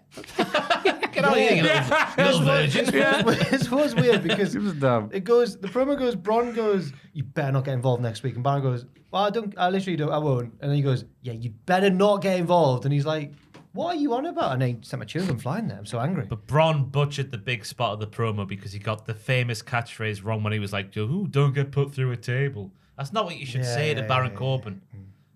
Sorry, Baron saying it to Braun. Don't get tabled. Don't get tabled. Yeah. It's a verb. He doesn't want to put over his new hot T-shirt sales because they're going to interfere in his business of selling the new Lone Wolf T-shirt he's got on. Are we going to get the Don't get wolfed. Are we going to get the Von and Braun connection? Are they going to form a team? Because their T-shirts are a bit similar as well. Baron Cummin. No, not him. I want the Von and Braun connection. No. Cumbreaker. Yeah, come break. That works too well. Yeah. Best cum in the business. It's better than Come the Ships, which would have been the other Yeah. one. Burn the cum. That's why people say don't fantasy book these shows. You'll just be disappointed when what you say, what you want to happen, doesn't happen. They watch this podcast. Cumbreakers. Give them a theme like Gladiator as well. Cumbreakers. Yeah. The cum. Cumbreakers. Oh, God. They fight crime. Oh. Right. Now we get onto the porn segment of NXT. Oh, no. Yeah, moving on from cum breakers to, Porn. kissing cousins. Humberto Carrillo comes round to Angel Garza's flat because they had the same dream about him. Right, to set Why the is it scene. all steamy? I've come forgot on about because this already. To set I the had a scene. sensual dream about our grandfather. Angel Garza wakes up and we hear the distant echoes of his now deceased grandfather saying, "Remember what I always told you." Yeah, the picture can talk now. Yeah, suddenly he's Mufasa in the clouds. Yeah. But Angel Garza's got bloody hands. How has he got bloody hands? He's only been asleep. He must have had a rough dream. A knock at the door. Humberto's there, his cousin, who also has bloody hands. And they start talking like it's the beginning of a porn about things that I didn't even write down. There's a lot of close-ups. There's a lot of like going back. We need to maybe do stroke you and caress you in a saucy way. Then they get the shirt out that says Los Lotharios. They both look at it like, yeah. But they reveal that they've both got the same scratchy scar on their tits, which must have appeared in the midst of their dreams. Yeah. It's a cool new logo for the two of them. Like the scratches, like, ah. Well, no, but Eddie Edwards and David Richards already had Yeah. that exact thing in Impact. They're not a thing anymore. Yeah, and they only had sex One with of each them other is. once. Yeah, again, if you think we're overselling this or being silly, because that's what we do, go and watch these segments. Hey, I came as soon as I... I woke up all hot and bothered. You are my cousin. I reckon the beast off the chase has written these things. He married his first cousin, Oh, didn't he didn't know though. He didn't know. His name's the Beast. I'd like to That was the just- first clue. No, I'd like to just defend the beast there. It wasn't his fault. It wasn't his fault. How did he meet her? Don't know. Family do. he? It's a funeral, I think. He had a dream about a granddad. And No, he's like 6'9". I'm scared of him. He'll batter Booyaka, him. booyaka. Joe Coffey beats Nathan Fraser in the Global Heritage Invitational. Fraser has a scary moment while running the ropes and seems to be okay. Yeah, he looked really good the rest of the match, but then running the ropes, he decapitated himself. Well, he didn't do the thing, did he? He didn't shake the hand, brothers. You got to shake the hand with the top rope and then twist. I saw someone Take suggesting that he rope, should do Miss the. Arabella. I saw a tweet suggesting that more like shorter guys should do the Ray second row bounce, but I didn't think Nathan Fraser was that short. I don't know. It was He scary. can't be that short if he was going to make it in the EPL. No. Very few players of that height. Podence. The shortest player I can think of right now. Zola. Who's going to be a corner flag? Yeah. But yeah, Emanuele Giaccarini. I thought Sunderland player. he looked noticeably quicker in the match though than Nathan. Like he's running and doing the flips and whatnot. Oh, he's very quick. This was like Osprey Jericho with Don't compare this to Osprey. Nathan flying around doing his thing and going, wow, he's actually good and should be employed and never speak ever again on the microphone. And Joe Coffey be like, But Lads. it's all irrelevant though because it was all the bass for the balls. bass for the All the balls. bass for the balls. Massive, all the breath for the ball clothesline to finish off the match. killing us with these voices. So I do an accurate German accent, and it's like, oh, Jack, you can't do that. But Ross goes, all the breath for the balls. He's not even saying the words. He's just noising That's it how out. Scottish I am. yeah. But I guess this is setting up Nathan to be the underdog You of the offer up tournament. that You way know, as well. Well, on Northumberland. the way to Scotland. It goes all the way up. that way. Yeah, close enough. but I get it was You know, Fraser's nearly from England. It's like the borders, baby. Fraser's not Nearly from England. where he's from is not even a real place. Peebles, I'm sorry, aye. Peebles. I'm from Peebles. It's like Balamory town, isn't it? That's not real. But God. I can see Nathan being an underdog of the tournament, making that like Istanbul reversal to get back up to the top of the table. There's only one man I want to win that tournament, and his name is Duke Hudson. Well, onto them now. Yes. Is it now? Thank you Oh, for that segue. fantastic. Thea Hale turns up late for a Chase U lecture where they're being explained the rules of the League tournament thing. Duke Hudson asks if she wants to study. She says no. She's too busy hanging out with the She's gonna have resident bad girl, JCJ. She's gonna Stands there. start dressing in leather now. She's gonna Yeah. be drinking whiskey at the record store. Smoking tabs in the toilets. This is exactly that episode of some teen drama where there's a Yeah. bad influence. Her friend. mind has been corrupted by poison. Yeah, writing down more like Chase Poo on the side of the walls. Yeah. It's just the way she goes, I missed a class. Is that a crime? She was a cowabunga away from being the worst thing that's ever happened on NXT. But saying that, though, I want the baseball jersey she was wearing. Oh, really? What a sweet item of threads that was. Oh, yeah, she's Oh, still well, don't wearing get too attached. She'll be wearing Hell's Angels gear. Wow, I stood it there, didn't I? She's still. It is still Chase U though, isn't it? It's Yeah, Chase U baseball jersey. But imagine, if you mentioned Hell's Angels there, imagine if Jesse Ventura began managing. Jesse Jane and Thea Hale. Get you down in the Baja. Here's our first conspiracy theory. Andrew told me that when his old band were touring, Andrew from in there, he told me his old band were touring around the country. They once got in an argument with some bikers who chased them because one of his bandmates called them Bell's Angels. Oh, that was pretty good. All the best for the balls. Oh no, quick run. Is that your Andrews? Sounds like the puppet me. I've only got one impression.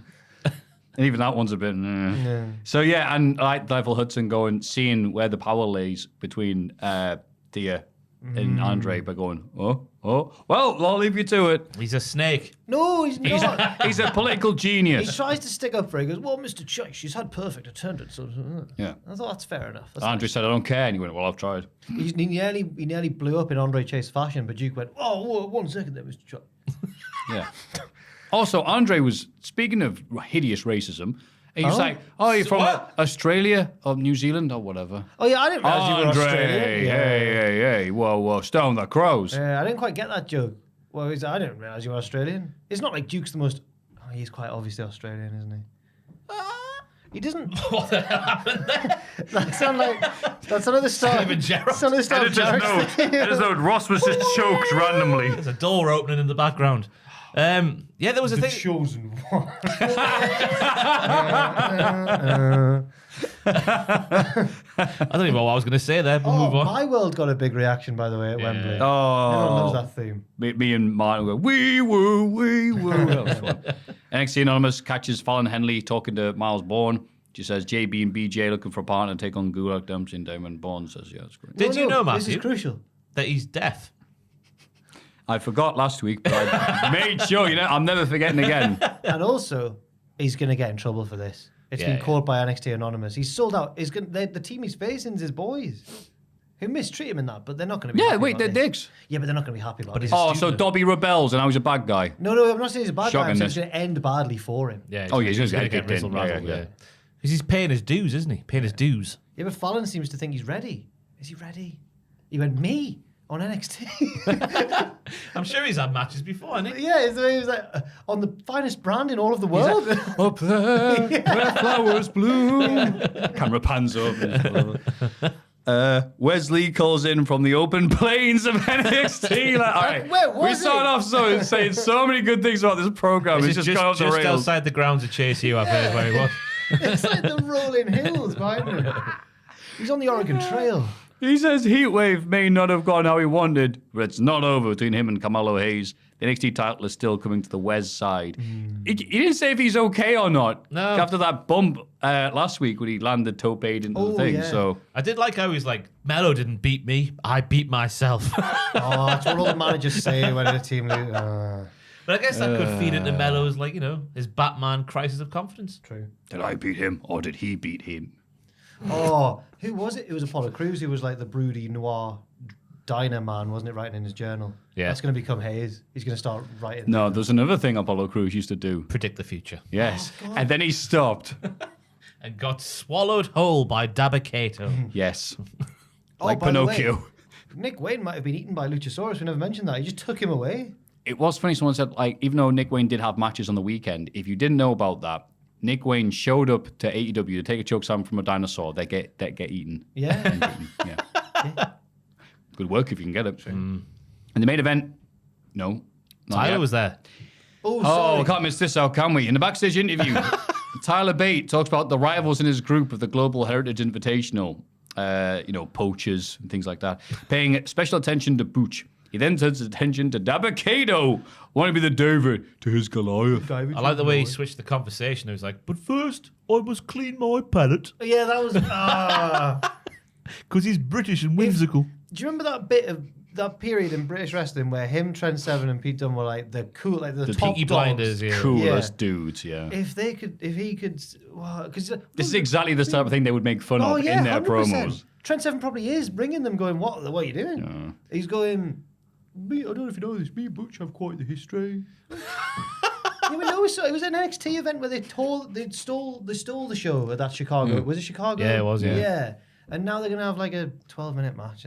It'll be quite good because it also went, maybe now we can settle our rivalry once and for all. I'm like, well... We'll have buttered scones after I beat Dabba-Kato. Yeah. I'm like, this isn't going to be the blow-off. It's never going to live up to that. Never mind. I was disappointed by this. It's not Tyler's fault. Just give Dabba-Kato a big bifter. Yeah. Knock him off his game. Then you take advantage, Tyler.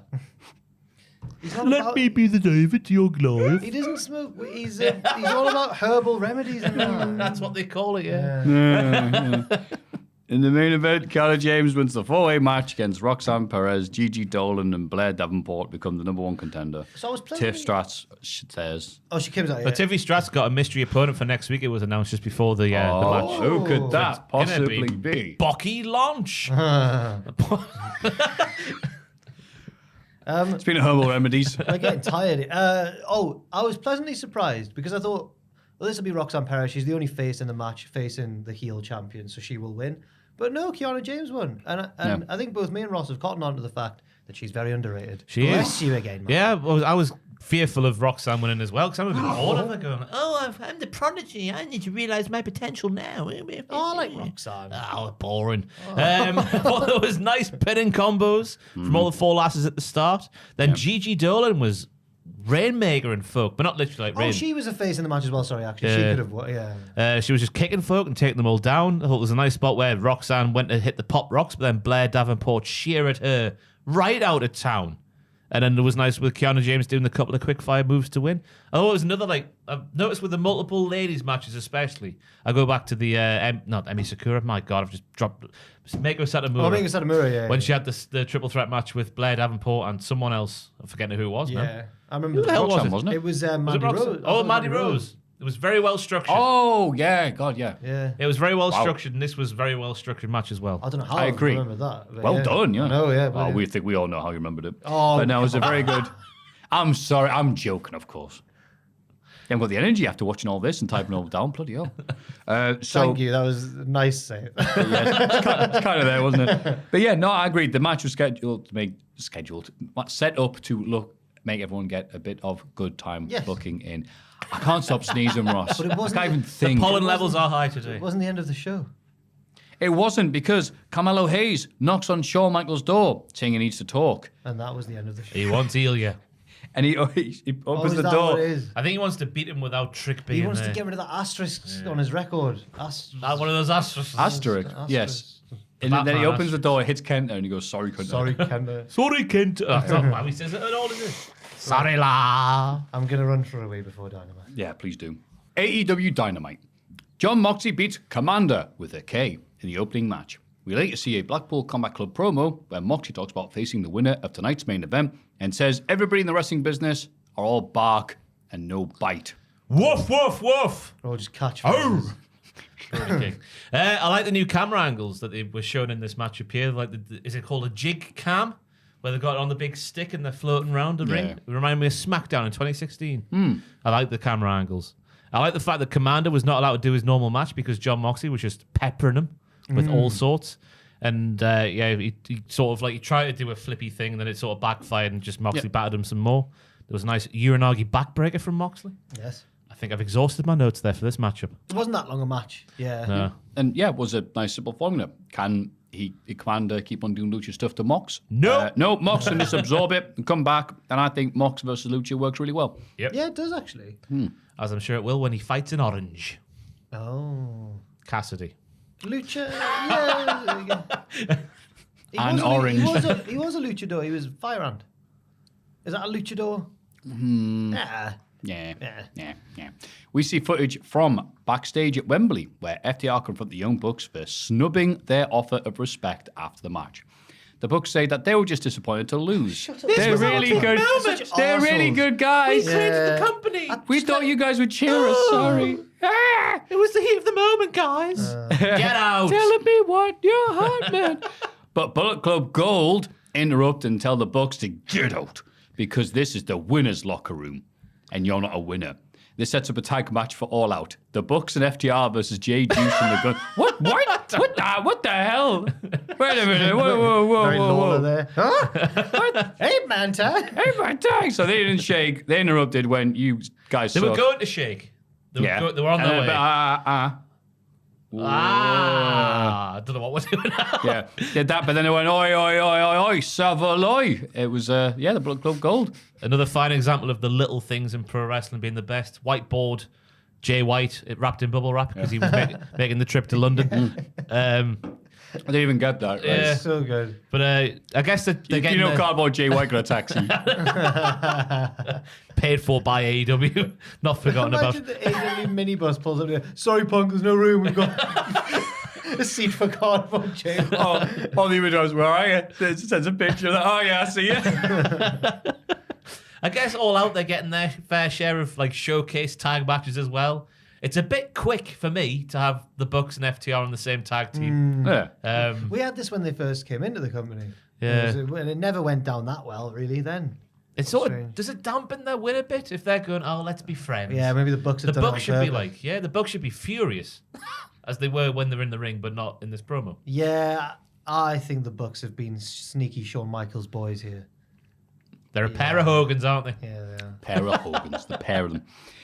Toni Storm is interviewed backstage and maintains that she's very happy for Saraya after All In. It's so funny. I know. It went Tony, I'm tits up. still... Even though I am happy for Saraya.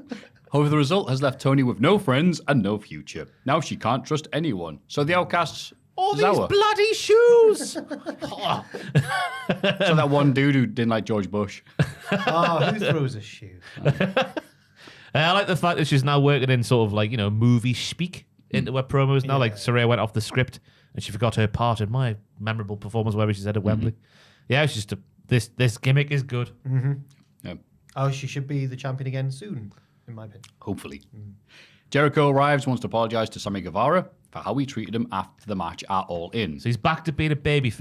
Yeah. Thank you, Chicago. Yeah, after Sammy helped or tried to help interfere and hit Ospreay, which he kind of did, but whatever. Sammy arrives and Jericho apologizes to him. They shake hands. They have a tense back. Sorry, it's funny that the thing's just knocking us into the thing. They have a tense back and forth about who was to blame for Ospreay beating Jericho. Things escalate until Sammy mentions Jericho losing the AEW World Title belt immediately after becoming the company's first champion. And no, not losing it to an opponent, losing it at the steakhouse. Yeah.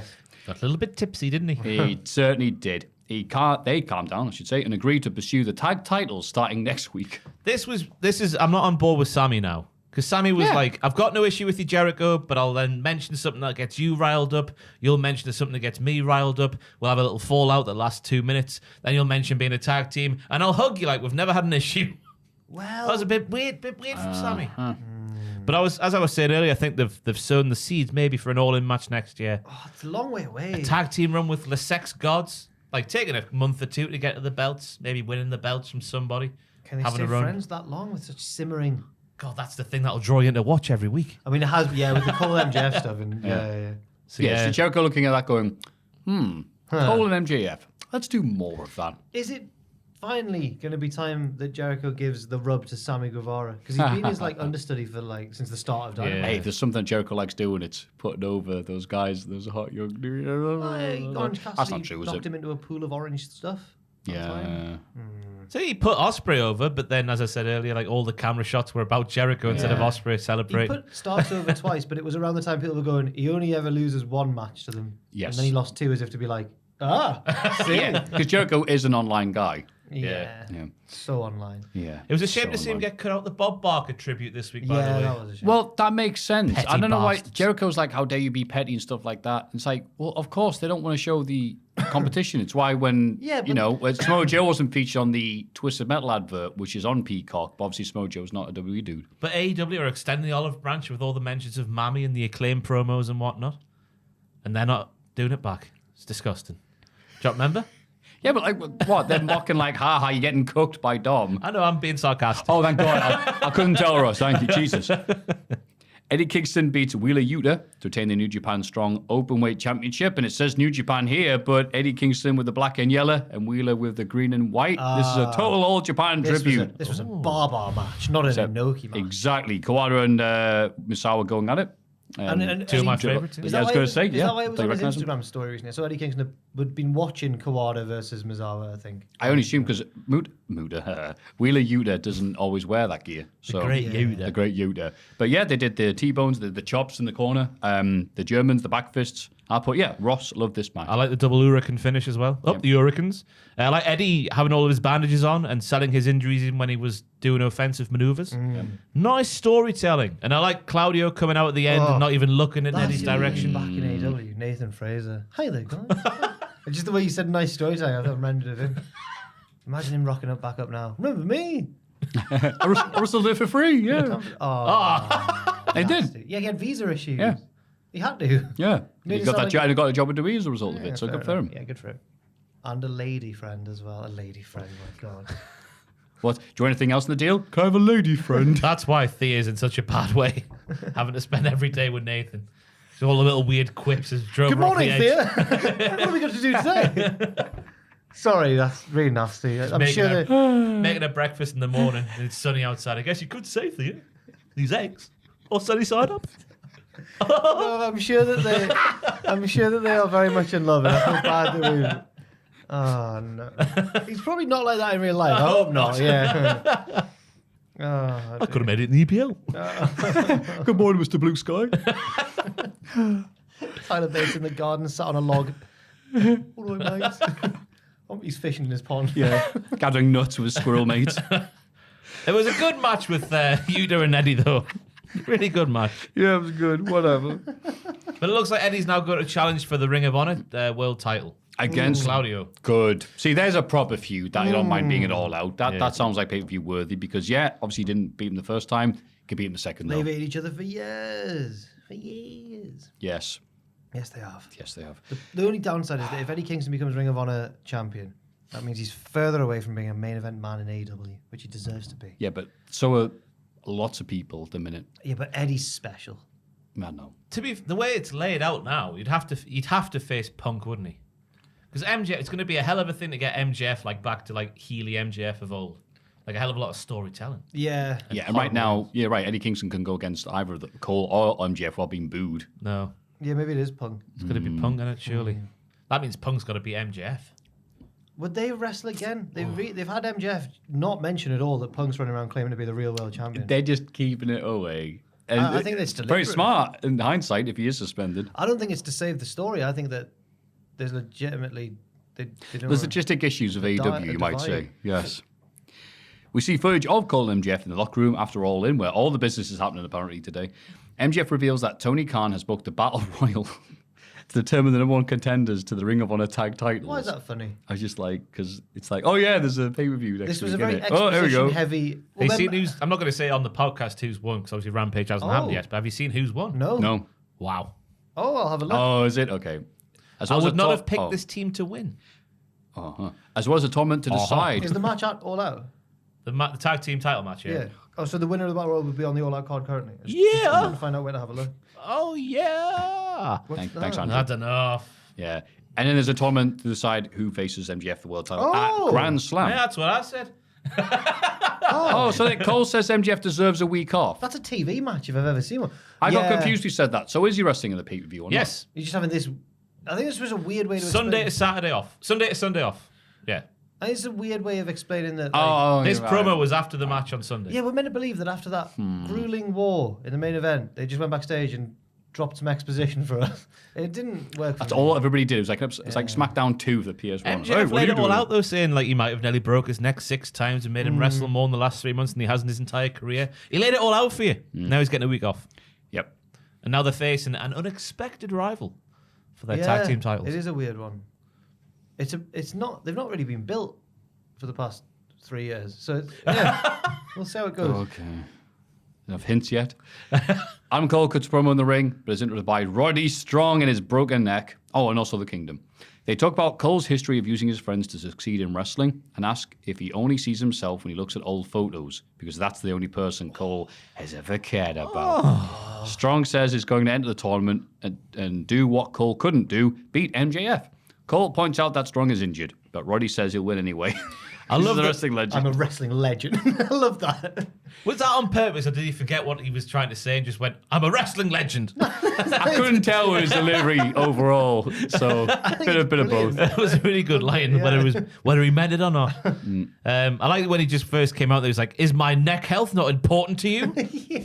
Yeah, you know My whose neck health? You know whose neck counts more? Me. I like this. I'm now in favour of this now. This was the turning point, I think, for Roddy Strong for me. The turning point was on Sunday because someone at the top of the ramp, I don't know if you saw it on Twitter, showed the video of Roddy walking away from the ring up the ramp and just a little strut. He was like, oh. He looked Billy Risbell, walked in the back, and he heard 1, 2, 3, yay! And he just continued to not look. Continued. I thought it was a nice promo from Mike Bennett as well, sort of laying out all the history between him and Cole from 2010 Ring of Honor. They made Cole like a bit of a dick, didn't they? But no one was It's all buying true it. stuff. Yeah, it's all true. Yep. Or nobody's seen it, so they could be lying. 2010 No one Ring of remembers Honor. it. Yeah. Well, they said a bit about him. He used the Kingdom to get himself over in Ring of Honor and then left for the Bullet Club. Or... Yeah, for that's the money fair and enough. the That's a merch. good Yeah, story. for more money and merch sales, yeah. I loved Tony Schiavone butchering the line on commentary where they're on about Roddy asking for a WA ambulance, like WA ambulance. Yeah. He was like, "Do you want to ask for the WA ambulance?" And Excalibur's like, "You mean the WA ambulance, don't you?" And he's like, "Oh yeah, I do." Oh, that's good. The WA ambulance. He's no Jake Hager, who No. nailed that in his promo in WCPW. Yes.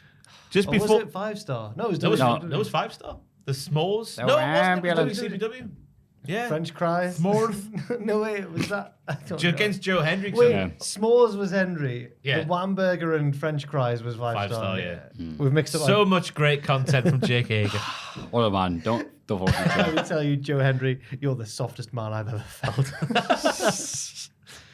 The team of Chris Statlander, Hikaru Shida, and Britt Baker Just beat. before we go, there was a promo with Don and Sammy backstage before this. Oh, yes. This is where the confusion continued with Sammy for me. Because he's clearly getting used by Jericho, but he's fine with it. But then Don tries to razzle him, and he's like, no, I can see what you're doing. You get out of here. What's this with Sammy? Because you got your blind side for your But mates. he's loyal. Yeah, he's loyal to Chris. But he's stupid. He's is, a but that's stupid fine. dog. That's all he is. I just want Sammy to be his I own thought he was strong a man. panda. Yeah. What happened to the panda stuff he used to wear? It left when the Jericho Appreciation Oh. Society. No, the Inner Circle became a thing. Yeah. Right. He stopped being a sexy panda. Okay. The team of Chris Statlander, Hikaru Shida, and Britt Baker beat Nana Rose, Emi Sakura, and Marina Shafir. Ruby Soho runs on afterwards and attacks Statlander, stealing the TBS title. I Well, she put it back down again. Yeah, she did, yeah. Because I was relieved she put it back down because I'm getting sick of the trope when you can't think of how to spice up a feud. We'll have one of them steal the other one. Do you know what happened at Rev Pro? Michael Oku comes out and he's the British heavyweight. All the belts in Rev Pro are called the Undisputed British whatever. And it's like the Undisputed British Heavyweight Champion, Michael Oku. And we're like, where's his belt there? And the story is that Trent Seven had stolen the belt. So he comes out and it's like the official holder of the Undisputed and we were like, that sounds pretty disputed to me. Like, it's not an undisputed belt. yeah, right. That's weird. It's undisputed, but he doesn't have it. Yeah, the other bloke's got it and it's coming out last. Or the Trent 7 take to a nightclub with him. Oh, I don't know. Oh, no, I know. Well, I don't get it. We saw those videos of Trent 7 doing hype. Yeah. Oh, right. Yeah. Oh, yeah, Like actually the did. festivals, just interviewing people yeah. off their faces. It was Undisputed British World Heavyweight. He came out to a remix of Seven Nation Army. I don't know how they were allowed to use it. It was odd. It was like a, Well, sorry, it was on Rev Pro, so no one could hear it. it was like it was like a dubstep Seven Nation Army, and I looked to my right, and Jack Atkins was going. Oh. I was having a good time. Oh, was it the one they played on the Battlefield V? Maybe it just was like Or was it Call of Duty? it was just Seven Nation Army, but sometimes the note would be wrong. It was like do do do do do do. Oh, Vanilla Ice's cover of Seven yeah. Nation Army. Anyway, yeah, decent match here.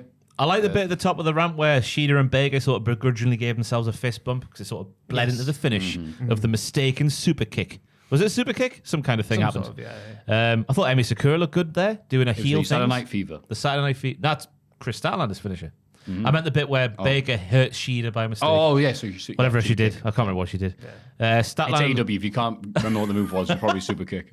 Statlander looked good as well with a big power moves, nice big splash off the top to the floor.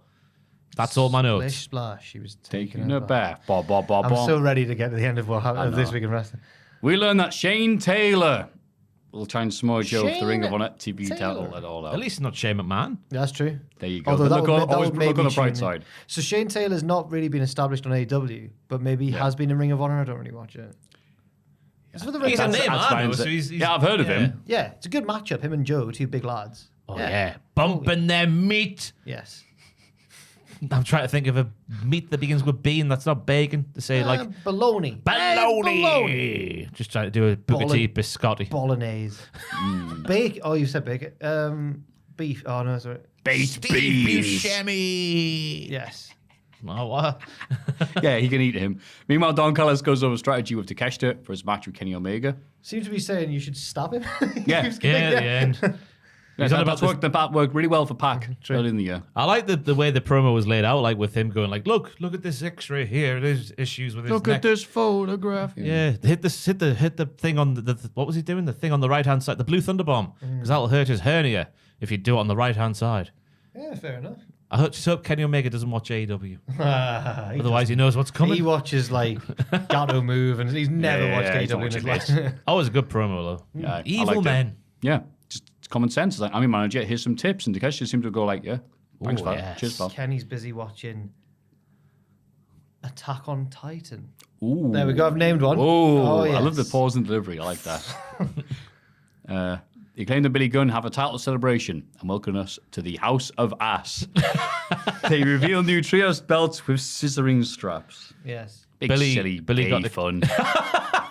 Billy got to cut the ribbon because his scissors were big. You have a little one. How about we use my big one, to quote him directly?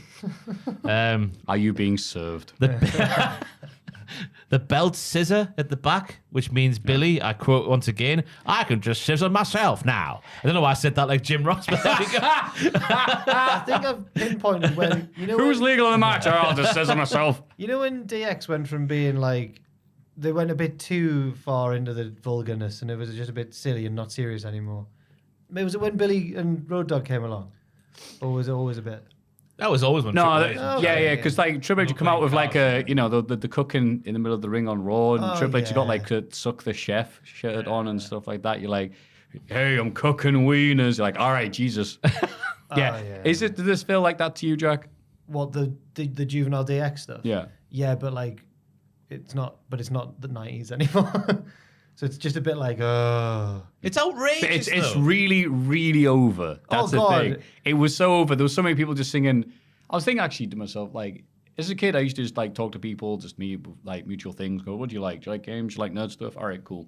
Now as an adult, all I need to do is go, oh, scissor me daddy, and see who joins in. Were there people scissoring around you in the crowd? Oh, Loads of people. Everyone. That was scissoring. Yeah. Yes. Oh, yeah. Yeah, me too. It's weird, but fair play to them. They've got it over. Well done. Yes.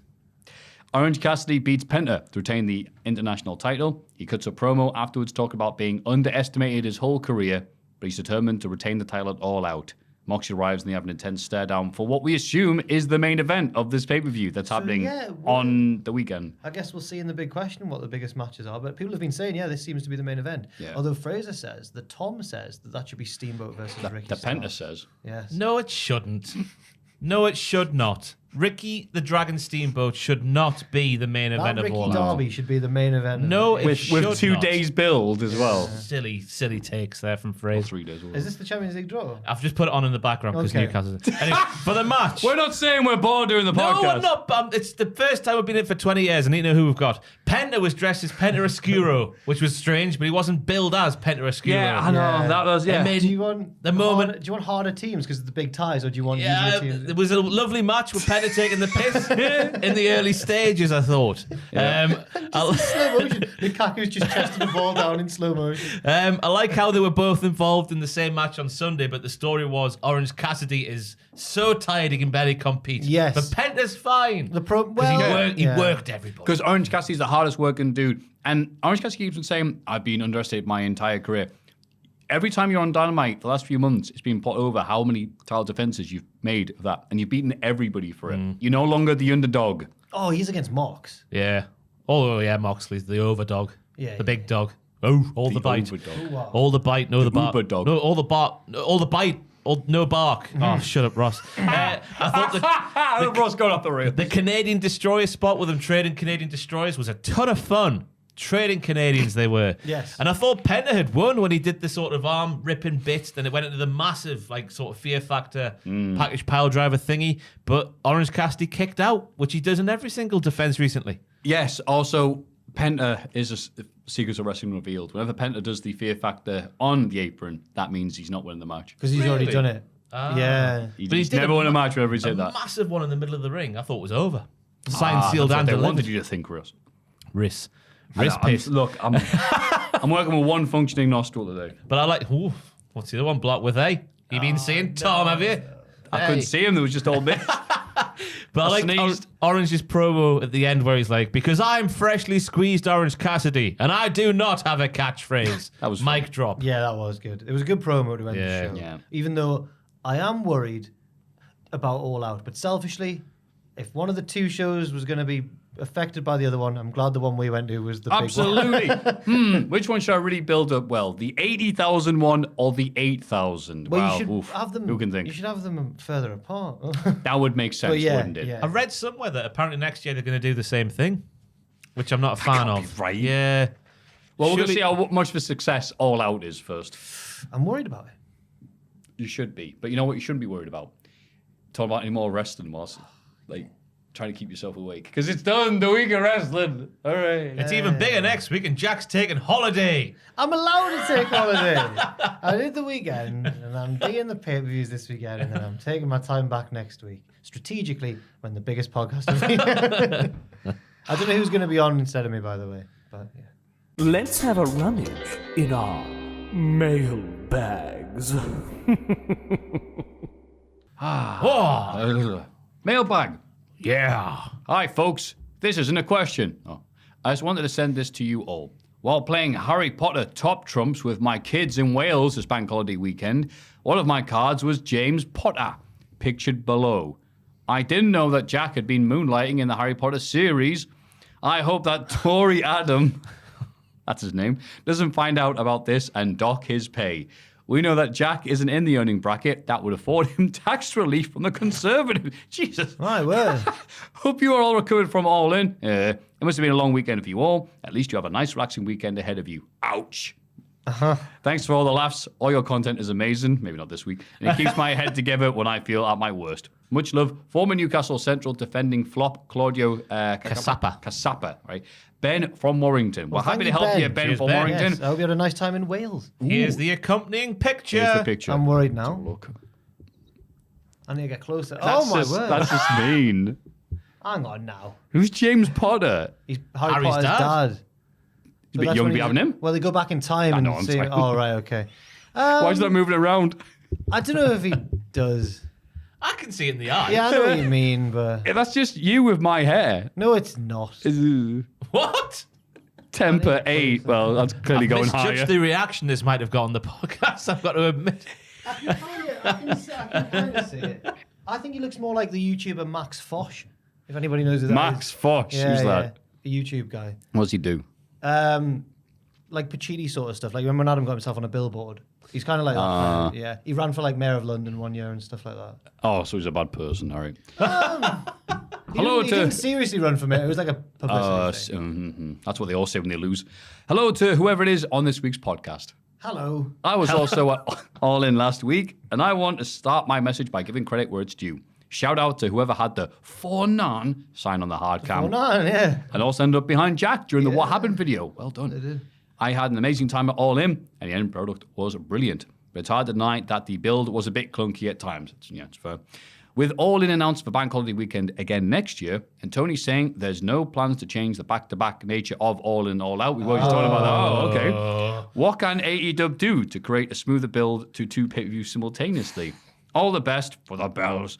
World Cup winner, but more importantly, former Bolton Wanderers striker, Yuri Gotta be Jogayev. Jogayev, Great a.k.a. shout, though. James in Aldershot. Thank you, James. P.S. Having grown up on the South Coast watching him present the 6 o'clock news on ITV Meridian, I can confirm that the how-to presenter's name is pronounced Fred Dinage. I'm assuming he says pronounced, but he's just typed it. With like a gap in the middle. But I'm like, that's Where's not the how you... gap? For pronunciation, you don't do it like that. But thank you anyway. Where's the gap? D-I-N-E gap. Dine? A-G-E. Maybe it's Dine Age. That's what I mean. That doesn't help the pronunciation still at a bit all, but I unclear. appreciate it. That was.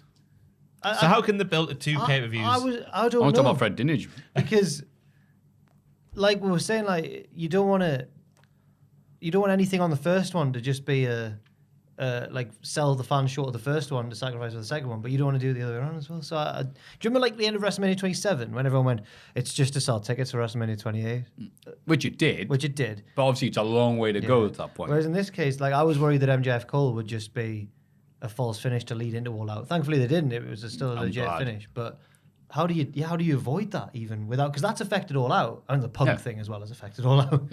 But Dynamite and Collision are both 2 hours. So I reckon for the undercard of both pay-per-views, you split that in half. So the undercard matches for All In, say, take place on Dynamite, like the builds to, and the builds to the undercard on All Out take place on Collision. it's a brand split. I always But thought that was then- going to be like that. Oh, sorry, go Yeah. on. But then, sorry, the big marquee matches obviously take place as and when you want them to. Yeah, It's not a and, bad and idea. maybe if there's like a particular situation that calls for it, you could have someone on both shows. Yeah. But by and large, yes, I think you're right. I think that's the only way you can do it. Yeah. Without one show suffering. Right. I was going to say, how do you do that to build up the two pay-per-views simultaneously? You can't. Tony can't. Tony Khan. Tony can't. Got him. We'll see. All Out. No could wonder be I wasn't allowed to come to the press. All Out could be a roaring success, but just judging by the card at the minute, it just feels a bit lacking. Yeah, I've seen lots of people go, I'm regretting buying the package that got all the All-Ins. And I'm like, oh. If it weren't for Punk and Jungle Boy's fight, would we be saying that though? Because presumably the main event would be like Punk versus someone. Starks, yeah. Or Starks. Punk starts, okay. That's what happened. So we're getting Starks versus Ricky Steamboat. Strap match. Pacha. He's 70 years young. Yeah, that's how I feel right now. Diddle me this, Batman. One of my favorite things to do while watching wrestling is seeing all the signs fans bring to the shows. All In had some great ones. My personal favorites being Pepsi is a soft drink and bisect the father buttocks. Oh, okay. Is that scissor me, daddy ass? Oh, bisect. Okay, whatever. Well, cutting off. Oh, yeah, okay. I suppose. Right. Are there any fan signs from wrestling shows that stick out in your mind as cool, funny, heartfelt, clever, Oh, this is a etc.? Maffew question. This. Cheers for all the great content. Hope this weekend doesn't kill you, lads. I mean, cheers, yeah. Former Newcastle midfielder Chris Waddle. I've heard of him. I'm Sunderland. KJ Gus from Indiana. P.S. I'm currently in Edinburgh, in Scotland. Oh. Thank you. Visiting family. Any recommendations of British things? Oh. Don't be saying that. Scottish things Now- to do and or eat. Well, Thanks. Edinburgh is British. I would look at it more as a Scottish city. Surely the cultural stuff there is going to be. I don't know if we're the right people to answer this question. Castles. Yeah, there's castles there. Unironically, not to sound like Matt Riddle, haggis. Really? Is it nice? Oh, good haggis. I've never had it. Tatey and Neeps. Taddies and neeps. Tassie, yeah, what am I thinking of? Huh? Something else in there. There's 3 things, isn't it? Don't know. Haggis, neeps, and taddies. That's it, thank you. Is it that? Yeah. TLC. In my head, I almost went knees and toes. Edinburgh, or just British things to do. You might be in the wrong city for that. Edinburgh's a cultural powerhouse of its own, I'd say. There's all kinds of stuff going on in Edinburgh. Check it out. Yeah. I don't know. Can you think of anything? I've sent Fringe. Joe one on Slack if he wants to. Oh, the get it wrestling up. sign is this? Yeah, the wrestling sign. Yes. That's just James Potter Yeah, again. James Potter. Stupefied. Oh, no. It is, of course. Pac is a dirty diddler. 200 weeks ago, by the way. Wow, My he's God. really looking at it.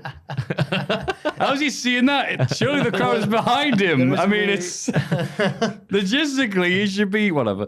Yeah, that was a nice one. The one from Insurrection 01, which is still thought about today, and somebody brought a tribute sign to it a while ago. Right after WrestleMania X7, Austin Slodot.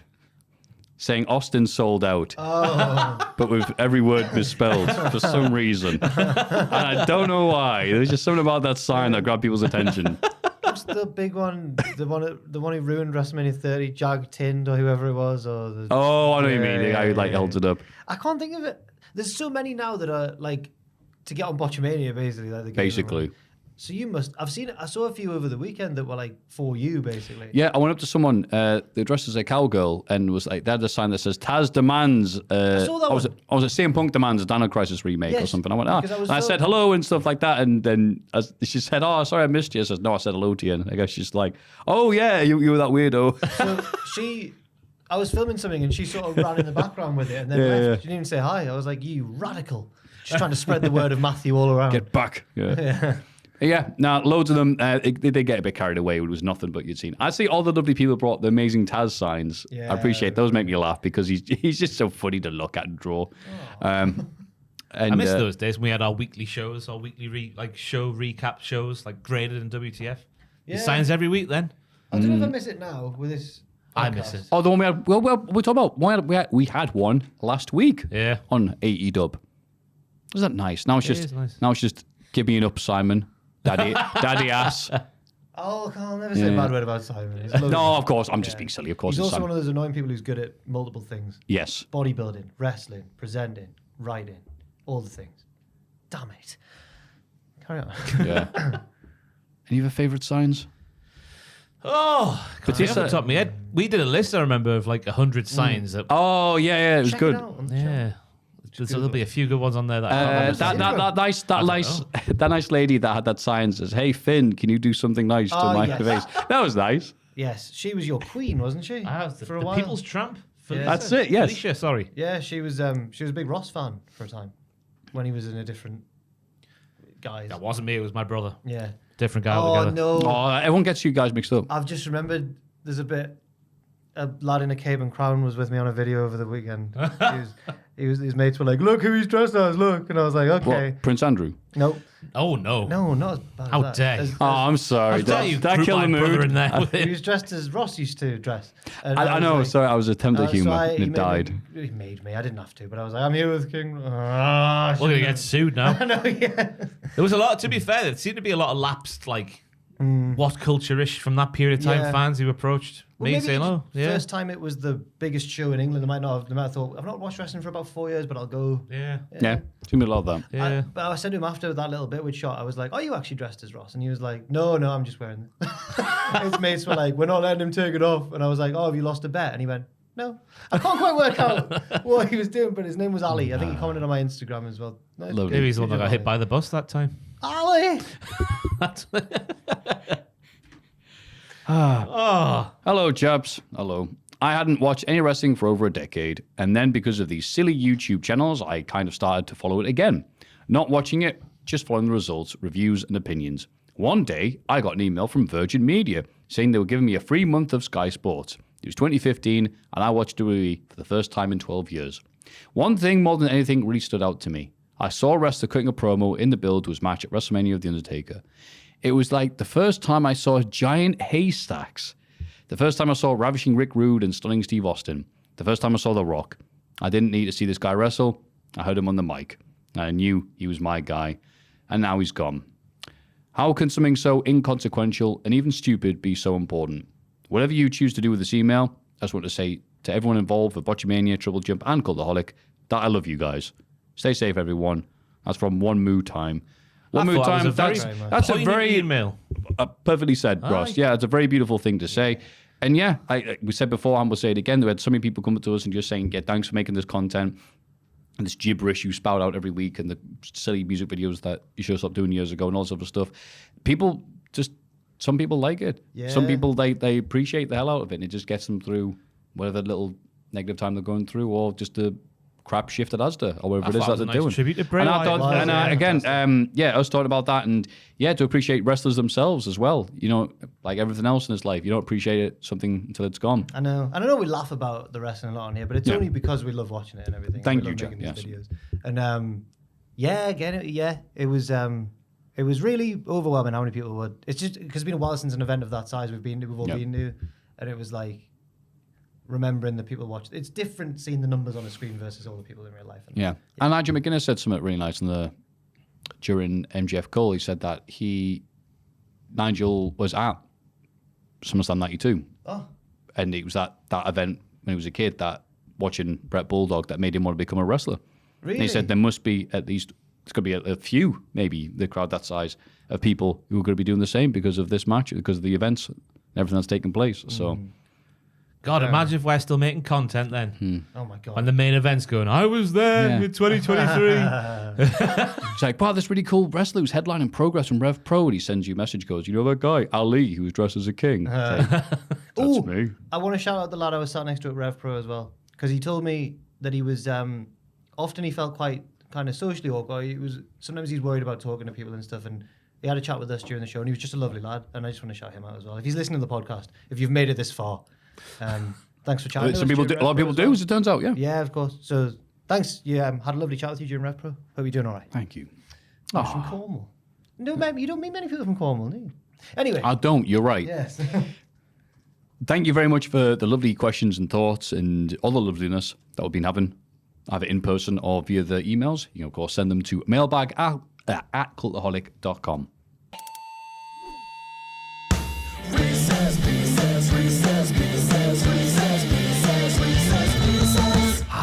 Wrist piss. Wagwan, piff tings. Oh. Hope you had a good a time as I did at All In, lads. Yeah. I cried like a little baby when Ospreay won. It was dead embarrassing. Not embarrassing, I'll tell you. It's still real, damn it. Yeah, been a fan since WCPW. I've been listening to podcasts since day one.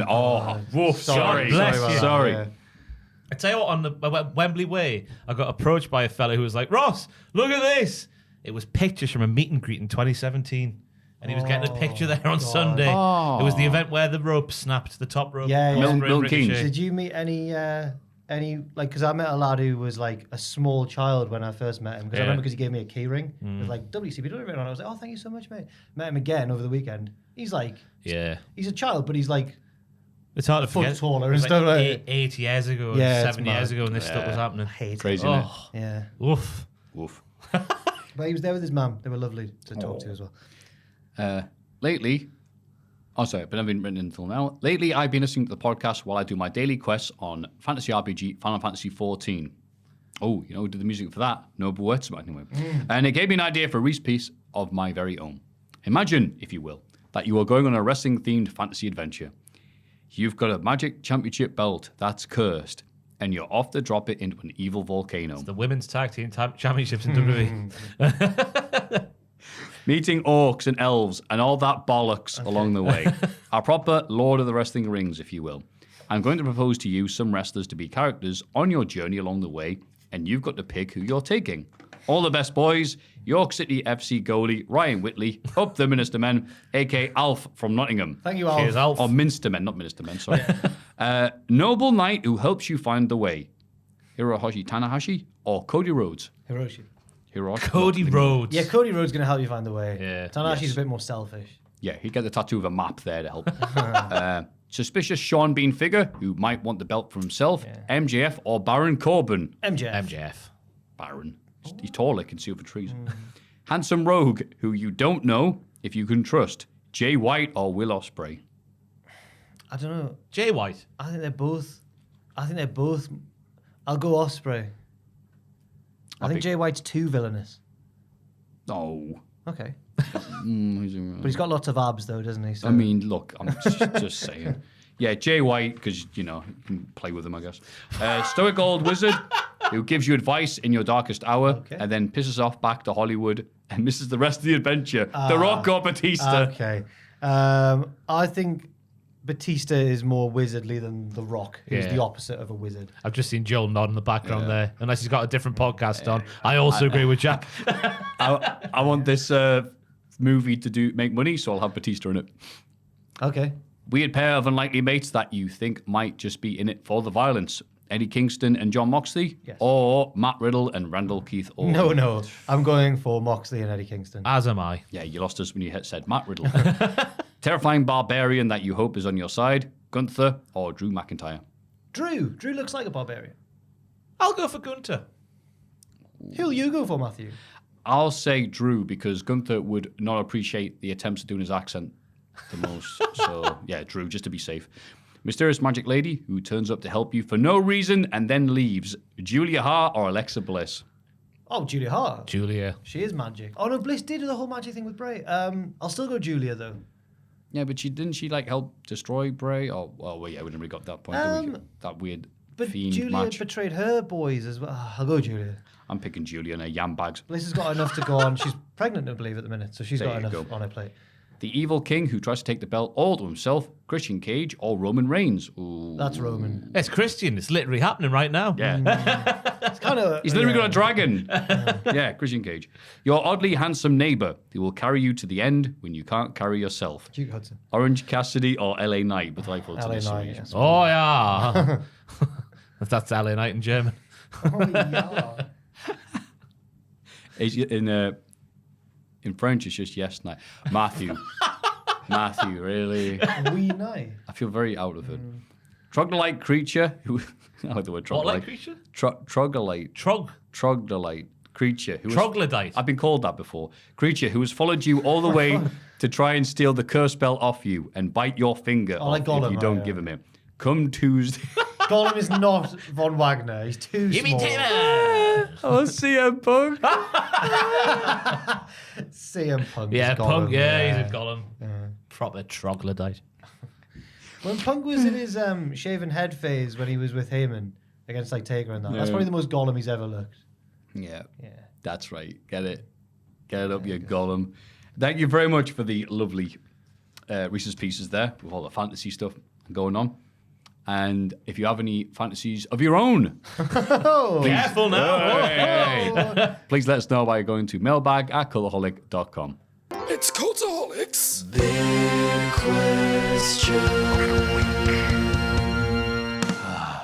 We have definitely been all in on this week's podcast. It's Look been at the fun. length. It has been. We've had a lovely, lovely, great time. Yeah. And there's still a little bit more loving to give to everybody listening. But before that, shout out to the lovely producers, Reno2200. Up the double digits. From the future. Noah Anderson. Anderson. Ah. What's that? It's the Blitz. Get in the Anderson shelter. All right, Aiden. Well, Jack Atkins did mention that Aiden probably has an Anderson shelter. The big question this week is what is the little lad from Star Wars Episode 1 is going to be the best match from AEW All Out, yes it is this weekend, and WWE's Payback. Oh, Watto. I see what you were doing. Yeah. Do we start with Payback because it's first, chronologically? Yeah, it's on Saturday night. Okay. Yeah. Now we look over to here. Let's go through the matches and make noises. Becky Lynch versus Trish Stratus in a cage. Ooh, that's a noise. Seth freaking Rollins, his full name. Crack! That's his back going. Oh, no. Versus Nakamura, who looks like he does it. I guess that will be the best match of the Who night. looks like he does it, I beg your pardon. Does crack. He does Oh, not. no, he doesn't. Rhea As Booker Ripley. T said, if you think Shinsuke's ugly now, Rhea Ripley versus Raquel Rodriguez. Hey, Scotty. No, Rhea's going to win a barn burner there. yeah, I think it'll be all right. Hoss. Very good. Rey Mysterio versus Austin Theory. It's a rematch. I don't really care. My knee. But he'll win anyway. Why was that? Okay. LA Knight versus The Miz. Yeah. Miz is going to eat his words, isn't he? Yeah. He's still yeah, he's won. Oh my god. Oh no, it doesn't matter. The podcast's been long enough. I was going to tell a story from London. That's Go on, do it. Two lasses got on the tube back from the Copper Box from the Rev Pro show, hammered, and they got on and they were just like, one of them was clutching a 12-pack of hooch, half of which has been drunk. The other one's got a karaoke machine. You've done well to Oh. drink 6 hooches like the heart. Jesus, yeah. No, I God. think she was sharing them out because she gave Oh. one to me, Luke, and Pierce, but Atkins doesn't drink, so he didn't know. Yeah. And I was like, where have you been? We like squashed right in with them, and so there was no choice but to talk to them because they weren't going to let us stay quiet. They were very drunk. And I was like, where have you been then? Bongo Bingo. They'd won those things at Bongo Bingo. I love Bongo Bingo. One of them was like, I want a karaoke machine. My husband's going to be fuming. We should take the office to a Aw. Bongo Bingo. Like, Bongo Bingo. I'm Sounds scared. I've funny. never been, but I'm scared of oh, it. it's a great night out. I like to hear Excalibur yell, the my Bongo God. Bingo off the No. top rope. My girlfriend said she went once, right? And Uh-huh. and her mate had won, like, you've got to come up and do a dance off, Yeah. but she couldn't dance. So Bethany went and danced in her place. Right. 'Cause she's got, like, she's done dance and that. So she did a dance and said she thought she'd done really well. She's definitely going to win. The other lass just gets her tits out. And she was like, she was fuming because she thought, well, I've fulfilled the assignment. This other lass has just got her tits out and has won because she got a bigger cheer, obviously. So this is not the sort of place I want to go. I didn't see that when I went, to be fair. What is Bingo Bongo? Bingo. It's like rowdy drinking bingo. Oh, so it's actually bingo, Yeah, but with actually bingo. dance-offs and But it's tits. a dance off if both people call house at the same time. There's You've got to drinking go. games. You have to fight. Prizes and stuff. Wow, all right. Got to do dance off or reveal yourself. It sounds as crazy as the Steel City Street fight Oh, yes. between Kevin Owens and Sami Zayn versus the JD. Oh, this could be the match of the night. Dun, dun, dun, dun. That's the noise I'm making for that one because Kevin and Sammy have rizzle-razzled themselves here by What? giving themselves a rule that favours No, they're the gonna win. numerical advantage. JD's going to do something weird. Yeah. They're going to win. Yeah, so All of, out. of those matches, All right, sorry, of of the- those matches, you have to pick one that you're most looking forward to. The crowd are going to be in fuego for LA Knight versus The Miz, so I'm going to go for that one. And I'm going to go for Rollins and Shinsuke. Crack. Knight versus the Miz. Went all Nixon there again. I know, damn it. I don't like this Nixon comparison. Anyway, AEW All Out. How did the card get so big already? There is a spoiler in here that we've tried to They blur sowed out, the I seeds, believe. etc. Luchasaurus versus Darby Allin, the AEW TNT Championship. That match has had build. I hope your dad dies. Yeah, I think it'll be an all right match. It'll be good. It'll be Luchasaurus beating up Darby Allin. Lots of big bumps. Yeah. Miro versus Powerhouse Hobbs, which they signed it at Wembley. Man, Come on. slapping the meat, baby. Thank you. Chris Statlander versus Ruby Soho. A conclusive victory for Chris Statlander. Yeah, I don't care. At least that's been built, kind of. Not really. Yeah, who am I kidding? Just hope Statlander retains. Yeah. Orange Cassidy versus John Moxley. Maybe the main event. Stabby, stabby. Forky. Oh, nearly, but we can keep that in. I think it was just about all right. Yeah. We're on the line. Honestly, what a day it's been. John Moxley's going to bleed red, and Orange Cassidy's going to bleed orange. Okay. Funny Maffew. Kenny Omega versus Takeshita. Oh, this could be match. Yeah, that's my pick already. Is yes. The tactics involved. Jesus. The violence, the subplots, the story, the friendship, the betrayal. The callous. Bullet Club Gold versus the Young Bucks and FTR. I'm not looking forward to No, it. it's too soon. The formation of FTR Young Buck, the team. Too The most soon. miserable tag team in wrestling history. Better Than You, Baby versus the I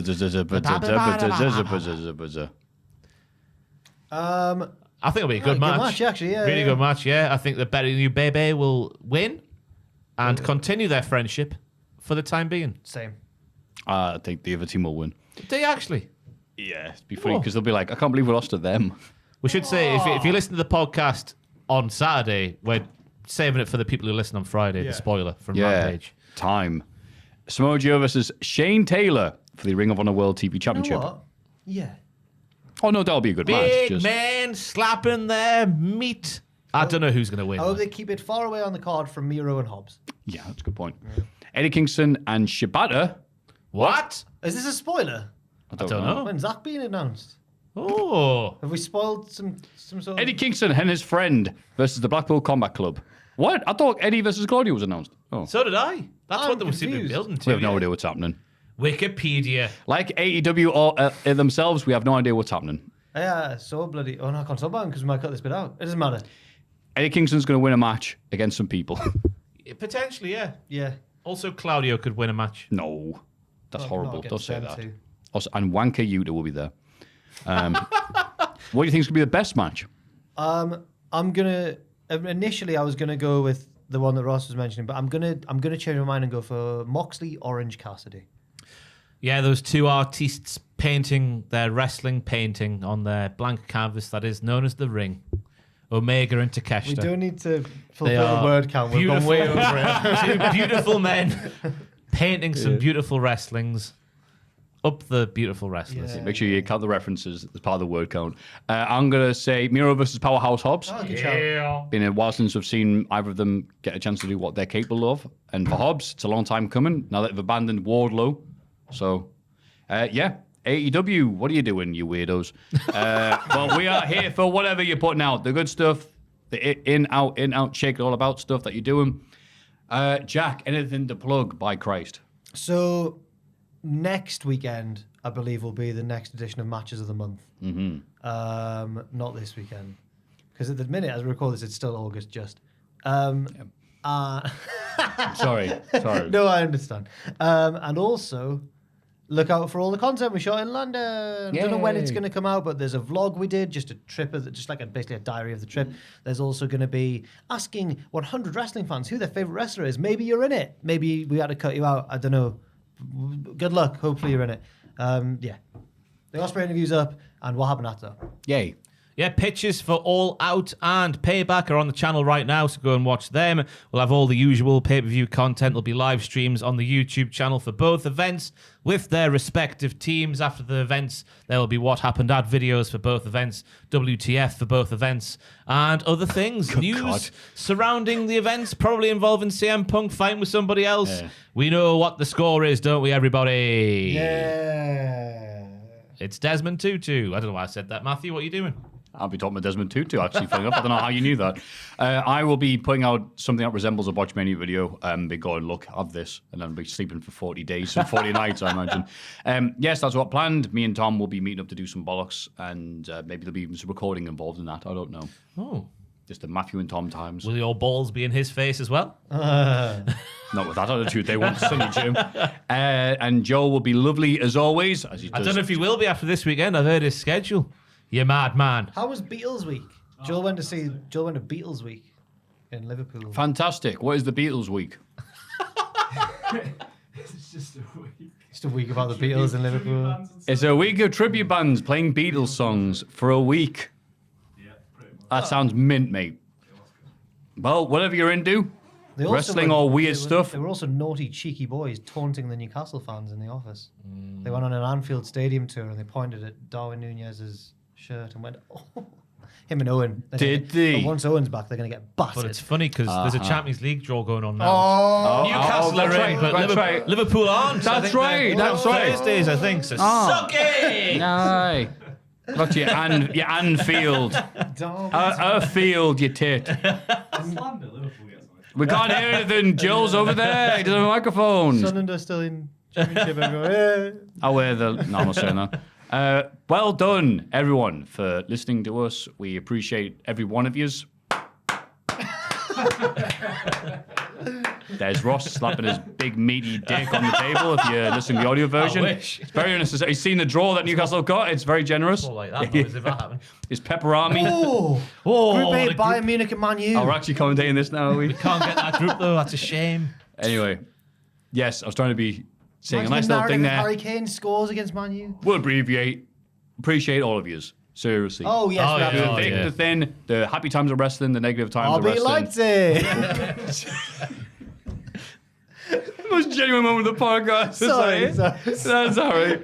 Look, you know what to expect from us by I'm now. gonna piss myself here. End it. There's Jack. There's Ross. There's Joel. There's even Papa Jack. It's 7-0. On the fourth team and point I the know, screen just and like say that. the name of the fourth team. Yeah, all right. I'm going to end it on whoever the team is. Patreon.com/Cultaholic. I think Eric Abadell's drawn the back at groups though, so we Cultaholic.com. have to say a group name. Oh, no.